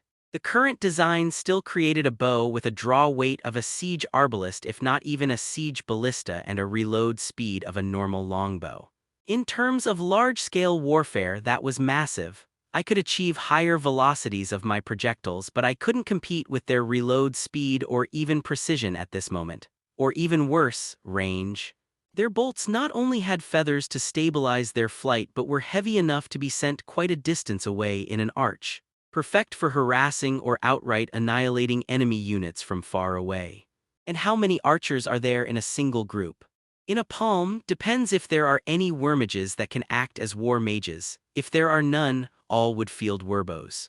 That means up to 30 archers for each hand, surrounded by infantry fingers. I nodded. As I expected, they were quite deadly on the battlefield and recognized as such, but limited due to wormage shortage. And war mages? I assume they're even deadlier. Anais waved her tail. Depends what spells they possess and how willing they are to deplete themselves. They can hit multiple enemies at once. A single arrow can pierce 1, 2 if they aren't careful, but a large boulder or a ball of fire could rout an entire unit.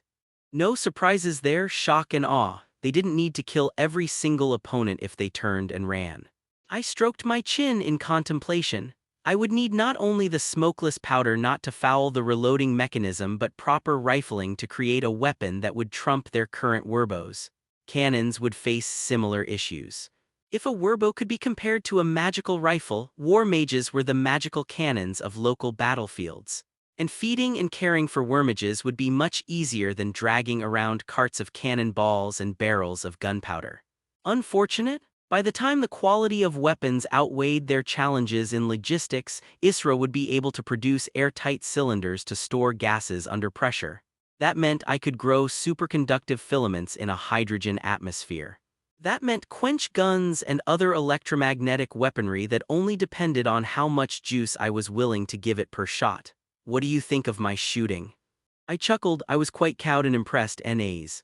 I came here to think of something comparable to a werbow, but seeing you in action, especially how quickly you were able to shoot it, made me reconsider. At least for the time being. She turned to urge, "You hear that? Even Urf understands the importance of speed."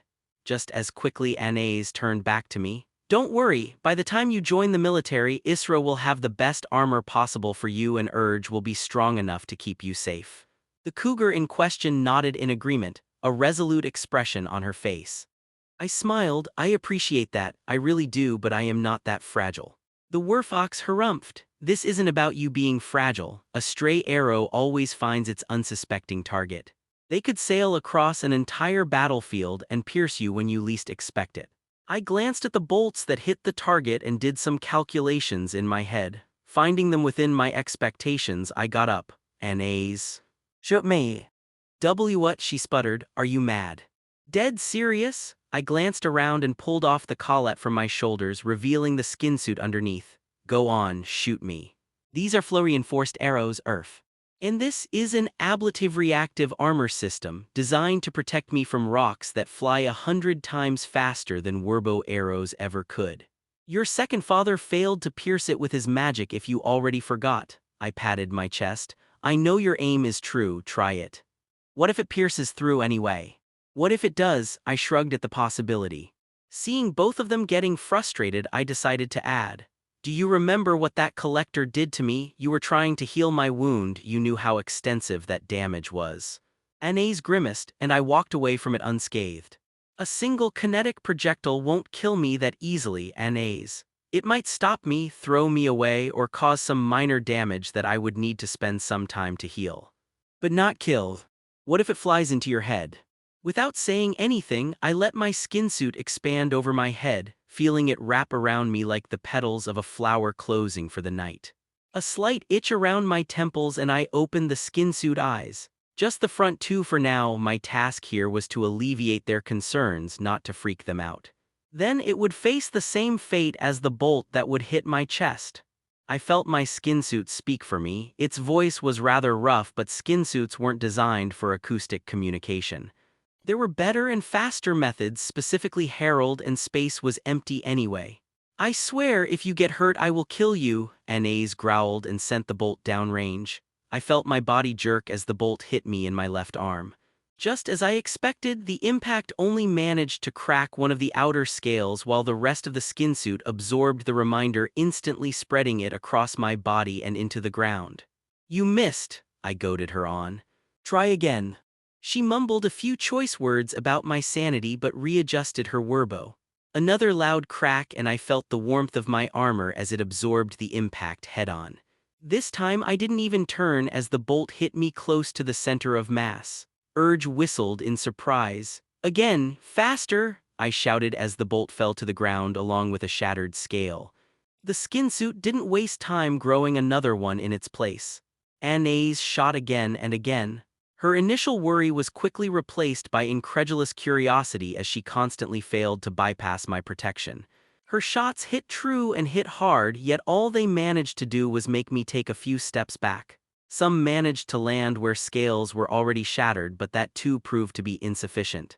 They were heavy and fast, but not fast enough. They were magical and certainly punched above their technological level, but I wasn't wearing a plate cuirass or a Kevlar vest. Are you satisfied by my protection now? I asked with my own voice once Anais ran out of bolts to shoot with, my skin suit receding just as quickly as it enveloped me a minute ago. Yeah, she slowly shifted her gaze between me, putting back my collet, bolts lying in the grass around me, and the werbo in her hands. Anais caught herself and immediately crossed her arms and frowned. Tell me, then, what in the 10 hells made you waste so much time designing that brigandine with Isra? Because others can wear it too, especially Urge. My skin suit isn't unbreakable either. A hail of hits would immobilize me as the suit would become too hard to move. Too many powerful hits and it would start to run hot with all that absorbed energy. Having an additional yet flexible layer would allow me to avoid these issues almost entirely. Anais narrowed her eyes. And you would also hide your real armor behind it. Trust me, Anais, I am not trying to hide in obscurity, quite the opposite. A brigandine would be obvious to a passing warrior from a glance. It would be bright and striking like a luxurious outer garment, and if I somehow survive blows that I shouldn't, it would encourage others to seek answers elsewhere. Besides, weren't you the one who said that I need all the protection I can get? She harumphed and looked away. I was worried about you, you dunce. I know, dear. Her tail twitched as a hint of red appeared on her cheek. And I also worry in my own way. I am not trying to avoid every altercation. I am making sure that when the time comes, my victory and safety are assured. Even if it means being excessive in preparation. You are planning to put an entire set of armor on top of that, Urge shook her head, and you are only calling it excessive. It makes me rather curious what you were planning to be comparable to a Werbo. Sorry, Urge, I grinned. That plan is postponed for now, not excessive enough. In the meantime, I will make do with melee. I guess. You guess, Anais glanced over, so it is not excessive enough for you yet. Well, I have one project growing, but it will take some time until it fully matures. I do have another thing on my mind, however. Can I have a sword? A few seconds later, a sword was floating in front of me. I let it settle into my palm and inspected the blade. This was a normal short sword for the infantry designed for stabbing and an occasional cut. I nodded to myself, exactly what I wanted. There is one trick I have. I dragged my fingers across the edge, allowing nanites to do their job.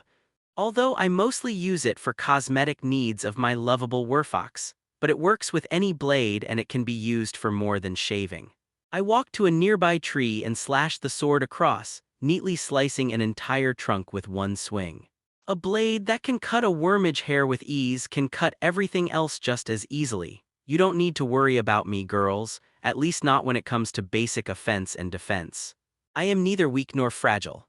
The tree slowly slid sideways and fell over, leaving the trunk with a smooth diagonal cut. Anais looked me in the eyes. Then you should start acting more like it. There is no way back anymore. Not after you walked away from Matriarch's chambers. Isra'ina Kale. She took a glance outside of her workshop and, seeing as no one was paying attention to her, closed the gates. While the place was originally built with a wide open entrance, the recent scrutiny from her own house forced some additions. The front was still open so she could have fresh and cold air, but Rena had built a solid wall all around it. Tall enough to keep everything hidden from passersby and solid enough not to leave any gaps to peep through. Isra went around and covered the inside with tar just in case.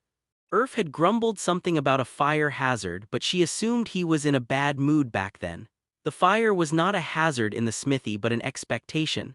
Besides, Isra wasn't reckless. She knew plenty of spells and tricks to smother fires, and anything wooden was a good distance away from the furnace. She welcomed the solitude. In the last few days there was more and more commotion within the estate and across the entire manor. And the rest of Samet, most likely, the divine ritual was quickly approaching. She scratched at the base of her horn and shook her head. It might have started already without her notice. Isra had more important things on her hands right now. The so-called blast furnace ran for a day and a half. It ate through all of the coke they managed to produce beforehand and the entire storage of charcoal they had available in the estate. It did provide barrels upon barrels of white-hot liquid metal that was subsequently cast into ingots as large as her arm. Isra glanced at the large stack of ingots and grinned, thinking of all the things it promised. Despite being short steel, as far as she understood, the second furnace collected heat from the fire away from burning coals and melted short steel into a large puddle. There it would churn and boil and burn away all those things that made it short first. And then Urf once again did something she didn't expect. He wasted good steel on her. Rather than wait until it was all done, he instructed her to tap off small batches of metal at regular intervals. He even brought a water clock for that.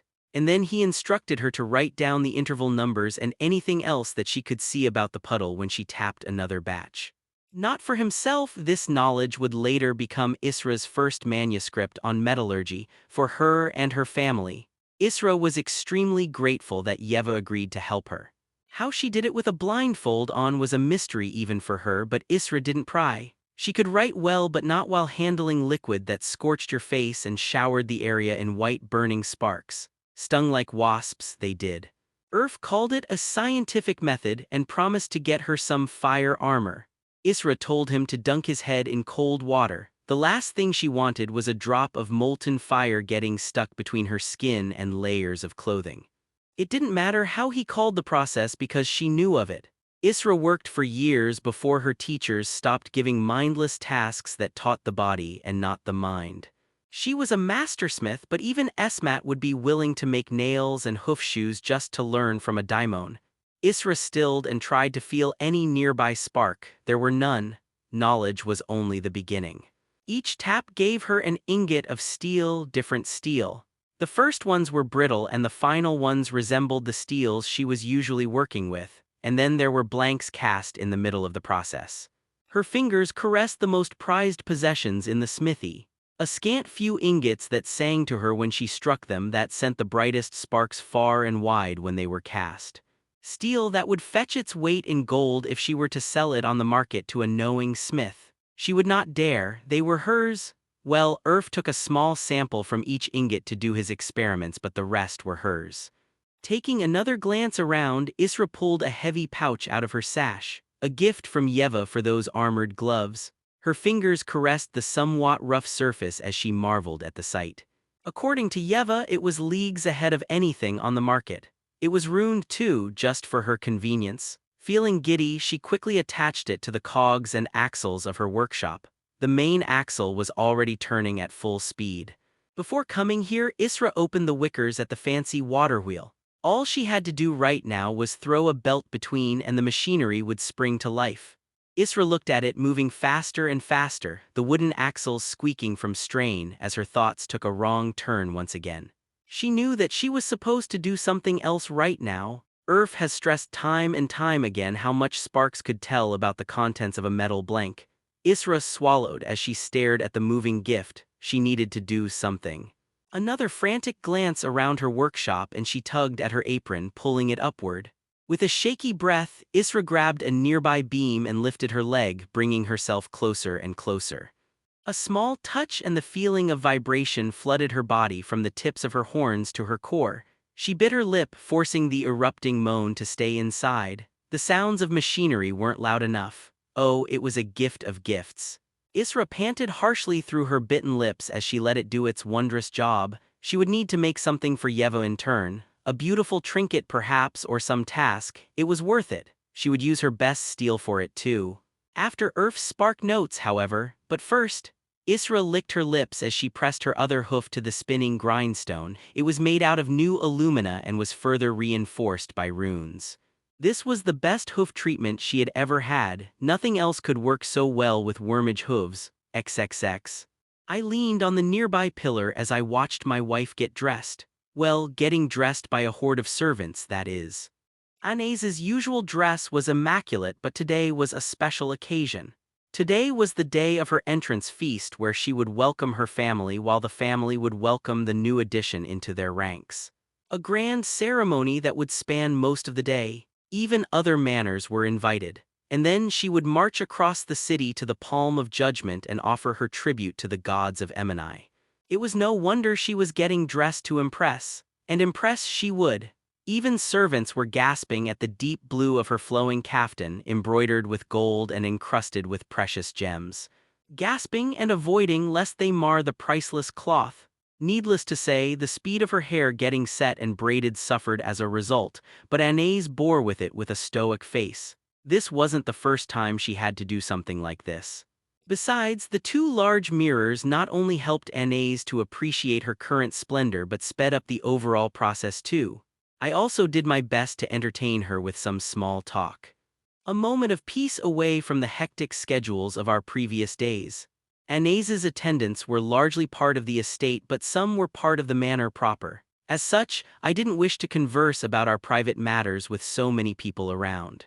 Anais didn't care as much. I was caught unawares multiple times when she would casually mention our nightly, and sometimes daily, activities without any care about giggling and blushing maidservants. Truly a different concept of privacy even for the likes of me. Thank you, girls, leave us. That didn't mean Anais would talk about everything in their presence. Our relationship was not even an open secret among the manor anymore, thanks to Domina. Her comments, while personal, weren't strictly private. "Something on your mind?" I asked her as I walked closer.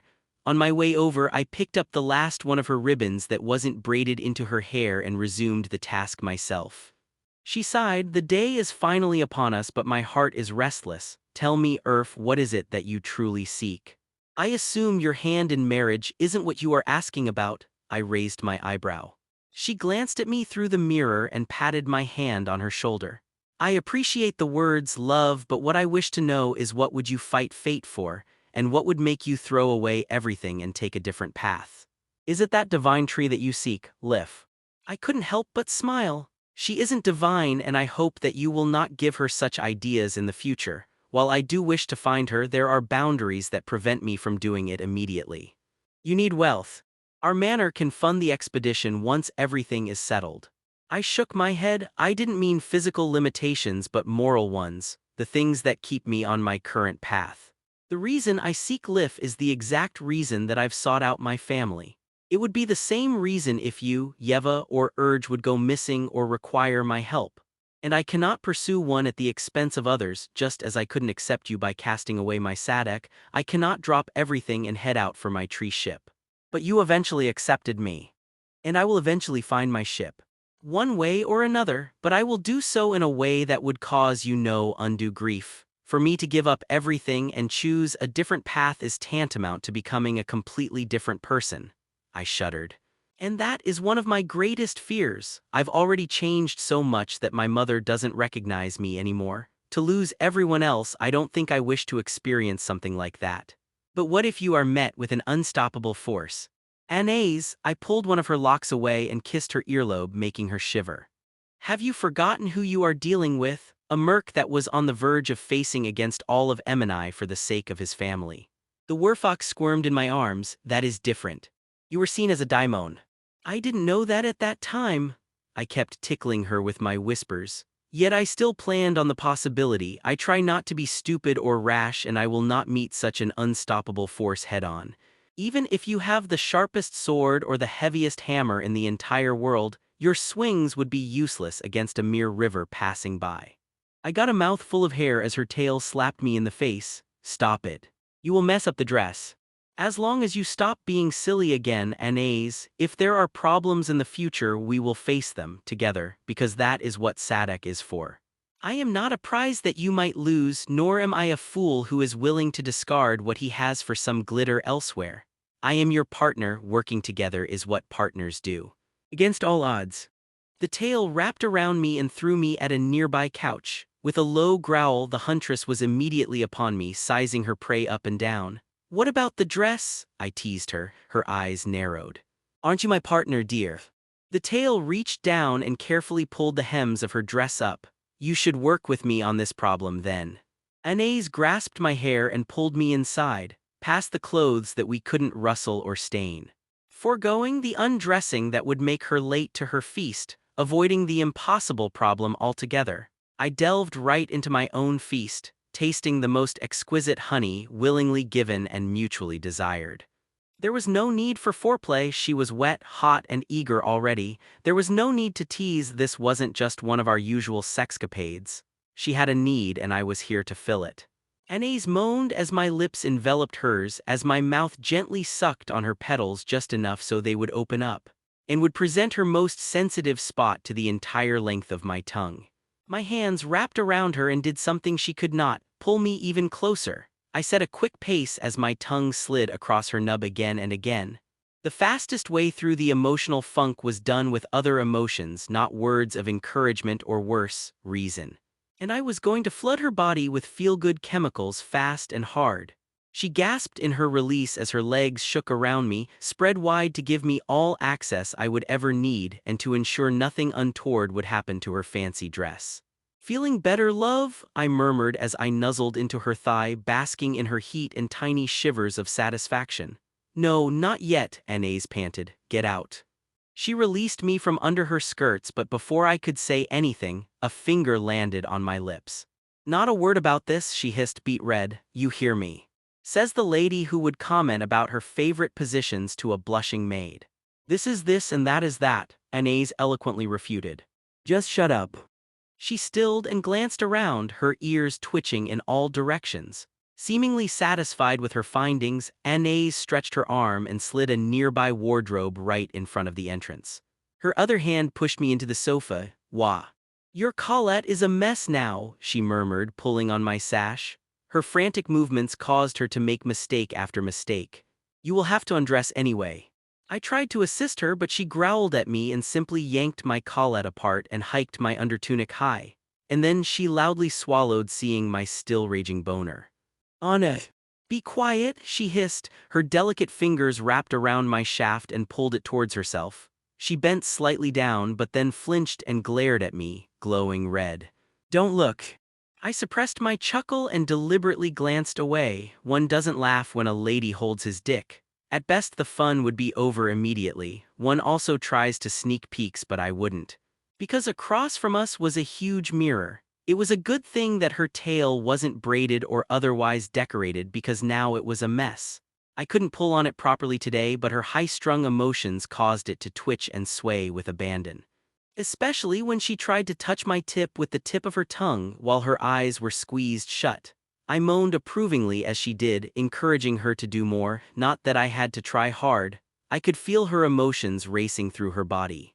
Her first time giving a blowjob, an unthinkable deed for a noble wormage. It made me feel like an excited teenager in turn, painfully hard and desperate for her to get on with it.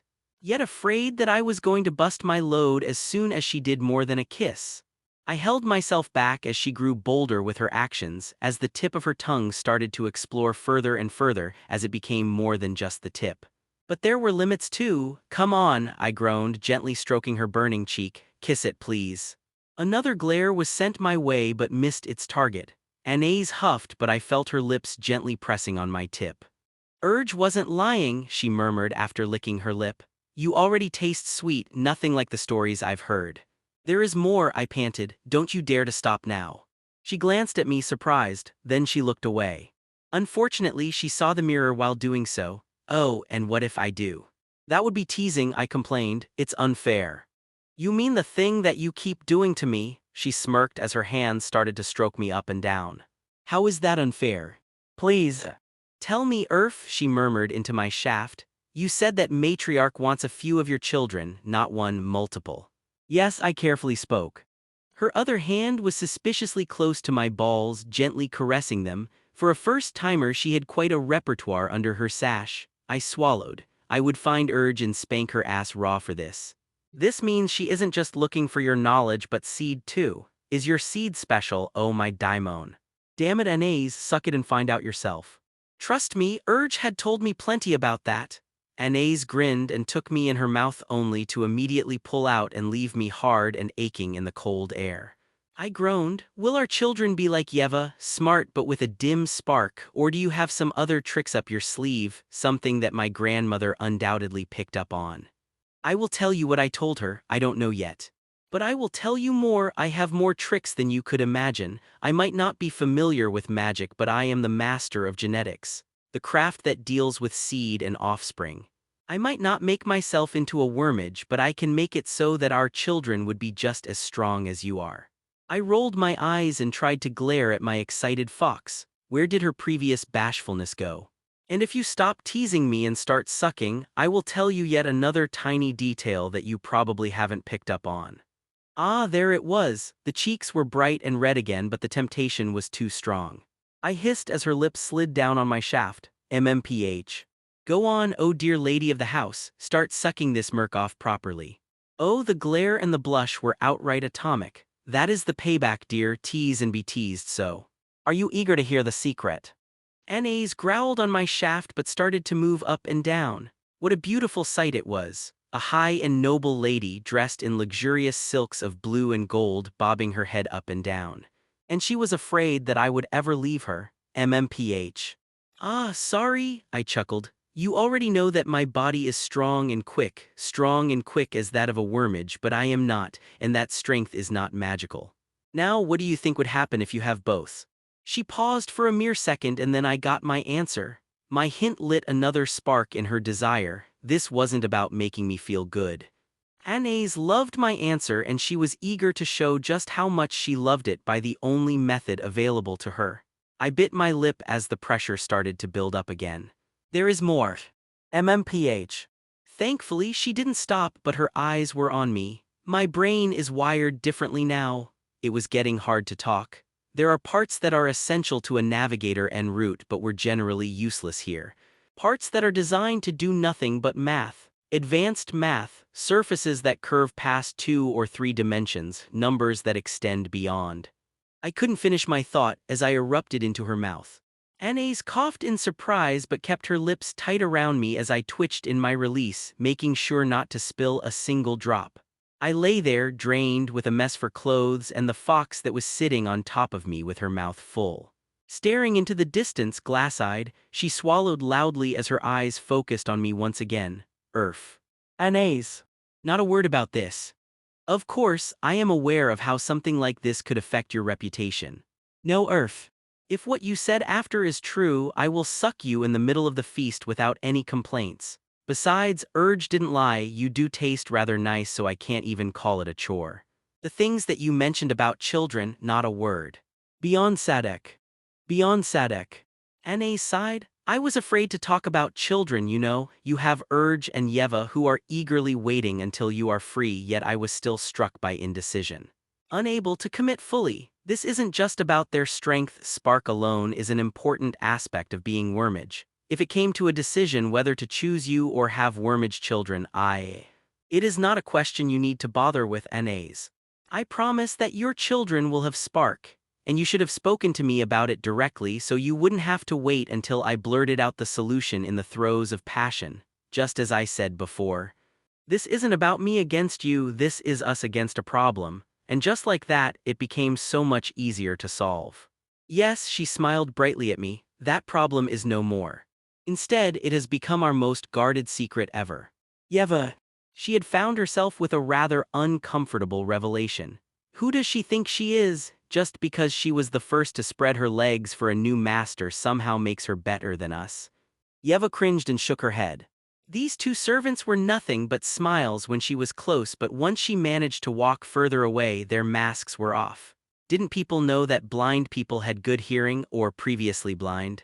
You act as if you did not expect this, Shahin observed. Was this the curse of nanites, to build rapport with and Wormages at the cost of merc relations? Not Shahin specifically, she was a snake and with obvious motives to be on her good side. But Isra was slowly turning for the better and she didn't have many issues with Rena, Viter or Kivan either. While all these slaves that she previously worked with had nothing but distaste for her, Yeva pursed her lips. I am a merc just like them. Wrong, you were just like them except not anymore. You are a wife of a master now, the one he holds dear. When they look at you all they see is a failure. Failure. Yes, failure, their failure. For missing the opportunity to better their lives. Looking at you, they see what could have been them if they were fast enough to seduce but you stole that spot. Yeva scoffed, most of them never stood a chance. And I am trying to better their lives, yet they won't let me. The scales rustled. Truly, what a stupid decision, you should better my life instead. She bristled. Yours, why would I do that? Exactly, why would you do it? Why would you help them? That is what they ask themselves, you know. I thought you offered your skills as an envoy, where is that help of yours? Shahin shrugged, I am helping you not to waste your time. There is no quick trick to make someone change their opinion about you. If I knew one, I would not be in my current situation after all. Despite her distaste for the snake, she couldn't fault her logic. Yeva sighed and looked around. Viter was walking silently behind them as a request from The place was hectic with the ritual and feast preparations and she did notice once or twice someone watching her from afar. But there was less fear in her heart nowadays. There were bound to be eyes on them and to fear them was to live in fear forever. Shahin was merely first among many. Yeva idly wondered what took Shahin so long. Do you seek more of my insights? The Lamura spoke up. While I am willing to stay around and assist, the kilns are waiting. Ah yes, Yeva reached into her sash and pulled out a small pouch. Could you make a new batch of flasks for There is a recipe inside. No need to rush, however, the feast is almost upon us and you likely need time to get ready yourself. Lamura bowed. Of course. Yeva nodded and stood still, listening to Shahin slithering away. Viter coughed nearby. Yes. I am not prying, but I think I've seen her sending missives outside quite regularly now. I fear that she isn't honest.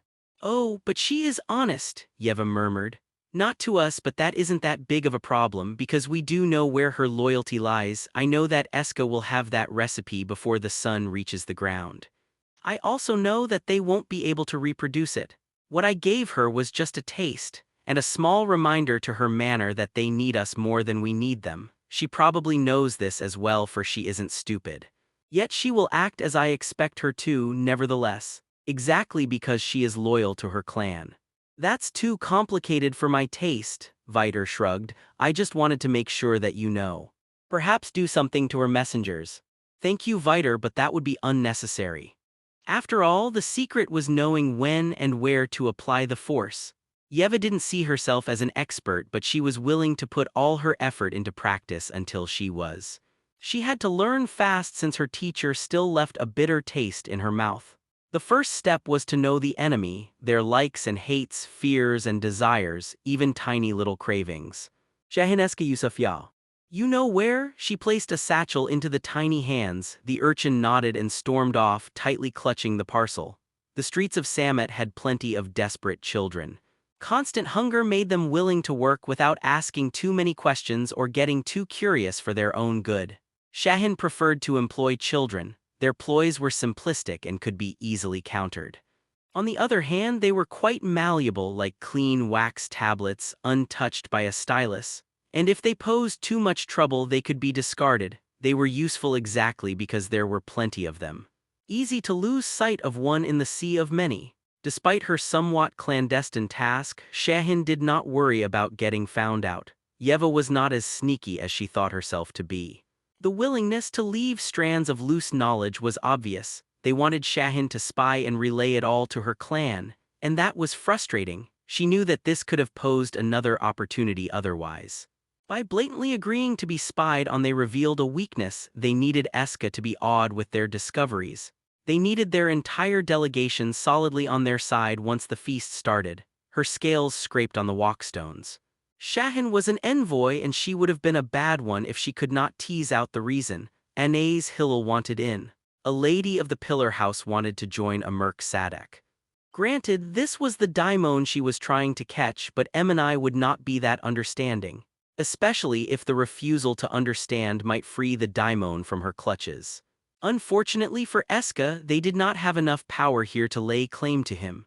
Her previous attempts had failed, and all they were left with at the moment was to either pick a side or step away from the conflict altogether. For Shahin, the choice was obvious. Amengen's faction was not a threat to them to the level of Akarim. She could try to gouge the prices, but Amengen Irada was still reliant on them for their product. Akarim Adal was not.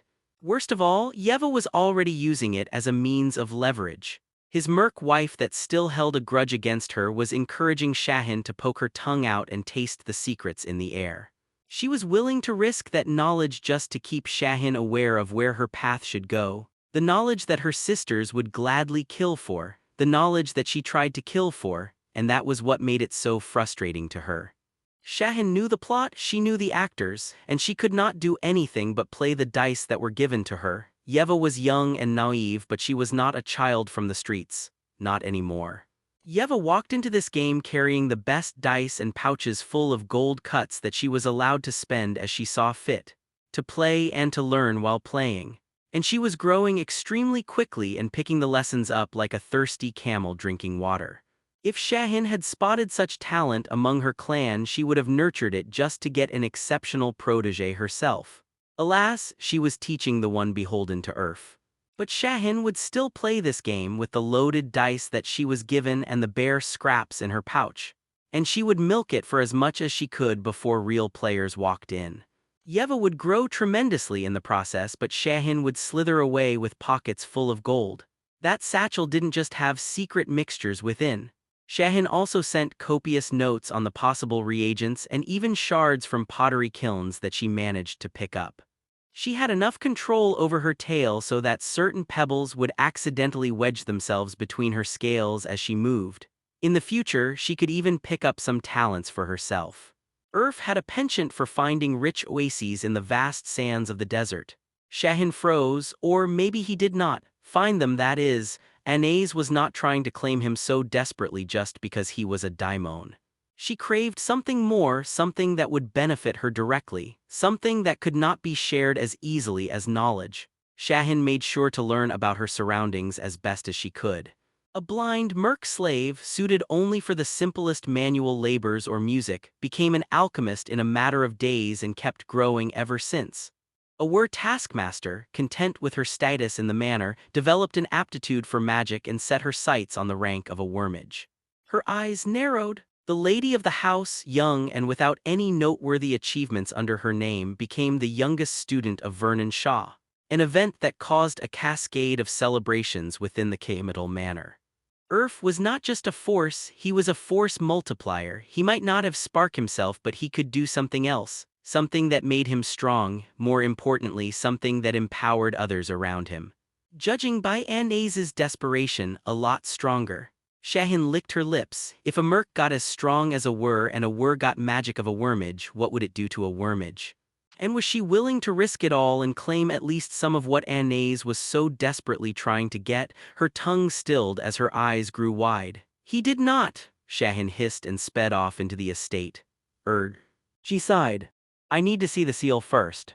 There was a time when Urge encouraged Urf to give her the reins to soap manufacturing.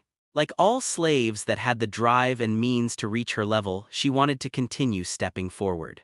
For her, it meant getting a more prestigious position in the slave hierarchy. Well, I don't have it on me. The cranky wormage swished her tail in derision. Now she oversaw the entire estate. Well, go and get it then. Urge unceremoniously brushed her away. Now she could tell the lower-ranking wormages of this manor where they could go and get stuffed, and that was already becoming a chore to her. Do you think that since you are allowed to lick the lady's cunt you are the most important person here? The fox in front of her hissed. By the looks of her, Akarim's extended family. By her position and the fact that she was sent to pick up the new plates for the feast, a very extended family. Know your place, puss. Urge rolled her eyes. Few already knew about her magic, even in the manor. At the same time, her current status started to annoy some of them. This werfox definitely, she arrived with an annoyed face, and further issues didn't help with her mood. You can yip as long as you want, you won't get the crates without the seal. This feast hadn't even started yet and it was already making Urge annoyed. She was eager to continue training with her own style of magic rather than making sure each gift was accounted for and all materials were ready for the celebration. Or at least join Urf and Anais. She saw the ladies' attendants pass by but hadn't seen the two yet. Urge could put two and two together. No, she wanted to train more.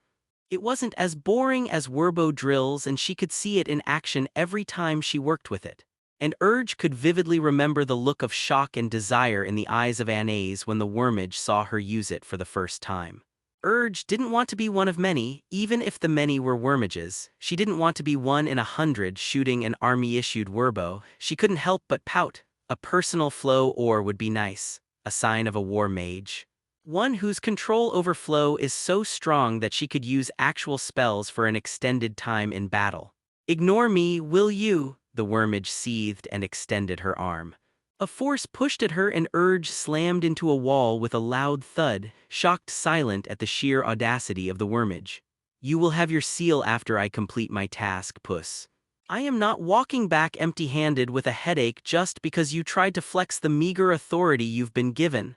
The what's-her-name proclaimed as she lifted a crate with blue porcelain inside.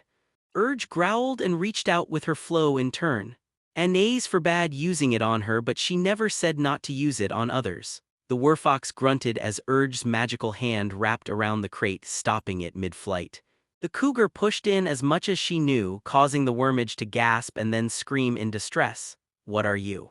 I am Urge, first of my kind, Urge hissed as she wrenched the crate into her own control.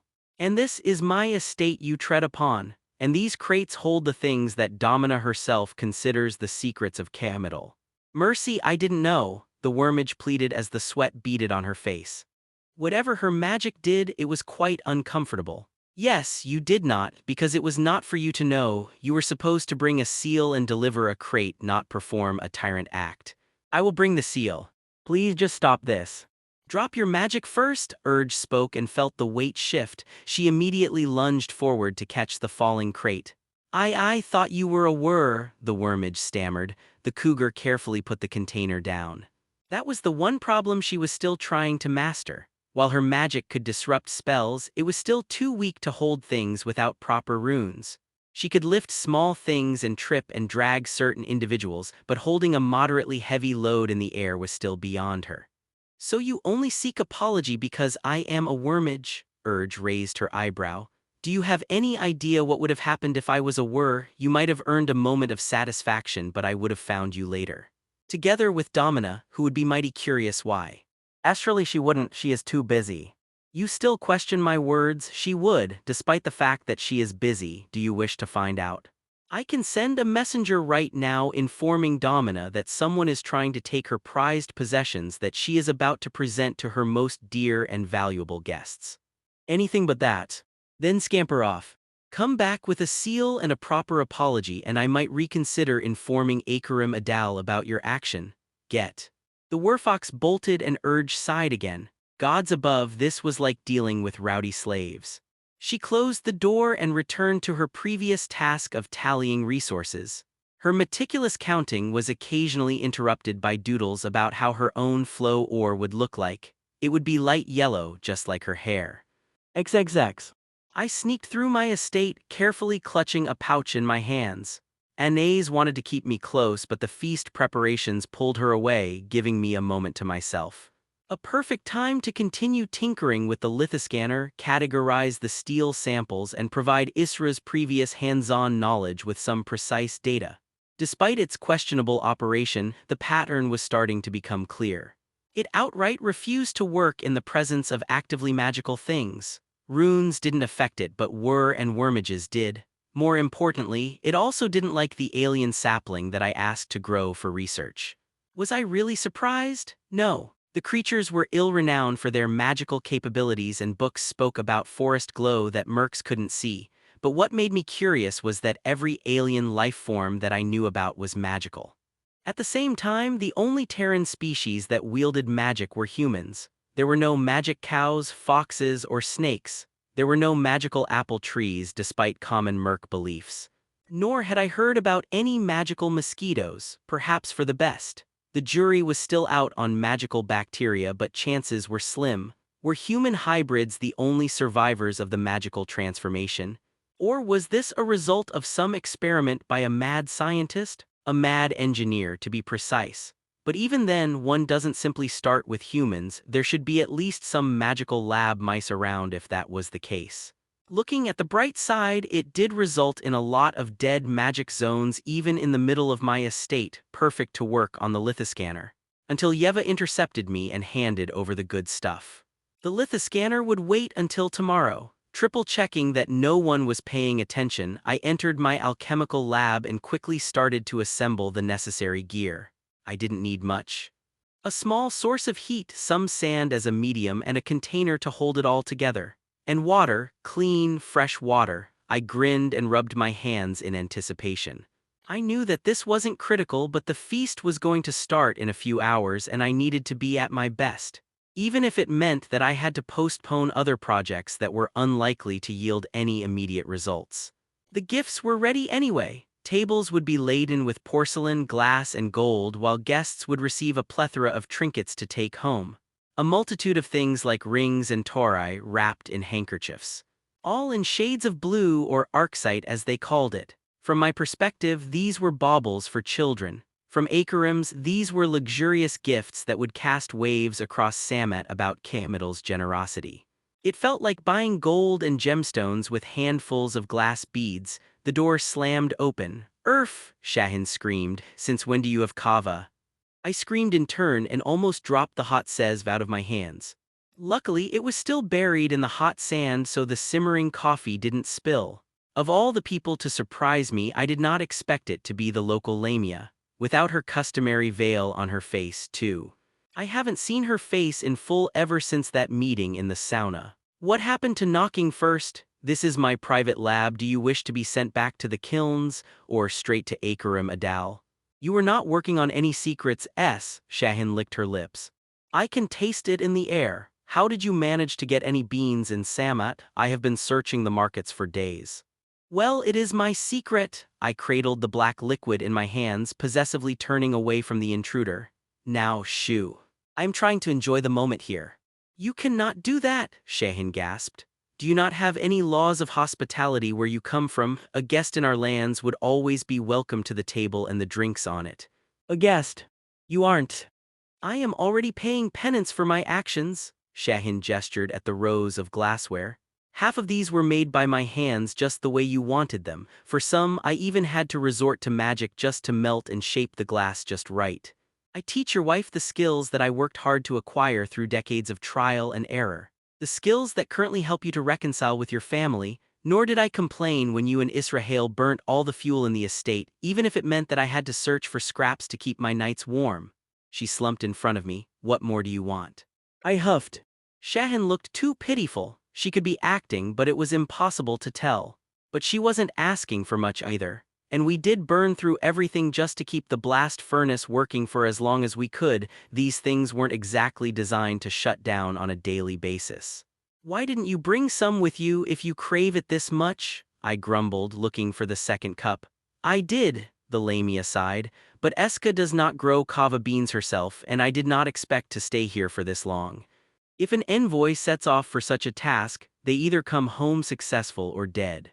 And how often do wormage envoys die while looking for merc artisans? I poured some coffee into a cup and passed it to her.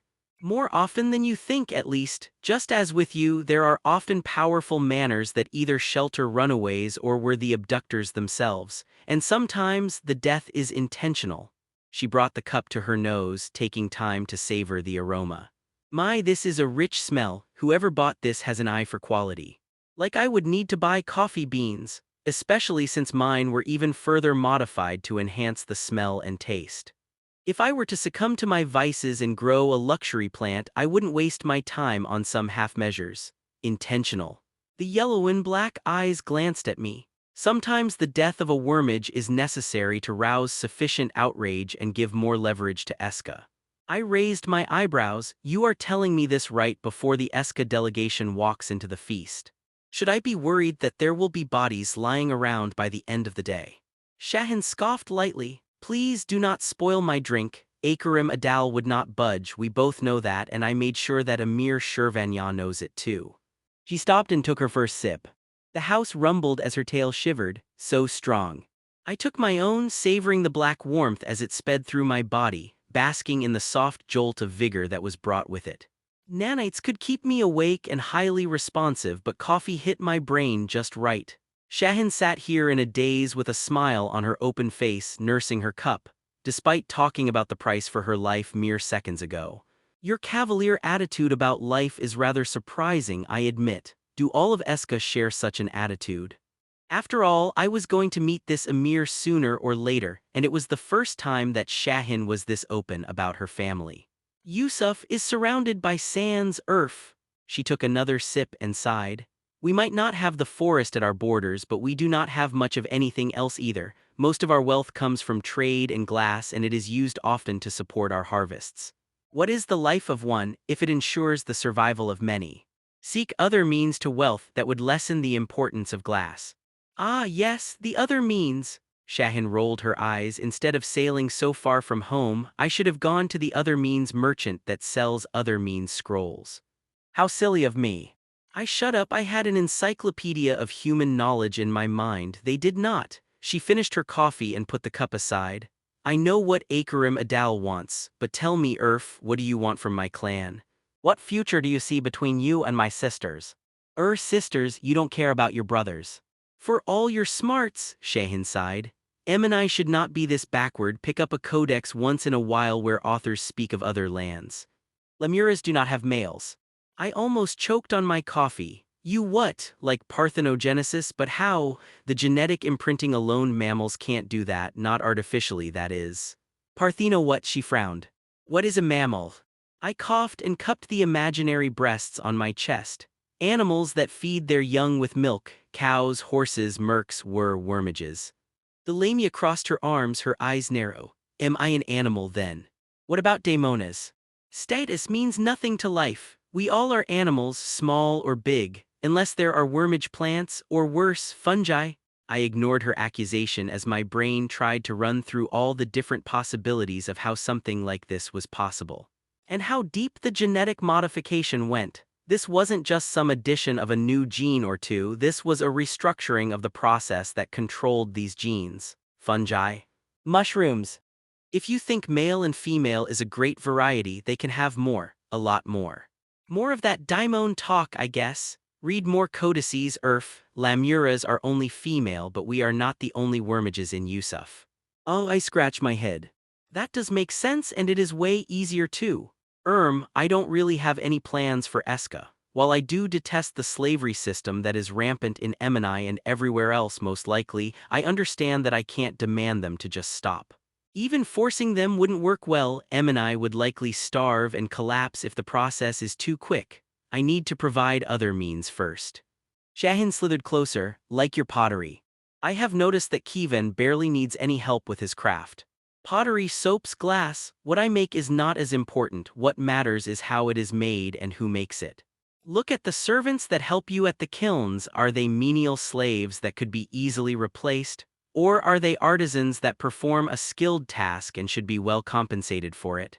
Slaves into apprentices, Shahin mused. Daimon, you're empowering them.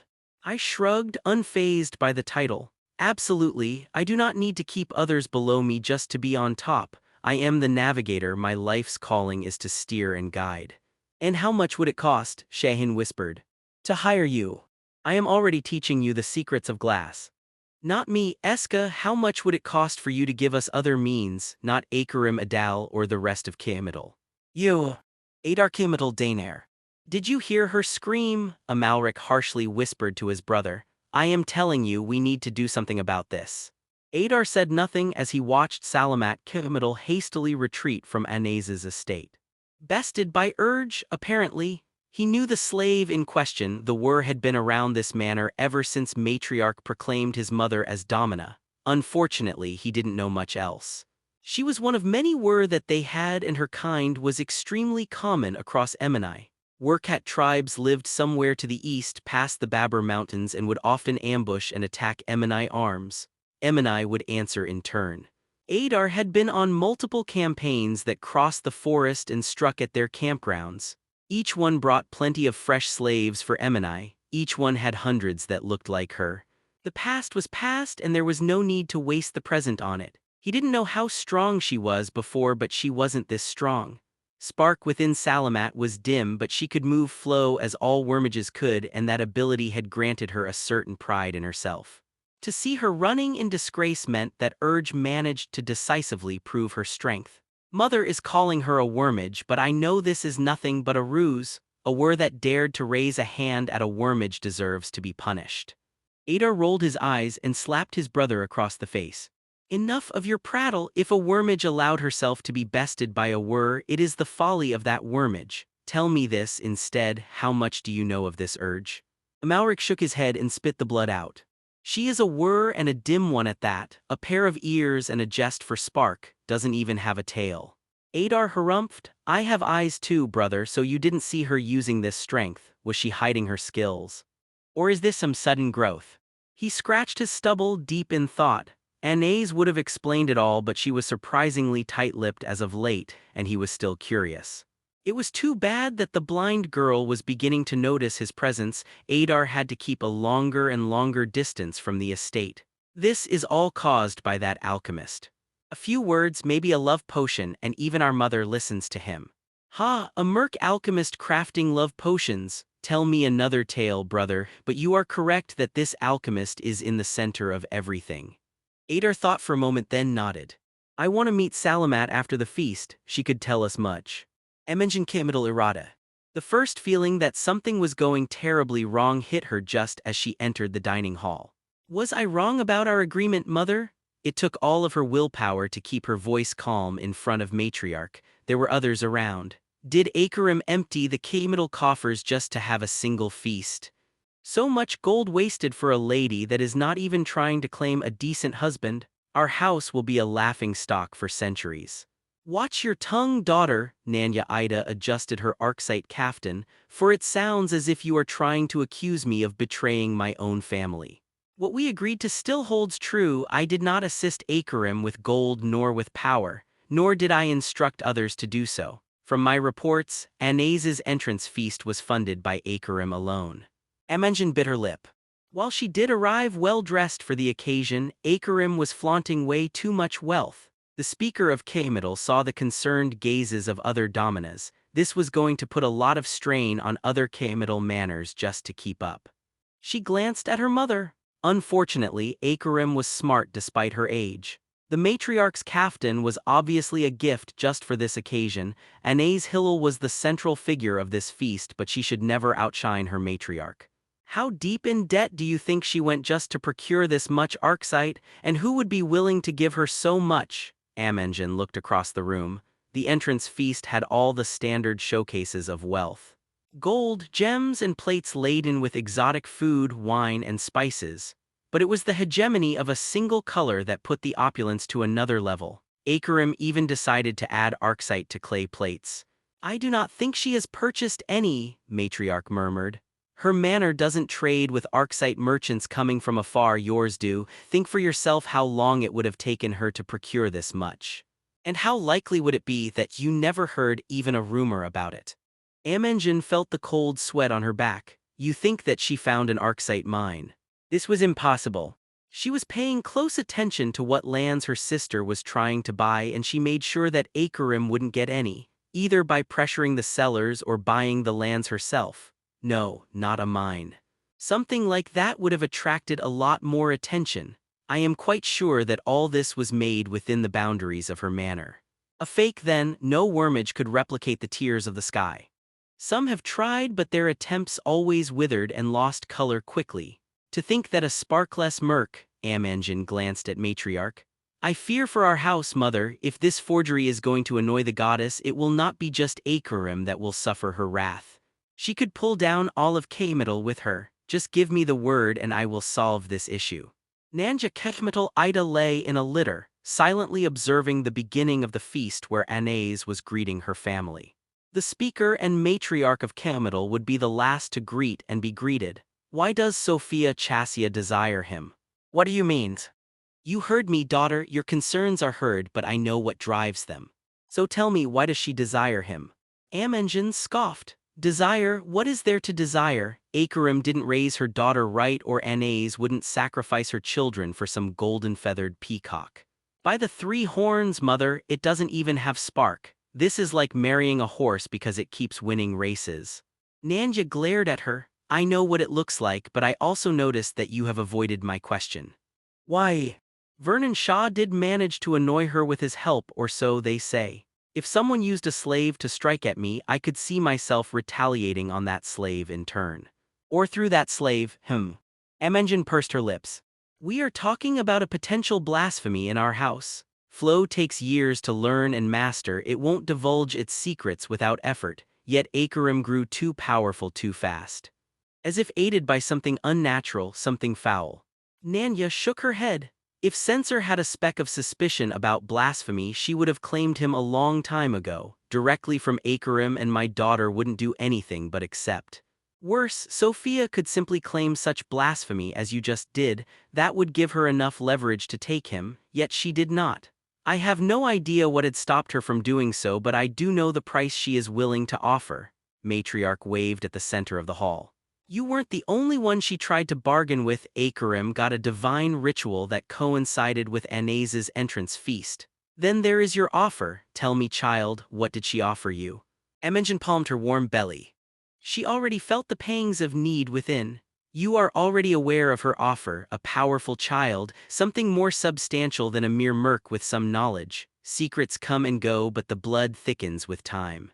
Just imagine how strong my future daughter could be if I conceive her with someone like Albin Chassia, during the divine ritual when the gods above are blessing us with the divine flow." But did she specify that it would be the seed of Albin Chassia?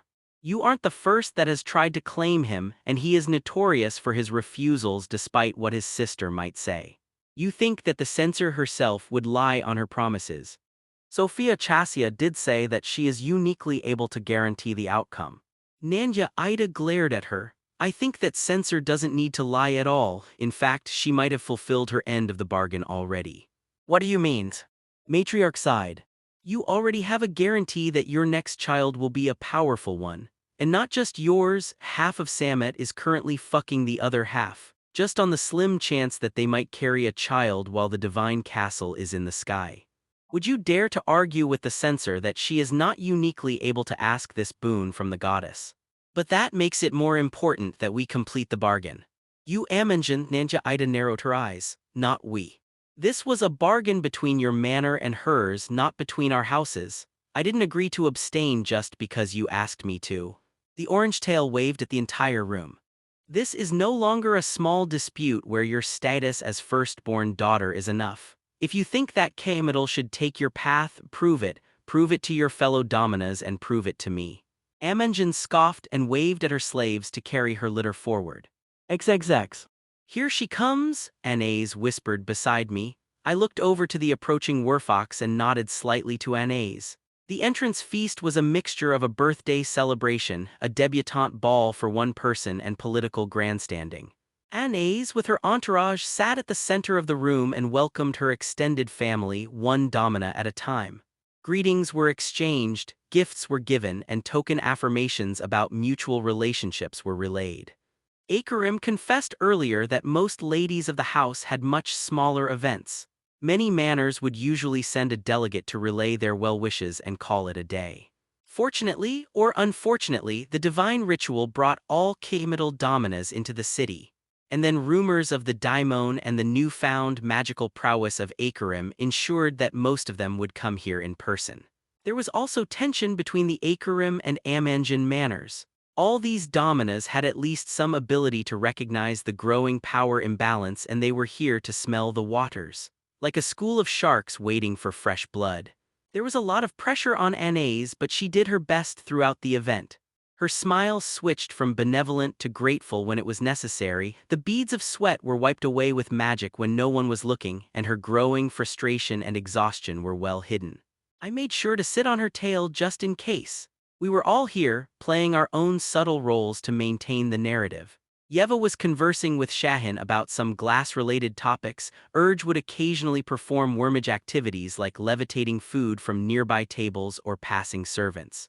I sat like a peacock most of the time. They were interested, I could see it in their gazes, but according to Urge, they didn't have tits big enough to broach the subject directly with me. That would indicate an admission of my status and a possible display of allegiance to Akarim's faction. Politics. I was biding my time as well. I was supposed to be this enigmatic daimon after all. It was easier to look bored and uninterested rather than try to domineer every conversation. The importance of the guests was rising with time, and if I were to speak up to a less important domina while staying silent with one after, it would instantly imply at what level of power I saw myself. Damn politics, I greet you, young mage. On this fine day you are taking your first steps into an adult's life. A path that is riddled with opportunities and turmoil. Amanjan smiled sweetly at Anais. Actions and consequences too.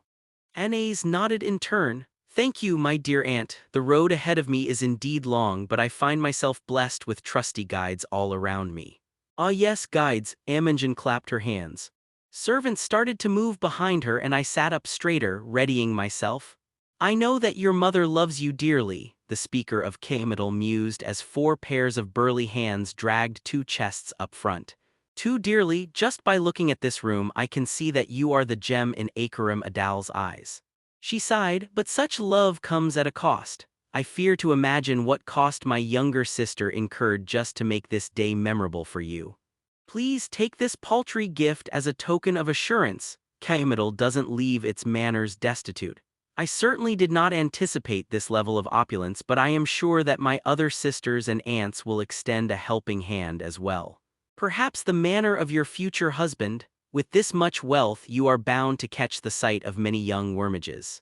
The lids popped open, causing gasps among the crowd. The chests were full of gold and gems, at least they were on top.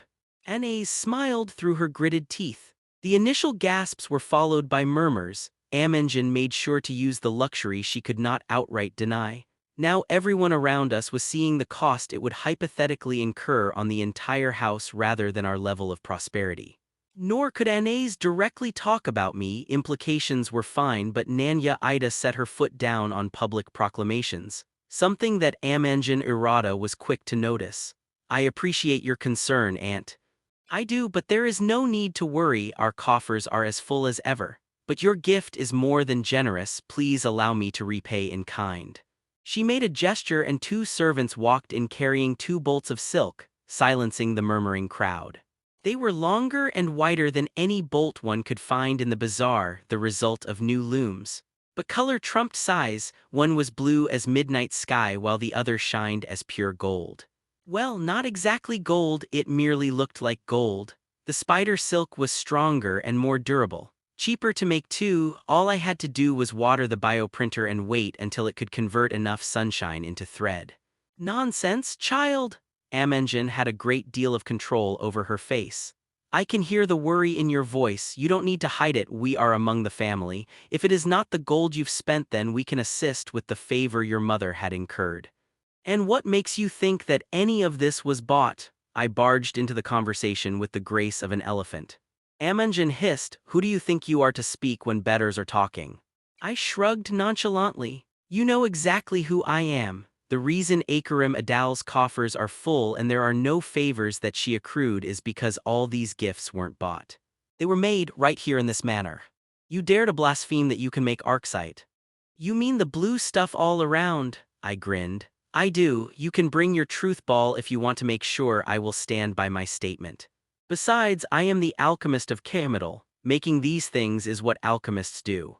No one has been able to perform a successful transmutation. I spread my arms, that's quite unfortunate for them, what else can I say? Why should the failures of others dictate what I can or cannot do?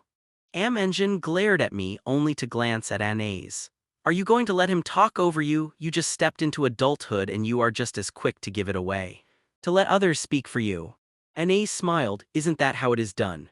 Her hand reached out and caressed my hair. Instead of fiery speeches that bear no substance, I let my deeds speak for me. Your deeds. As far as I can see, these are your favors. Imogen shook her head. Just to think that one of Kemetal would step so low just to obtain some wealth. Her speech wasn't as impactful as she hoped. I could feel the contemplative eyes on me already. Many dominas in this room took their time to assess Akarim's new wealth and some had found my hypothetical demands adequate. I knew that the scene I was causing would raise my notoriety among Kemetal, just as it would raise it among Eska and Enoch.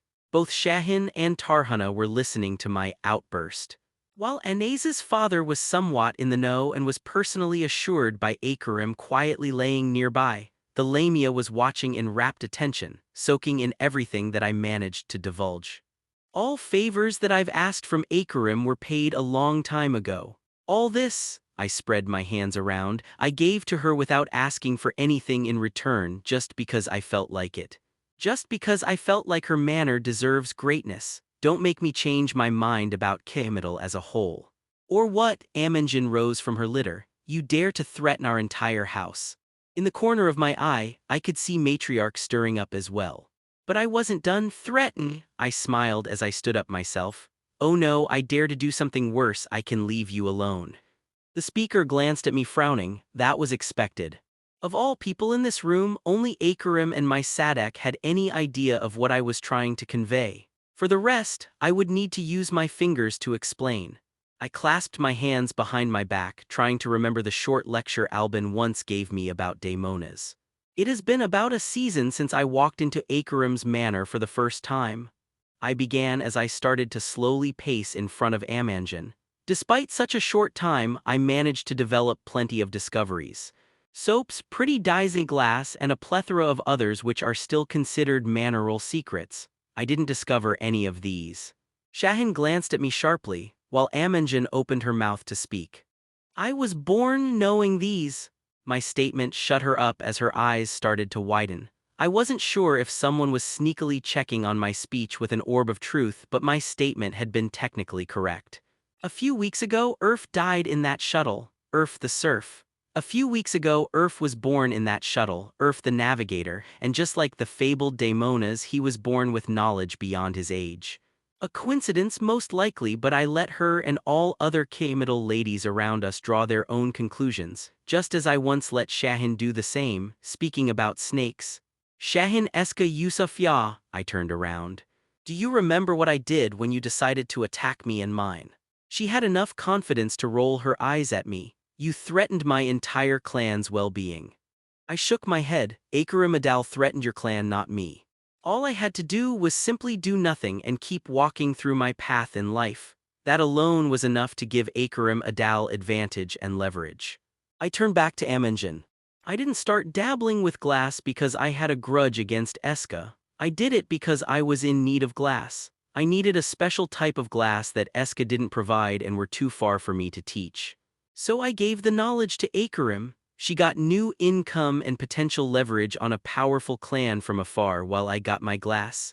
I did it because I have trust in Akarim Adal. Because she has shown herself as a wise and intelligent ruler who would use my knowledge carefully without growing drunk with the feeling of power. Prove me otherwise and I will simply move on and find some other house. I ignored the concerned Akarim and indignant Anais.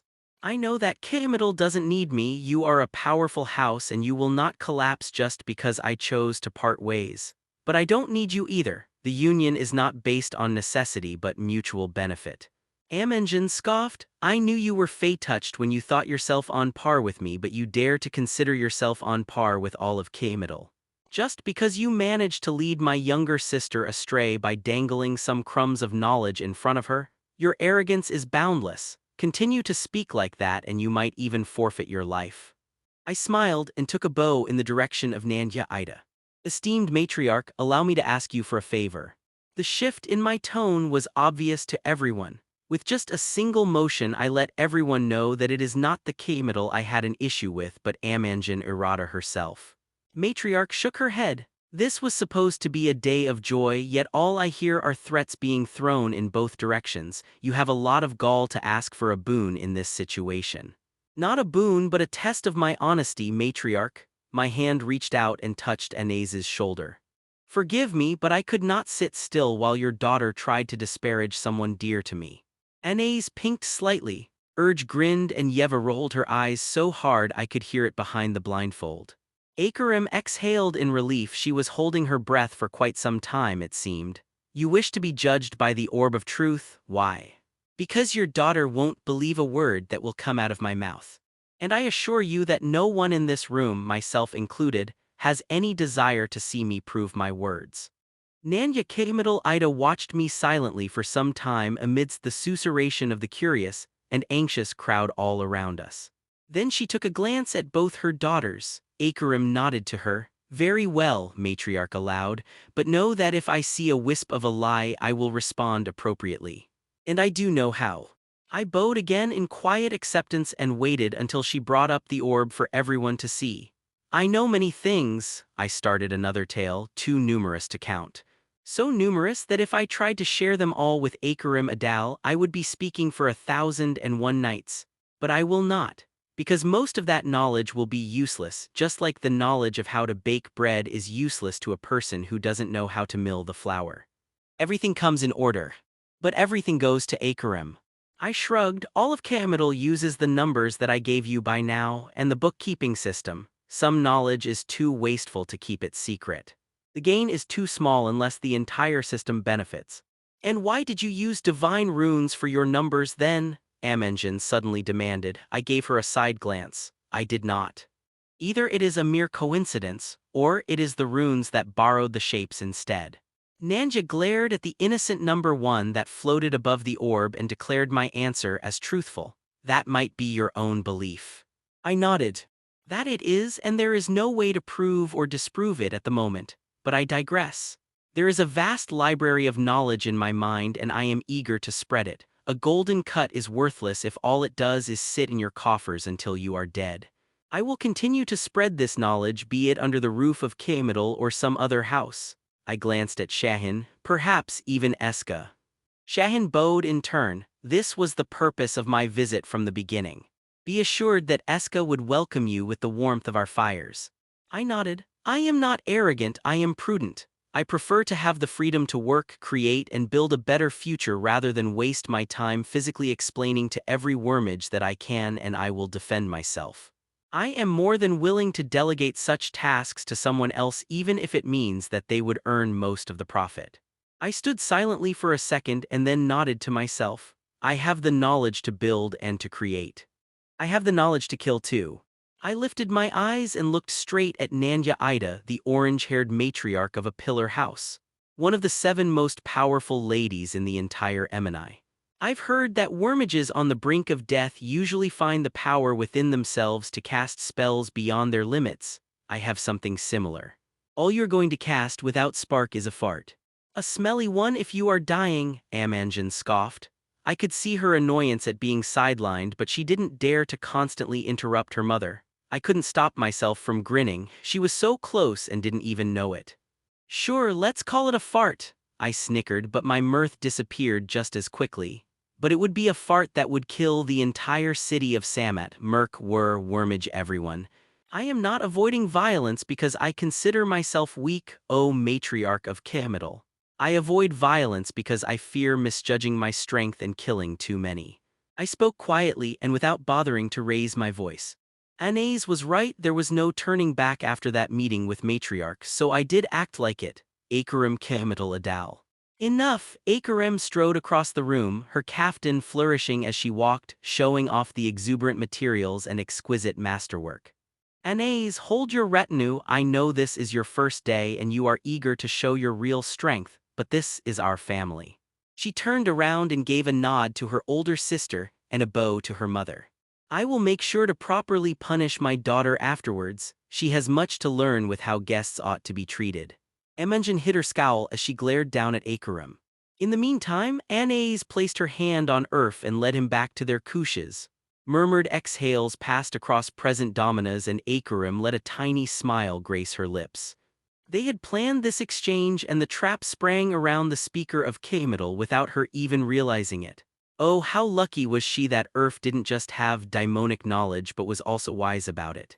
Few men were. Akarim could count on one hand how many wormages, given such knowledge and capabilities, would still be able to restrain their immediate urges and play a long game. Even the most short-sighted domina knew there would be a time in her life when she would be heavy in her belly and vulnerable to her enemies. While children were a domina's eventual strength, they came at the price of temporary weakness. Urf had a lot of hidden power. Akarim wasn't blind and knew how to hear the unsaid. Yet, the things she attributed to his alchemistry and daimon heritage quickly outgrew even her most brazen assumptions. His casual nonchalance about the Samet who tried to capture him. The drastic difference between his regard for personal safety compared to the safety of others close to him. Even his quick recovery from the collector's attack. Servants whispered about a merc dragging an insensate lamura like it was nothing. She believed it. Anais spoke about the second skin that made him shrug off Werbo arrows. She believed her daughter too. Ramid tried to gloss over his mock battle. Akarim had a few choice words for him as well. If one was forced to accept the facts, her alchemist was likely strong enough to rival some wormages, and he had plenty of tricks up his sleeves beyond that. Yet he was a slave, he was a merc. That's what made this situation so dangerous. Urf's outburst sent waves of shock across her entire family, but it didn't surprise her. This whole speech had been prepared by them in advance. Akarim even used the truth spell, and yet she still found herself astonished by the result. When she voiced her concerns that the spell might be detecting what he believes rather than what was true, Urf asked her a simple question that sent shivers down her spine to the root of her tail. He asked her if wormages still needed to breathe. Some spells could affect it. Akarim knew some that allowed her to run longer without losing her breath or dive for longer periods. She also heard that in some places wormages could even breathe underwater. Urf simply shook his head and said that it was not enough. Everything had a cost, including life. A simple statement, but it was quite profound. It was not something that Akarim thought about much, mostly because the apparent cost was so negligible. Food, water, air. As the domina of a pillar house, the lack of those three was never a concern to her. Akarim knew that that wasn't the case for everyone, and even a wormage could eventually succumb to thirst or hunger. But flow made it extremely unlikely. They could move for longer, resist harder, and seek their salvation with greater force. Things that would kill a merc were a concern to and an annoyance to a wormage. Urf simply said that there were ways to make the body forget how breathing was done, how to beat its heart within, how to wake up. Ways to kill someone without warning them about it, ways to let go of life. During their planning stages, Anais wanted to continue pushing for much longer. She wanted to see her aunt beaten and made submissive as a warning to other K-middle dominas daring to eye her Urf, but Akarim forbade that. Urf was a merc and he had the ability to kill wormages, and it would take Emini a few decades if not centuries to accept this fact. If Akarim was honest with herself, she was unlikely to believe it either if not for all the benefits that he had provided her with so far. There would be many who would look at him and see nothing but a sparkless male, something slightly above a horse only due to his knowledge, and those would stop at nothing until Urf had proven himself beyond their ability to turn a blind eye to the situation. But Urf's ability to prove himself could result in hundreds of wormages dying before anyone realized that something was wrong.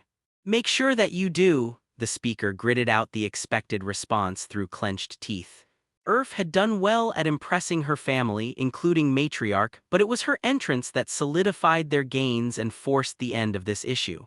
Now this was no longer the speaker against the slave but the oldest sister against the younger. It didn't matter if anyone even expected her to punish the slave. Amanjin would be seen as the spiteful one if she dared to continue and demand something more. That was Akarim's luck. Urf had easily agreed to play the role that K-middle expected of him, a force behind a leading female, a strong left hand to assist the right, powerful but not dangerous to K-middle because it was theirs already. Held in knowing arms, if not her daughter's then hers. He agreed to this too easily, and with a knowing smile on his lips, Urf understood the ramifications just as well as she did. Worst of all, he probably understood them from the very beginning. That made him wise and very dangerous. And Akarim was quite pleased with herself that she had managed to bind this daimonic non-daimon to her manner. Now she needed to delicately maintain his position so that none would try to either worm their way into Anais's sadak or get spooked a little bit too much by him and decide to remove him. Someone like Israel was fine.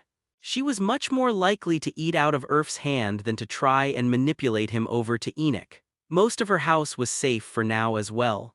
Even Amanjin, at the cusp of her heat, looked at Urf as a piece of distasteful furniture. What worried Akarim were Matriarch and Eska. Her mother knew her too well. Nanya could dismiss Urf's statements, but she would not ignore Akarim's actions. Matriarch expressed sadness on more than one occasion that Akarim wasn't the firstborn daughter precisely due to her ability to see profit where others could not. Eska knew Urf too well. Shahin Eska was likely the only wormage outside her manor that had some grasp on Urf's abilities, the first to get worried enough to send collectors, and one who had enough wits about her to necessitate the servitude. Urf's propensity for giving second chances meant that Akarim wouldn't let the former envoy anywhere close to him again without a firm grasp on her collar. She would submit by herself or with her clan, or she would be removed if there was even a hint of unwelcome influence. But the rest of Eska. However, as my daughter did state, this wealth is indeed mine and will enrich all entrance feasts of K-middle from now on, for I am a grateful daughter of K-middle. Akarim turned around and raised the cup of wine to her sisters and aunts. What you see around you is the first glimpse of what is to come. A loud cheer came in answer, for the offer was more than generous. So, Nanya Ida murmured, you chose to part with your wealth then. Akarim smiled and nodded. It is easier to show excessive generosity and dispel any accusations of greed rather than try to reason with the crowd, but there is another thing that I wish to discuss. Eska. Amanjin clenched her fists. So you are immediately using your recent success and wealth to take what is rightfully mine. I knew you were a hypocrite. Akarim swished her tail. That is the reason why I wish to discuss it with you. It is your manner that deals with Eska directly. If I were to negotiate any large deals between us, I am obligated to use you as an intermediary. She managed to look directly at her mother and her sister. Because I respect what is rightfully yours. Amanjin opened her mouth to speak, but a hand on her shoulder made her glance back. It appears that your sister has shown herself as a stark example of filial piety. I hope that you act just as wisely. The speaker sighed in defeat and Akarim hid her smile. Now she had one less problem to tackle and possibly concentrate on something she didn't dare to even think about. Matriarch had spoken. Shahineska Yusuf Yao. Things are moving fast, cousin, Amir whispered to her. Here I am, ready to try everything just to have an opportunity to be around when the daimon would present his gifts, and Amenjin Urata practically shoves the opportunity into my hands. Did you accept her offer? Obviously not. While I recognize your knowledge in the matter, I am an envoy myself, and I know when something sounds too suspicious. Good, Shahin nodded. I knew I could put my trust in you. Amir harumphed and crossed her hands. So, what caused all of this? Amenjin Irada has finally recognized her loss, Shahin Yusufyah spoke in contemplation. I expected it to happen, but she could not even last through the initial opening. She pointed her hand at the luxury of the room. Akarim Adal kept everyone on the back foot with these displays of wealth while she took her time establishing the status of her daimon within the house. I could not hear everything that was said between them, but it was over before the conversation had even touched his gifts to Kamidal. Amir frowned. That does not make any sense. If it was as you said, why would Akarim just give up right after? I was coming here expecting to see Amanjan desperately trying to keep us. Because we are not important. Amir's head snakes hissed at Shahin's nonchalant answer. Akarim Adal chose the path of the gracious winner. Instead of taking all possible spoils, she chose to take a step back and provide a token concession to her sister. Token concession. Shahin, you begged me to try and claw this for our clan. I feel like I repeat myself, but did they break your spirit so much that you dare to imply that we are fighting for the scraps from their table? I am not speaking about my opinion, but the opinion of Akarim Adal. And yes, from her perspective, we all are fighting for the scraps from her table. Me, you, Amanjan Irada, and even Nanya Ida. All you see here is a dazzling ruse and things that Domina is willing to give up just to keep her golden swan. We are not important to her, compared to what is at stake. The daimon. Precisely. Amir glanced at the merc that was engaging in some small talk with some Kamidal wormage under the watchful eye of the lady of the house. I do not like when other houses dare to underestimate us. Can we take him? Shahin shook her head. Did I not tell you, this is all a ruse, including the obedient daimon? The daimon who just confessed in front of the Kamidal matriarch that he is capable of killing this entire city. And Kamidal's orb of truth confirmed his words. Even if you succeed, you will leave behind the domina who knows the secrets of our glass, and you will be carrying something more than a meek merc. There is a chance that your ship would never even reach our shores, or worse, you will bring a plague into our homeland. So how does she keep him then? Shahin nodded at the lady of the house. Amir scrunched her nose in distaste. She is willing to pay with her grandchildren just to satisfy him. Is she? Shahin glanced at her. Look at her husband, the Enoch one with the horns. How do you like his spark? Amir licked her lips. Not bad. A matriarch's favor. Not at all. I did my best to learn about the domina. This isn't the first ruse of Akarim Adal. Her own entrance feast was rather lackluster, where she failed to catch any suitable partner for herself. Even slightly embarrassed Kamidal as a whole, the city of Samat was quick to discard and forget the awkward fox. But she did not fail. Akarim Adal simply donned the mask of failure just so she could be underestimated by other pillar houses and take her time getting a husband far above her status. She earned her title of Domina for that. She shook her head. An actress, what a shame. A successful actress, there is a difference. So, what do you want me to do now? I am not going to throw my daughters at him. Or do you intend to volunteer? Shahin rolled her eyes. Stay as you are, play along and take as many concessions as they give you. We are not some group of merchants without a clan, and we should act like it, but do not overreach. There is too much at stake to rely on luck, and it is not our time to act. Then why did you waste so much time talking about this if you want me to act as I was? The head snakes hissed in unison with her words. Because I do not wish to see you slip once you see the gifts. I want you to bear the name of Eska in pride, and I want you to keep in mind that whatever you are about to witness is nothing more than scraps. So that we can act accordingly in the future, and I want you to be aware of who the important figures in this room are. The hissing stopped as Amir peered into Shahin's eyes, seeing what others could not see, hearing what Shahin could not speak. Her whole stance shifted as the cousin retreated and let the envoy take her place. The snakes were still and quiet as they turned in all directions, all-seeing. Any weaknesses? Shahin smiled. He is curious, and I am the first Lamura he has ever seen. Do not be afraid to ask and listen too. You will hear a lot more that way. Mir Eskashir.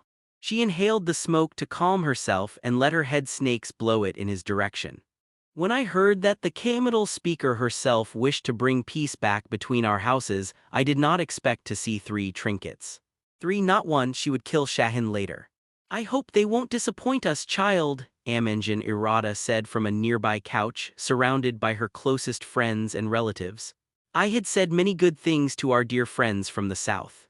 It would be a shame if your gifts couldn't measure up to my words. This was the first part of the entrance feast. The so-called small feast where family and special guests were invited to enjoy the relative calmness and privacy compared to the loud noises coming from the large feast outside. This was a day when the manor opened its doors and welcomed anyone from the streets to dine and drink in honor of the young Wormage. It was a way to promote goodwill among the masses and bolster the ranks when Anais Hillel would process across Samat to deliver her first gifts to the altar. The tables were heavy with food, but many did not indulge too much. While some did it to pace themselves, many were occupied with scrutinizing the curious trinkets and even pottery on the table. Slaves were running back and forth as each plate was somewhat different, and many dominas were eager to see them all. Glazed in blue and white, this earth had put their glass even on clay. But that was fine. Eska had their alchemists and one had accompanied them. She did not attend the feast as she was busy trying to recreate the mixes Shahin had provided early in the day.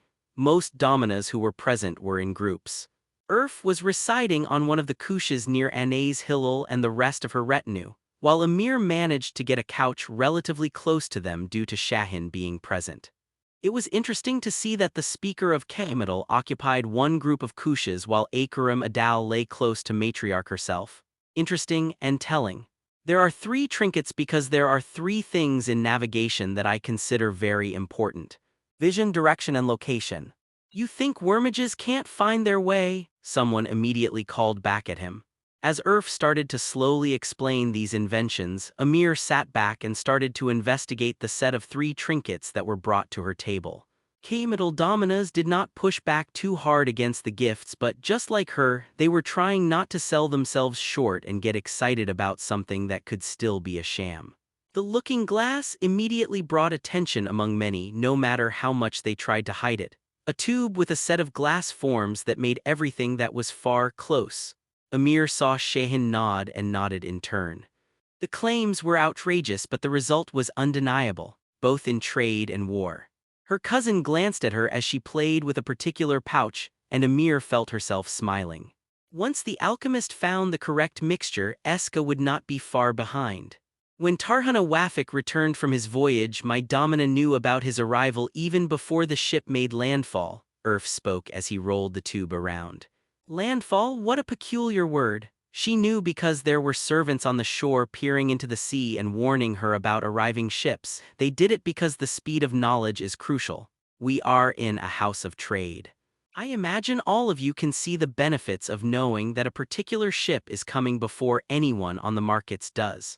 Whether they are about to deliver goods that are scarce in Samat, or if it is the Emini navies that are coming over to resupply with food and water. That certainly sent a wave of smiles across the room. Be the first when a needy customer arrives and you will earn a fortune. These will be invaluable in battle as well, whether you want to see your opponent sooner than they see you or if you wish to count how many arrows each archer has. It won't see far in the forest, one of the older werfoxes reasoned. No, it will not. It is better suited to fields and open seas, but the next trinket should have some usage within the forest. Urf nodded and slid the second trinket across. This is a compass. With it in your hand, you will never lose your direction. Whether you are lost in open seas with a cloudy sky or deep within the forest where light doesn't shine. Amir felt the bead of sweat roll down her back. It was easy to recognize the direction trinket as it had an arrow that kept pointing in one direction, no matter how she turned it. Captains of ships used the sun to know their orientation during the day and the northern palm during the night. The 5 stars that looked down on Tana from the north without traveling across the sky like the rest. Just as Urf said, both of those required clear skies. When the clouds came, a ship had to navigate by the shoreline or land overnight lest they get lost in the sea. That little trinket acted as a 6th star, one you could tuck under your sash. And for how long can this needle stay on target? Amir prodded the trinket with fake indifference. As Kamidal murmured about the benefits it would provide within the forest, she tried to keep the fear out of her heart. Shahin was right when she urged Amir to be here by any means possible. While each trinket would not propel Kamidal as the new queens of the seas, it began to dawn on her that this was not about individual pieces. This was a set that could give ship captains abilities they never had before. She glanced at Akarim Adal and saw her knowing smile. The Kamidal Domina understood it as well, and that was why she threw these morsels from her table in a show of indifference. These were not just scraps, they were bait. Shaitan does not threaten, the Tailese would say. Urf shrugged. Nearby iron might affect its performance and eventually make it less sensitive, but if you treat it right, years. There isn't much here to break. And what, Amir leaned in closer, makes it move for so long? I see no runes that power it. The tone of her voice made other dominas perk up and glance at her. Well, Tana does. The Lamura's follow-up question got stuck inside her throat. She closed her mouth, opened it up again only to reconsider and close it once more. Tana. Yes, the planet, the merc pointed at the ground. She makes the needle move. More like pulls it toward the north, yes. Why would she only pull it to the north? Well, Tana also pulls the other side to the south. Amir held herself back from slapping her forehead. The daimon was talking about something akin to an artifact in longevity, yet treated it like it was a spoon or something similar. She bit her smoking pipe and tried a different approach. Can you make it move to another direction instead? Well, yes, I can put another arrow on top to point somewhere else, but I would still need the original needle to point north and south. Think of it like a unique weather vane that feels a constant breeze, Urf said without taking his gaze away from her meticulously maintained snakes. At least someone here had decent taste. You aren't trying to claim this uses flow, are you? Another domina spoke up. Not at all. I am rather sure that this breeze and flow are two separate things. So a whole world makes this breeze just to move those needles. How convenient! It was hard to downplay the effect regardless, but she would try. The daimon rolled his eyes. That breeze also keeps all of us alive. It blows away harmful light from the sun.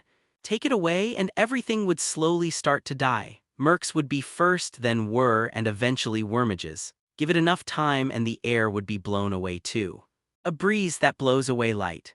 Light that can blow away the air, Amir spoke deadpan. Do you have any proof for your words or this is all fey talk? I wonder how many daimonas in the past were asked to prove their words. Urf spoke to the nearby Anais Hillel and turned back to Amir. As a matter of fact, I do, the Northern Lights. The Northern Lights? She was not familiar with the term. Are you talking about the midnight dance in the skies? Matriarch suddenly spoke up. Yes. They don't come often, but one can say they are the light which was blown all the way to the north. Urf stopped for a moment and then asked, did you manage to see them in Amal? Shahin was right, curiosity was his weakness. I have lived centuries, young daimon, and traveled far. Matriarch raised her eyebrow. You dare to question my words? Oh, not at all. These dances don't always stay far in the north. If the light that comes from the sun is quite intense, they can travel not only to Amal but even to here. I simply wish to rely on your knowledge and learn more about the world around me. He was curious but smart about it. Nanja Ida nodded, mollified. I did not even on Emanai's northern shores, but mountain clans speak of them with familiarity. Thank you, Matriarch, your wisdom as always is precious. Did it help you uncover some other secret of the world around us? Daimon nervously chuckled. It mostly confirmed what I expected already. That is quite common to daimonas, Matriarch nodded. They will often speak of things to come or things that are, yet refuse to explain the reason. The fact that you do try is curious.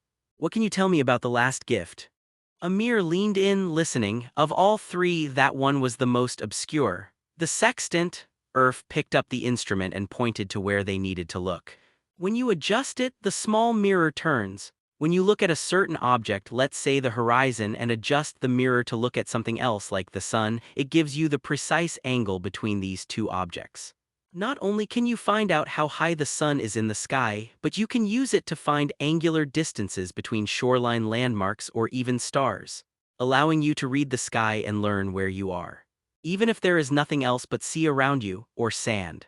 Amir swallowed. How fortunate, Nanya Ida put aside the sextant. But it feels to me that these gifts of yours weren't made for Kamital but some other, more maritime manner. Like Eska, why is that? Unity, these gifts will bind us together stronger than any other contract or marriage. Matriarch smiled oh so sweetly. Until one grows strong enough not to need the other, you mean. Some started to murmur and Amir sighed in her heart. He overpraised his product. Urf was too naive to think that Kamital would be willing to part with such an exuberant gift now, at least without any steep concessions. I do not believe that Kamital can grow that quickly to successfully replace every Eska captain and glassblower person for person. I was not talking about us, Matriarch harumphed, unimpressed. With these gifts, for every step that Kamital takes forward, Eska would advance by a league.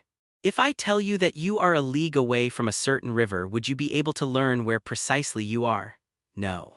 You would need a map for that and maybe some other information since a river can be quite long.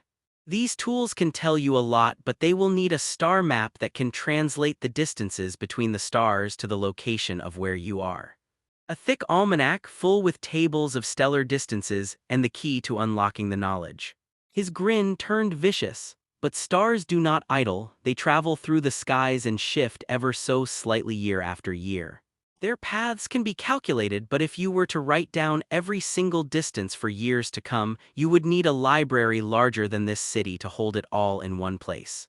But you can make more compact codices just for a single year and sell them to captains.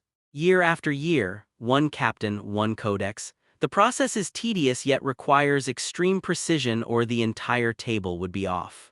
It would need hordes of skilled slaves just to run the numbers fast enough. Vernon K. Middle Shah. The silver fox raised his head from a nearby table, busy playing with the trinket. Shut up and go away. I am busy. The daimon coughed. You will get improved versions soon enough with detailed instructions. Can you tell me how long it would take you to calculate the position of a single star for 1 year? Why in 10 hells would I do that? Came an annoyed response. Are you already growing senile? Well, you are a merc, it was bound to happen any day now. A single servant with a slide rule will be sufficient, the same slide rule that you gave me mere days ago. 2. If you worry about him sleeping on the job, and write this down so you won't forget it by tomorrow morning. There you have it, Urf turned back to Matriarch nonplussed. These trinkets aren't that complex. Give it a few years and you will see many fakes and counterfeits pop out left and right. Will they be as precise as the ones coming out of Akaram's manor? Will they still do their task? Yes. Will they require the same almanac year after year? Absolutely. The daimon leaned in and whispered to a silent matriarch. I am not giving you mere tools, Nanja Kehimital Ida, I am giving you an entirely new trade. A trade that will grow richer with every new captain that adopts, purchases, or even steals these 3 gifts. I heard that the presence of the divine castle is quite beneficial to new wormage children. It might be a good time. A new manor for a new domina. Matriarch stared him down. It was not a gaze of anger but of hunger and frustration. And so did many other dominas near and far, ignoring the triumphant look of Akaram Adal and Anais Hillel. That tongue of yours, Nandya Ida finally grumbled as her fingers crushed the golden cup. If only you had spark. Amir Shervanya had to agree. The shaitan knew how to entice a lady. Perhaps she might explore further his interest in her head snakes and see how good his tongue was. XXX. I grunted from the slap on my back as Albin roared in laughter beside me. This isn't funny. Oh, I disagree, Urf. This is outright hilarious. He bent over in another fit, enjoying the attention. Go fuck yourself. It was nearing nighttime and we were walking through Samat to lay gifts at the feet of a nearby goddess that had been playing hide and seek in her floaty castle for weeks. Mostly hide, and yet, instead of worrying about the divine justice, fury, or boredom from above, I was worried about the pack of cougars that was eyeing me like a piece of meat. I already got an earful from Anais and Yeva for trying and luckily failing to seduce Matriarch. Then Akaram got all contemplative and wondered if had I succeeded, would I expect her to call me daddy. That got me a second earful from Anais and Yeva. Urge spent all that time laughing herself silly until she went hoarse. Then Albin snuck into our procession for the sole purpose of taking on her burden. At least you can look at the bright side, Albin kept snickering. With your lack of spark, they are less likely to try and milk you daily for babies, they just want to keep you close. Yeah, keep me, I snarked back. I already had inquiries about how long my tongue can work under stress. Just think how stupid that is. I am interested in this guy, so I am going to ask him to suck my dick or lick my cunt, and that will make him do everything I say. This is supposed to be a house of trade. That is like asking me to pay them in gold so that I have the coveted opportunity to dig a well for them as well, with my bare hands. Albin grabbed my shoulder and pulled me closer. What did you expect, that they would line up to suck your dick? You have to understand they are the rulers of this land, the cream of the crop, you know, cougars. I palmed my face. Why are you even here? Don't you have some hiding to do? Or do you want me to introduce you to a lovely, almost single and very willing speaker of Kamital? It is that fox over there that has been trying to lift your collat with her eyes alone. Albin scoffed. She wouldn't dare.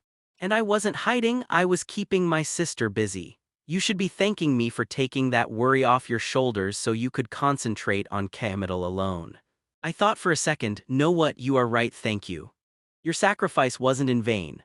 There are ways that you could repay me. He wiggled his eyebrows and slid closer to me. I've heard that you are very skilled with your tungu.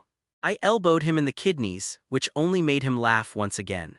I swear, if I get an earful from my wife for trying to seduce a speaker of Shebet, I will start discussing history with your sister, just so you will have to depend on her to hear the details.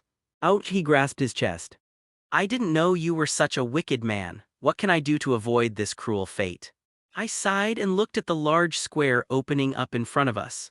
With all the jokes and teasing, I didn't even notice that we had almost arrived at our destination. Just ease off from sex-related jests, for today at least. I am still shuddering from Akarim's jokes, and tell me what will happen at the altar of landing. I see you got plenty of gifts. Albin pulled out a bowl of popcorn and started munching on it. Runed armor under collet? Prudent. Bolts of blue cloth on the carts, nice. Half of the city was drooling as you passed, by the way, not that it would matter to you, but the name of Akarim Adal will be on everyone's lips for quite some time.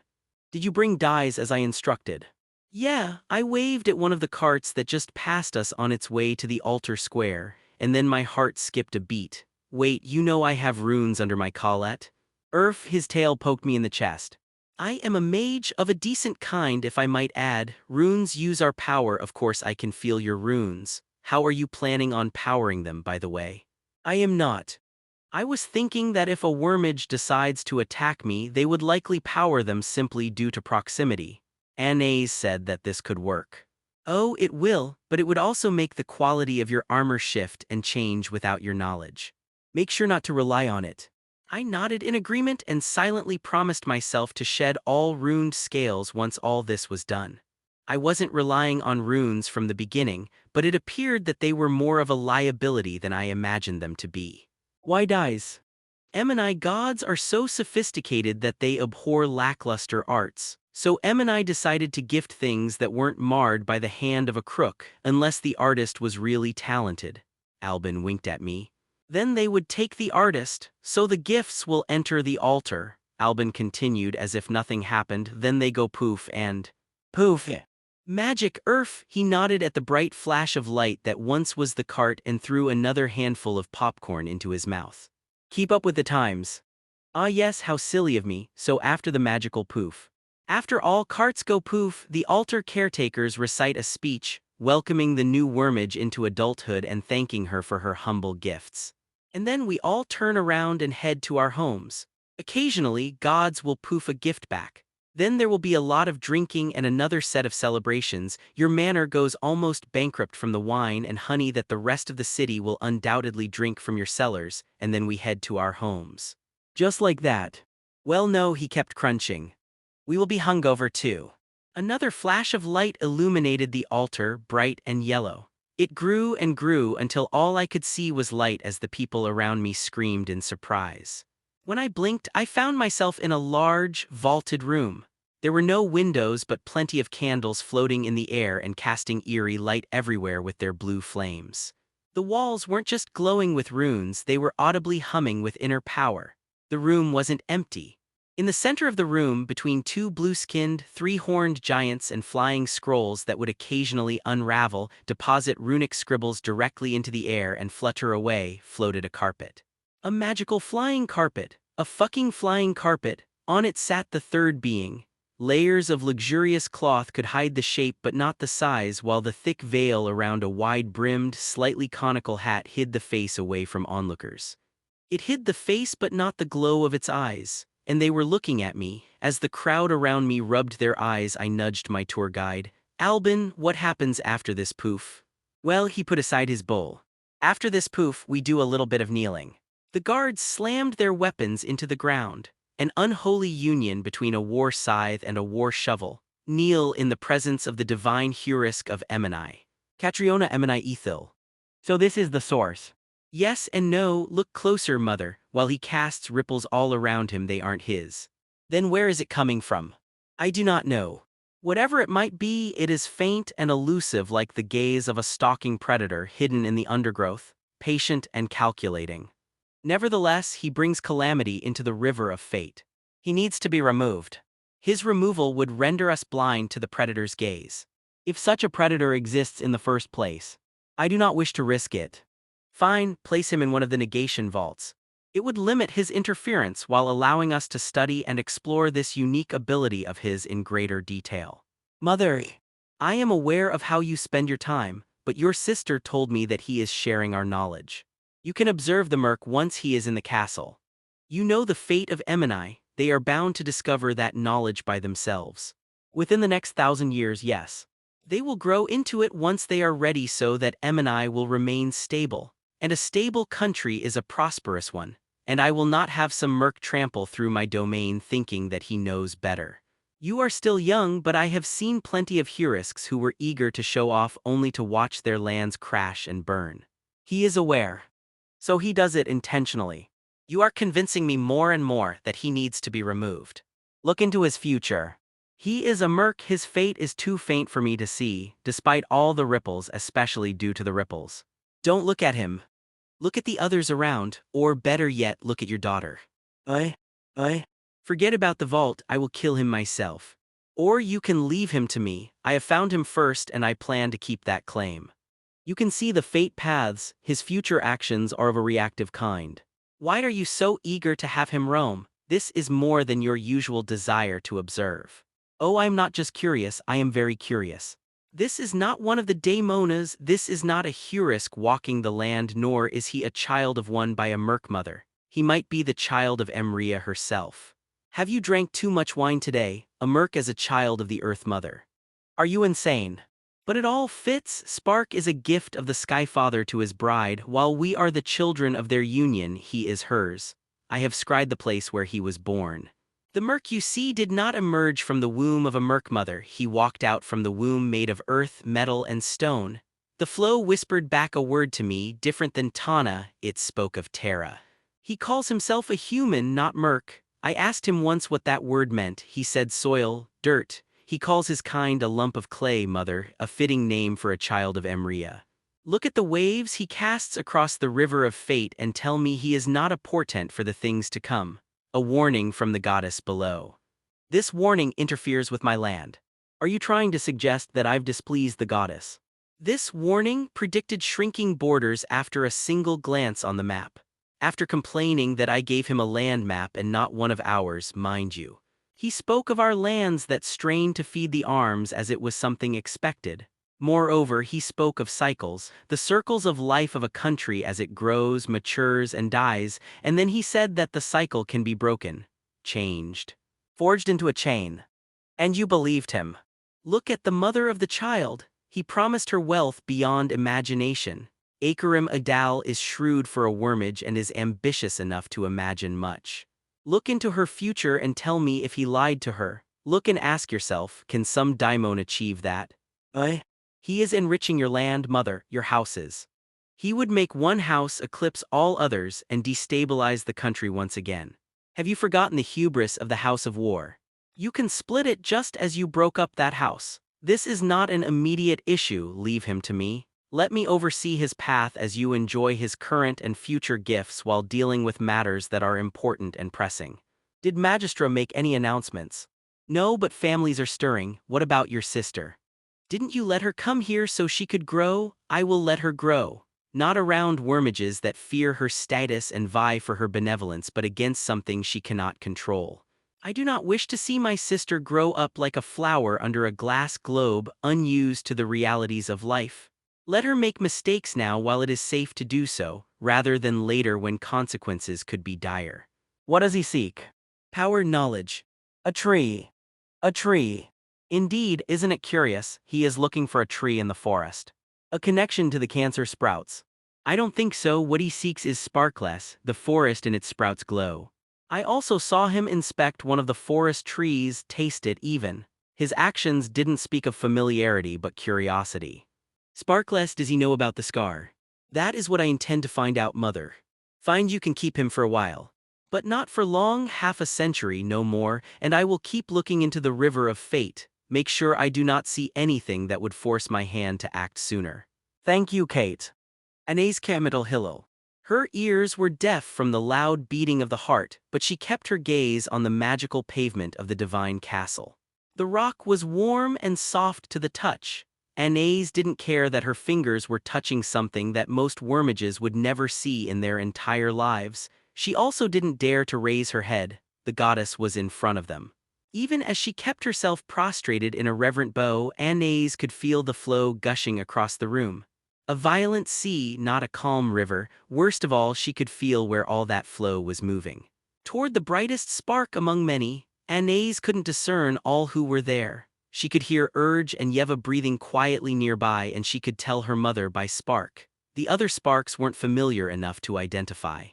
They belonged to Kamital, but that was all she knew. All but one, a bright Shebet spark of Albin Chassia, located at the center of the flow vortex with the divine origin. A bead of sweat fell from her forehead and landed on the floor, disappearing in an instant. Anais didn't care if the divine Hurisk had anything against Albin Chassia, but she also knew that he was not the focus of the vortex. Her husband was. His sparkless body was invisible to her, but she knew exactly where he was right until the light swallowed her procession. Urf was talking to Albin. Anais knew of it. She approved it herself just so his Sadek could smirk at an apoplectic Amanjan errata. And now Anais was cursing herself for that moment of weakness. They were supposed to stand with him, around him. Anais promised to stand with him during the divine ritual. She was supposed to shield him from threats beyond his status, and yet here she was, rubbing her forehead into the floor while Urf had to rely on Albin instead. Shame. Shame burned through her veins, forcing her to bite her lip in frustration and powerlessness. What kind of wife would she be if she couldn't even protect her only husband? Could she even keep her husband? The vortex vanished for a moment only to come back again, stronger than before. Flo screamed around her as the goddess returned her attention to the room. Anais wasn't the only one to shake in trepidation. The divine Hurisk was angry, indignant. Guards shifted as the crowd stirred around her, and Anais stilled her breath.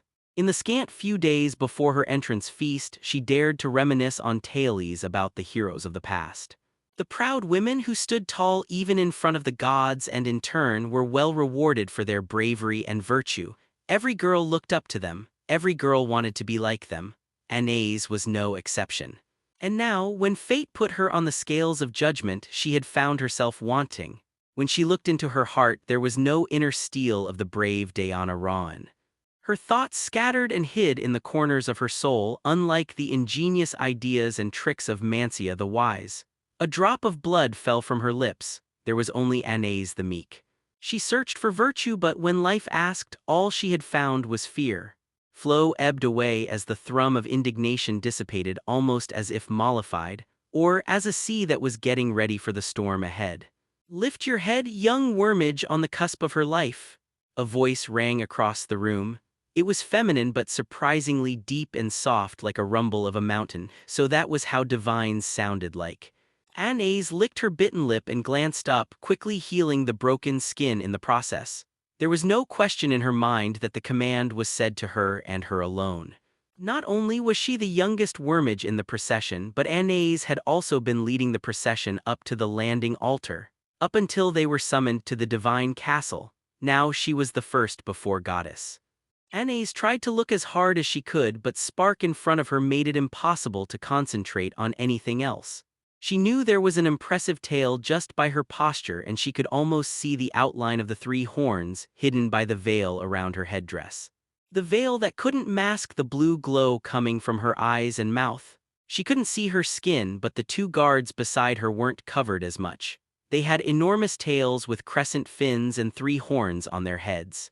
They were divine just like their goddess, and both of them had arcsite skin. "Your gifts surprised me, young one," the divine Hurisk said. "That doesn't happen often. I am happy to be of service, O divine Hurisk." Anais felt the sweat accumulating once again at the small of her back, right above her tail. She had studied for years, but no one taught her how to commune with the goddess. This was a task for the censor, or one of the speakers at least.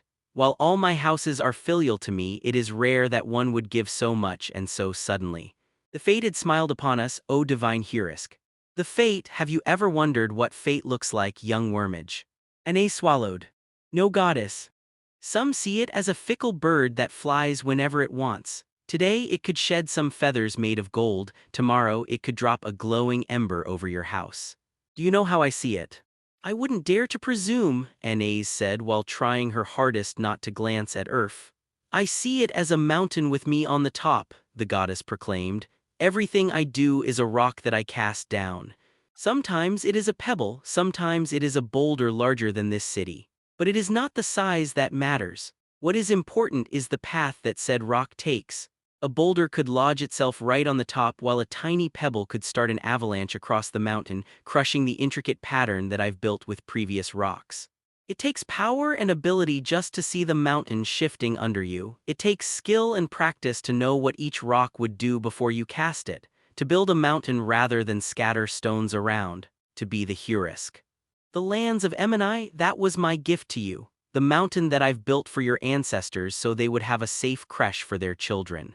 We are forever grateful, divine Hurisk, Anais said during the looming pause. As you should be, came the immediate response, but some pebbles have a mind of their own. Her heart stumbled only to start thundering once again within her chest, loud like the drums of war.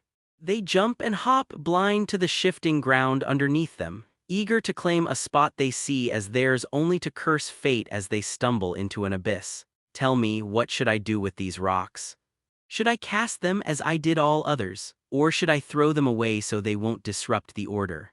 Anais felt the sweat on her palms. "I wouldn't dare." The divine Hurisk tutted. "That question is a pebble, young one. It shifts and writhes and you have no idea where it will land. Are you going to give me an answer and throw that rock where you think it should go, or will you throw it away and claim that it is not your place to say?" The goddess loomed over her as Anais clawed at her mind, trying to grasp at anything before her silence would annoy her goddess. Deaf due to the loud buzzing in her ears and the pounding heartbeat within her chest. This wasn't a question about some piece of stone. This was about Urf. The goddess stood in front of her and placed the Emini Manorat on one side of the scales and her husband on another. And then she told her to choose which was more important to her. Anais couldn't say Urf.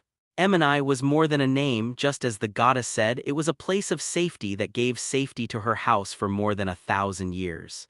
By choosing the other, she would spit on her family. A personal exile would be the least of her worries. Anais didn't want to say Emini. She didn't come this far only to throw him away. He might be a pebble in someone's shoes, annoying and irritating, but he was like a boulder of pure gold for her. But if you throw the pebble away, it would still fall somewhere," she blurted out. The wormages hissed behind her and she shrank inside her caftan. Stupid, stupid, she should have tried to think a bit longer rather than try to play words with the goddess herself. The divine Hurisk chuckled. "Indeed. The mountain is everywhere." A breath of relief escaped her lips. If Anais wasn't kneeling already, she would have collapsed. "That mountain is the sum of all actions, young one. You can close your eyes and discard your problems, but all you would accomplish is ignorance of where they land. That is what makes these pebbles so tricky. They need to be placed, not thrown." Anais stayed silent. The glowing eyes peered at her through the veil. "Tell me, young one, are you a filial daughter of Emini?" "I am," she whispered. Somewhere on that mountain of fate, a divine boulder finally shifted and started rolling downhill. Are you willing to do what is good for your homeland, what is good for your house? The image that goddess planted in her thoughts wouldn't leave Anais alone. A wormage in front of her goddess. A tiny pebble lying on the slope of a mountain, watching the boulder of divine origin rolling at her with the inevitability of fate. I do, another whisper left her trembling lips. She knew what was about to happen. She understood that it needed to happen. Who was she to question the decisions of the goddess? The boulder would take its fated spot and she would be one among many pebbles to pave its road. And Emini would continue to prosper, and so might she just without Earth, her hands clenched into fists, without her future children. So when your goddess calls for you, will you give her what is needed? Anais didn't want to be crushed by that boulder. Not right now, not when her future was the brightest, not when her children could eclipse all wormages of Emini. She couldn't stop the boulder, but she didn't want to be a pebble either. She clutched her sleeve just to stop the shaking in her hands. Anais wanted to be the other pebble, the one that the divine heuristic warned her about. She wanted to jump and hop away from the boulder so it would pass, leaving her future intact. Her soul screamed at her, warning of the impending doom, exile, and execution, only to drown in the screams of her heart. Yes, my goddess, Anais tried to keep herself firm. My Sadek and I will work hard to give what is asked of us. She heard a faint murmur between the wormages. Urge and Yeva stayed quiet, but she could hear their subtle shifts in posture.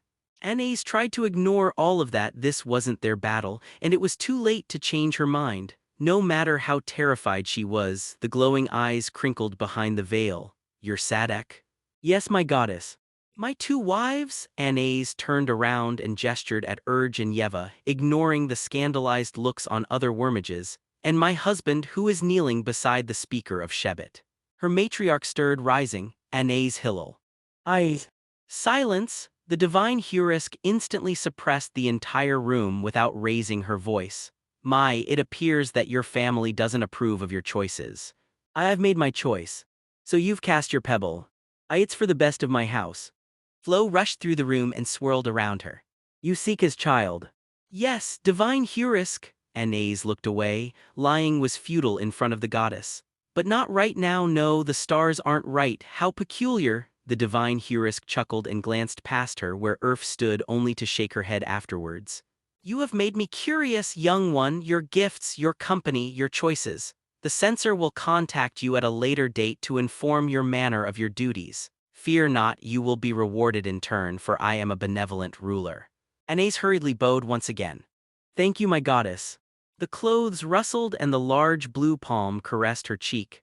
Don't thank me yet, young one. When you are heavy with child, seek my censor. It is my wish to see the future that you've cast today. Before Anais could say anything else, another flash of light spread across the room. Blinking the white away, she felt the warm tiles of the divine castle contort and shift until they resembled the cold marble of the altar of landing. With a gasp, she jumped upright and looked around. A crowd of onlookers stood all around them with mouths wide open and fingers pointing, praising the name of the goddess. Her gaze quickly glanced across the select few who were still getting up from the floor.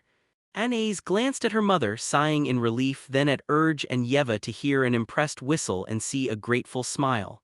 And then she looked at Urf, who stood beside an Albin Chassia dying from laughter. She walked toward him, ignoring the pins and needles in her legs and the looks of those who heard her proclamation, glaring at the speaker of Shebet, who somehow found this historical event as some sort of joke. That is your husband's fault, Albin chuckled. Apparently if you throw a pebble fast enough, it won't reach the ground. It might strike you in the back of the head, though. Albin! Shut up! Anais dismissed him without care as her fingers grabbed the familiar cuff of the collet. She sighed in relief. Urf was still here, not dead, not at the divine castle, here with her. I only mentioned orbital MPH. Anais ignored his ramblings and simply pulled him in a kiss. She had earned it. The entire divine intervention came and went while I was still trying to process the situation. I wasn't even sure if I should feel happy that the looming issue had resolved itself so quickly, or indignant that I was, once again, treated like a curious commodity rather than someone with free will. In the end, I decided to accept it as something to be expected. I did extensively rely on the wormage selective blindness about merc slaves for a while. there was no point in scoffing at their gods which they tried to mimic so much, having similar issues. I couldn't see past the veil of their goddess, but I did see the glowing shape of her eyes and mouth as well as the quick glimpse of her skin when she touched Anais. I also had a very good look at the twin guards that loomed over us all. Huge, long-tailed and blue-skinned humanoids with an unusual number of horns on their heads, one in the middle and two at the temples. The three horns that all of Emini swore by. Their eyes didn't glow as hers did, but they were rather bright as well. Just on that alone, I had a very good reason to think that, despite her heavy clothing and veiled face, Catriona Emini looked quite similar to them. Akarim had confirmed my hypothesis as well. The word god or goddess in the local language didn't mean a title or a position. It meant their specific race, with distinct ranks within their system. Lesser gods were known to act as divine forces, while heuristics like Catriona Emini Ethel stood above them all, and gave names to entire countries to boot. It was a volatile mix of many different concepts that I hadn't even imagined going together. Wormages saw them both as something similar to them, yet something beyond their capabilities. They weren't seen as all-powerful, simply powerful enough for us not to bother resisting. They also weren't seen as all-knowing, they only knew what mattered to them, and the only way to avoid their scrutiny was to not matter. Those were the words of Akarim herself. She relied heavily on this strategy until the divine castle showed up in the sky. The three horns and blue skin weren't the only parts that I'd noticed affecting wormage culture. The lesser gods had tentacles on their chins. There was some variability between them and the sample size was minuscule, but both had a distinct pair of tentacles that originated around their ears and descended to their chests.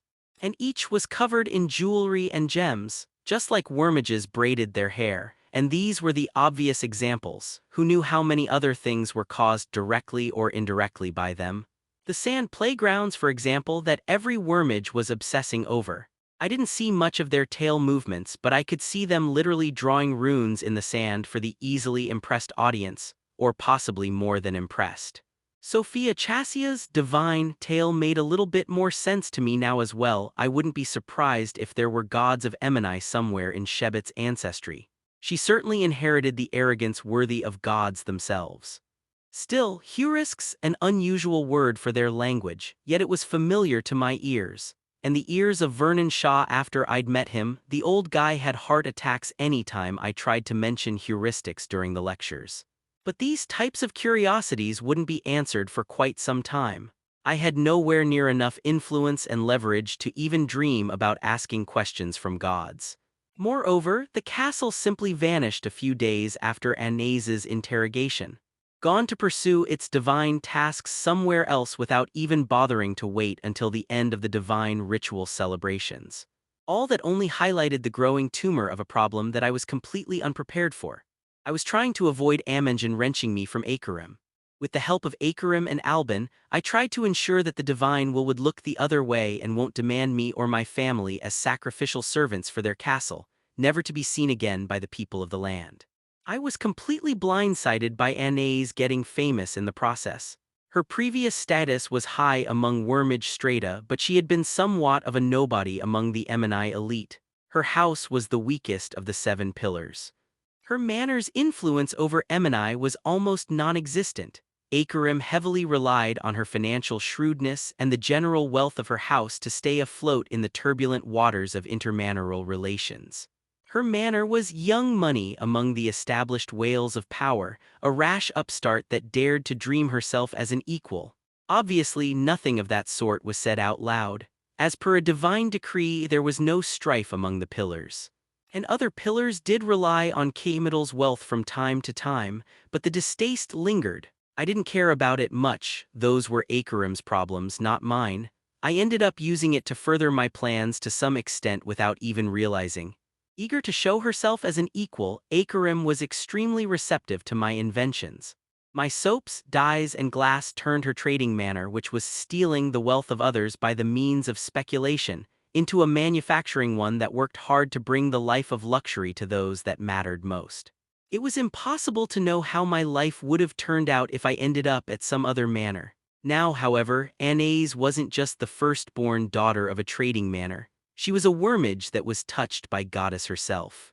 Heads and ears turned across the city of Samat once the whispers of the event spread like wildfire. The rumor mill was whipped into a frenzy by the potential ramifications of recent actions. Now every pillar manor knew that something was brewing in the house of Kamital, something that had drawn divine attention to them. The benevolent kind, most didn't have any idea what was going on, but many knew the name by now. Anais Kamital Hillel. On the second day after her feast, the streets were absolutely sure that the divine Hurisk fancied the little fox and even gave her some new magic as a token of affection. Something that could turn an entire mountain into a pile of pebbles. Akerim was inundated by guests once again. Most were nothing to worry about. Small gifts and trinkets as a show of friendship and hasty assurances to punish a non-existent slave that lost his way or forgot to deliver the before-mentioned gift during Anais's feast. That was expected, but a few were troubling, ones who set their eyes further than a mere friendship between manners. XXX. Ah, young Erf, please join us. Adar Kamital Danehair clapped his hands, ordering a servant nearby to bring wine over to me. I admit, I let my cup get filled as I cautiously leaned on the couch provided to me. Your invitation was not something I had expected to receive today. That is exactly why I am here. Adar glanced at his younger half-brother sulking on the third couch. I wish to be a mediator of sorts. I silently raised my eyebrow. Amalric. The younger brother harumphed and looked away. My actions have been rash in the previous days. I acted with the safety of my family in mind without knowing the whole picture. Well, there you have it, Adar smiled. You have shown yourself to be of good character and wisdom. I trust that you can let bygones be bygones. Believe me, you didn't need to go this far. My allegiance is to Akerim herself. I can't judge her for the actions of others. Honestly, I already managed to forget about Amalric by now. The problems that I had to deal with on a daily basis at this moment made his previously insignificant attempts entirely forgettable. Adar chuckled. My mother is wise, but you shouldn't forget that we are males in her manner. It is important to maintain a truce among ourselves. You might enjoy her benevolence now, but you shouldn't ignore the possibility that her love for you might wane in the future. You need to have the support of those that do not seek to lay with you for the sake of possible children. I spat my wine. Children, I didn't have sex with your mother. You did not. Adar's surprise was palpable. But I've assumed you were close enough. My mother simply forbade you to speak about it in the open. That was not an assumption I would have ever expected from him. Surprisingly, the wine wasn't poisoned, at least non-magically. The closest I've been with your mother was our trips to the baths, and I can speak upon the orb of truth that nothing else happened. Huh, you aren't lying. Adar looked at me amused rather than indignant. Well, it pleases me to know that your allegiance to our domina is such a strong one. Forgive me, but I've seen many males that try to worm their way above their status through the means of their children. I tend to question the honesty of such unions. Due to potential children, I would have expected most to seek sex rather than procreation. You can find pleasure in the embrace of another male without worrying about getting anyone pregnant. He shrugged his shoulders. Wouldn't such love be purer? It is only about the union itself. I sipped my wine in contemplation. Wouldn't children represent the future of that union? Mind you, I don't care what others do in their bedroom. My wives share a bed on occasion, as I couldn't possibly attend to their every need at all times. But I see children as the next step of such unions. As you should. It is a male way to think about it. Our children solidify our marriages, just as Tarhana is now known as the father of Anais. But don't assume that the other side thinks just as you do. For some of them, the birth of a child is the final result of a union. Adar picked up his cup and threw wine into his mouth. Keep that in mind. XXX. I left that meal with a weird feeling that Adar was subtly hitting on me. The navigator in me didn't care. The ideas of gender and sexuality were rather malleable among our kind. Converting my body in female one was actually rather easy since I had both X and Y chromosomes. I could duplicate one and remove the other at any time if I wanted to, and that was what mattered the most. The navigator didn't care, but Erf did. I carried more than his genetic code. I carried his memories and his imprints within me, his phenotype. And there was more than basic wiring inside my brain that told me what types of curves to like and how to see myself as. I wasn't just a male, I was a male merc by origin. And mercs, both male and female, had rather dim views about wormage affection, male in particular. For many, it wasn't the issue of pleasure or willingness. It was a matter of survival. I wasn't sure precisely how much my fears of the past had affected my current thinking, but I was rather sure that I didn't have an irresistible desire for Adar's dick, just as I wasn't interested in Tarhana. But his words were prophetic. As the now official husband of Anais, I started to receive many offers from both genders. And I saw the same thing in their eyes: greed. Most tried to appease me in one way or another just to get closer to the divinely touched werfox. Some were rather blunt about it, others simply underestimated my ability to think. Adar's approach was subtle, but it did exacerbate my general annoyance. Was I possessive about my wives? Greedy? Perhaps, perhaps not. Our union was biased in my favor, or theirs, depending on how one chose to estimate worth. And that was what mattered in the end. Our Sadek wasn't some zero-sum union where one party benefited from the loss of another.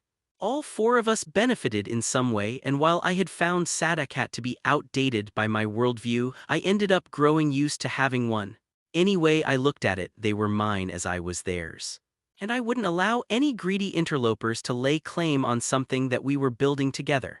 They all were greedy, and so was I. It doesn't matter to me, Akarim Adal, whether they are some opportunistic vagrants or children of matriarchs themselves. We need to do something about it. Akarim sighed, and we are doing something. You aren't the only one who is refusing offers every day, but some of them will benefit my daughter greatly. That young lad from Kamshad Manor would be a lucrative catch, especially after Keshava spent so much to secure him for themselves. I rolled my eyes. Akarim, think for a moment. What would happen within my Sadak once someone like that joined? I already have to dance around the nosy snake in my estate, and Shahin is merely undergoing her servitude and actually willing to defer to me.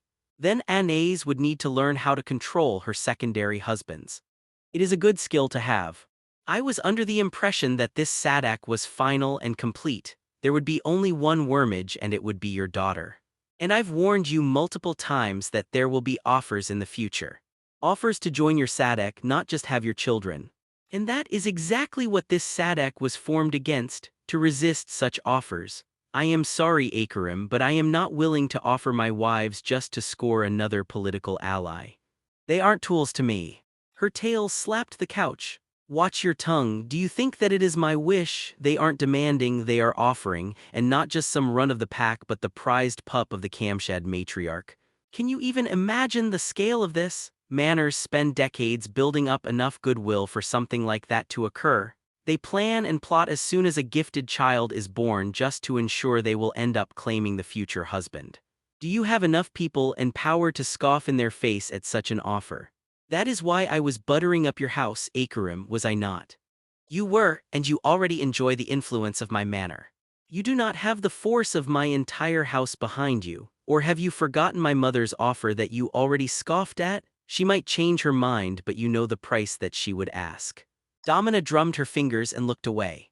This is the house of offense that we are talking about, the spear of Emini. They aren't usually this brazen, nor are they hurting for money like the third house of war. I would have been incredulous, but the censor herself has been acting on their behalf as well. So I know it is a trap one way or another, but they are moving in a way that I have no easy counter to without appearing extremely ungrateful. It is not an enemy that even my house would dare to make. I sighed. Great, the censor is once again meddling in my life. It is a pity that Albin couldn't contain his sister for a lot longer. I idly wondered if this was how Shahin felt whenever I gave her another offer she could not refuse. And the only price she could pay was her pride and dignity. Why didn't you warn me? Domina glared at me and I quickly bowed my head. I mean not about the offers but the fact that there could be some that none of us is able to refuse. I was busy, she looked at me unimpressed. I was busy making sure that you and your family would stay alive and safe within my manor rather than dead or gone. That was my priority. I didn't have time to worry about whether you would like the next addition to your Sadak or not. Your influence is growing and so is the influence of my daughter. Faster than my most brazen expectations. I expected you to establish your status within my house, yet you managed to cast ripples across all 7. Unfortunately, it isn't growing fast enough for you to easily imply that offers like this are below you. You have my unending gratitude for your actions, and my promise to keep bringing prosperity to your manor, so what you are saying is I need to grow even faster. Do you have a tool to slow down time? Oh, my ever-growing alchemist. Not on me, no. I shouldn't have asked that. Well, you have surprised me in the past, no matter how prepared I saw myself for your revelations, so you might pull it off somehow. But you have very little time. I can't keep one of the pillar matriarchs waiting with her hand extended like this. A few days, maybe a 10-day at most. Any further silence will be seen as a refusal.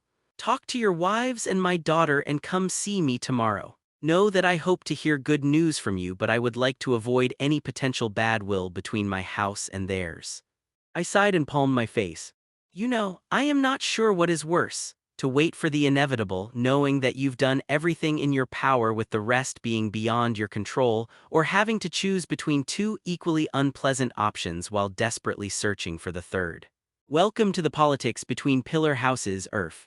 Expect to make similar choices in the future. Just like the goddess said herself, this is the consequence of our actions. They might be unpleasant for you, but you have to realize that many would kill to be in your shoes right now. To be the first husband of a divinely touched wormage, to consider one of the prominent young bachelors of Emini not worthy of your Sadek. Every pillar house is watching you now, watching NAs. There is no room for mistakes anymore. Tread carefully or grow strong enough that none would dare to point at them. And if you can't do either, let my daughter grow so that she could protect your Sadak in turn. Adarchimetal Daner. Why in 10 hells did I have to bend my back to that merc? His brother whined.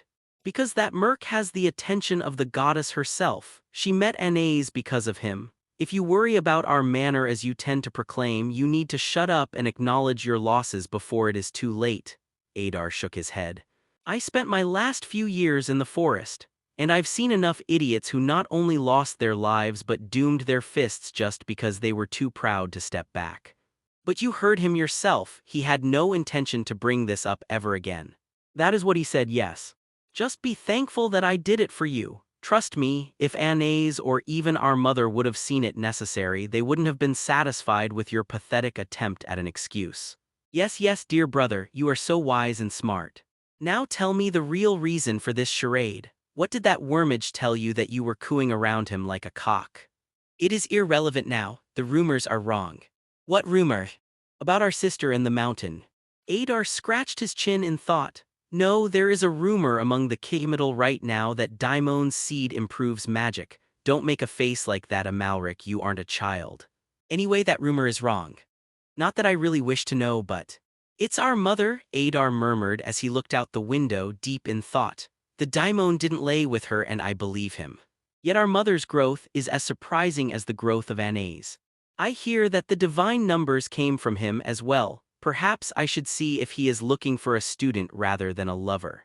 XXX. She should leave, Shahin murmured while nursing her bribe. I beg your pardons. MNH, a begging Earth is an unusual but welcome sight. She sniffed at her cup of coffee and shuddered in delight. I do not know who supplies you with beans, but I am very eager to meet them. The answer to your problem is simple. Hello, everyone. As we wrap up this video, I want to share a quick note. I have a Patreon account. If you'd like to support me and enjoy on-demand audiobooks, you can become a Patreon member. Alternatively, you can check out my Google Drive link, which has 500+ novel audiobooks available through my Ko-fi or Patreon shop. I appreciate your support.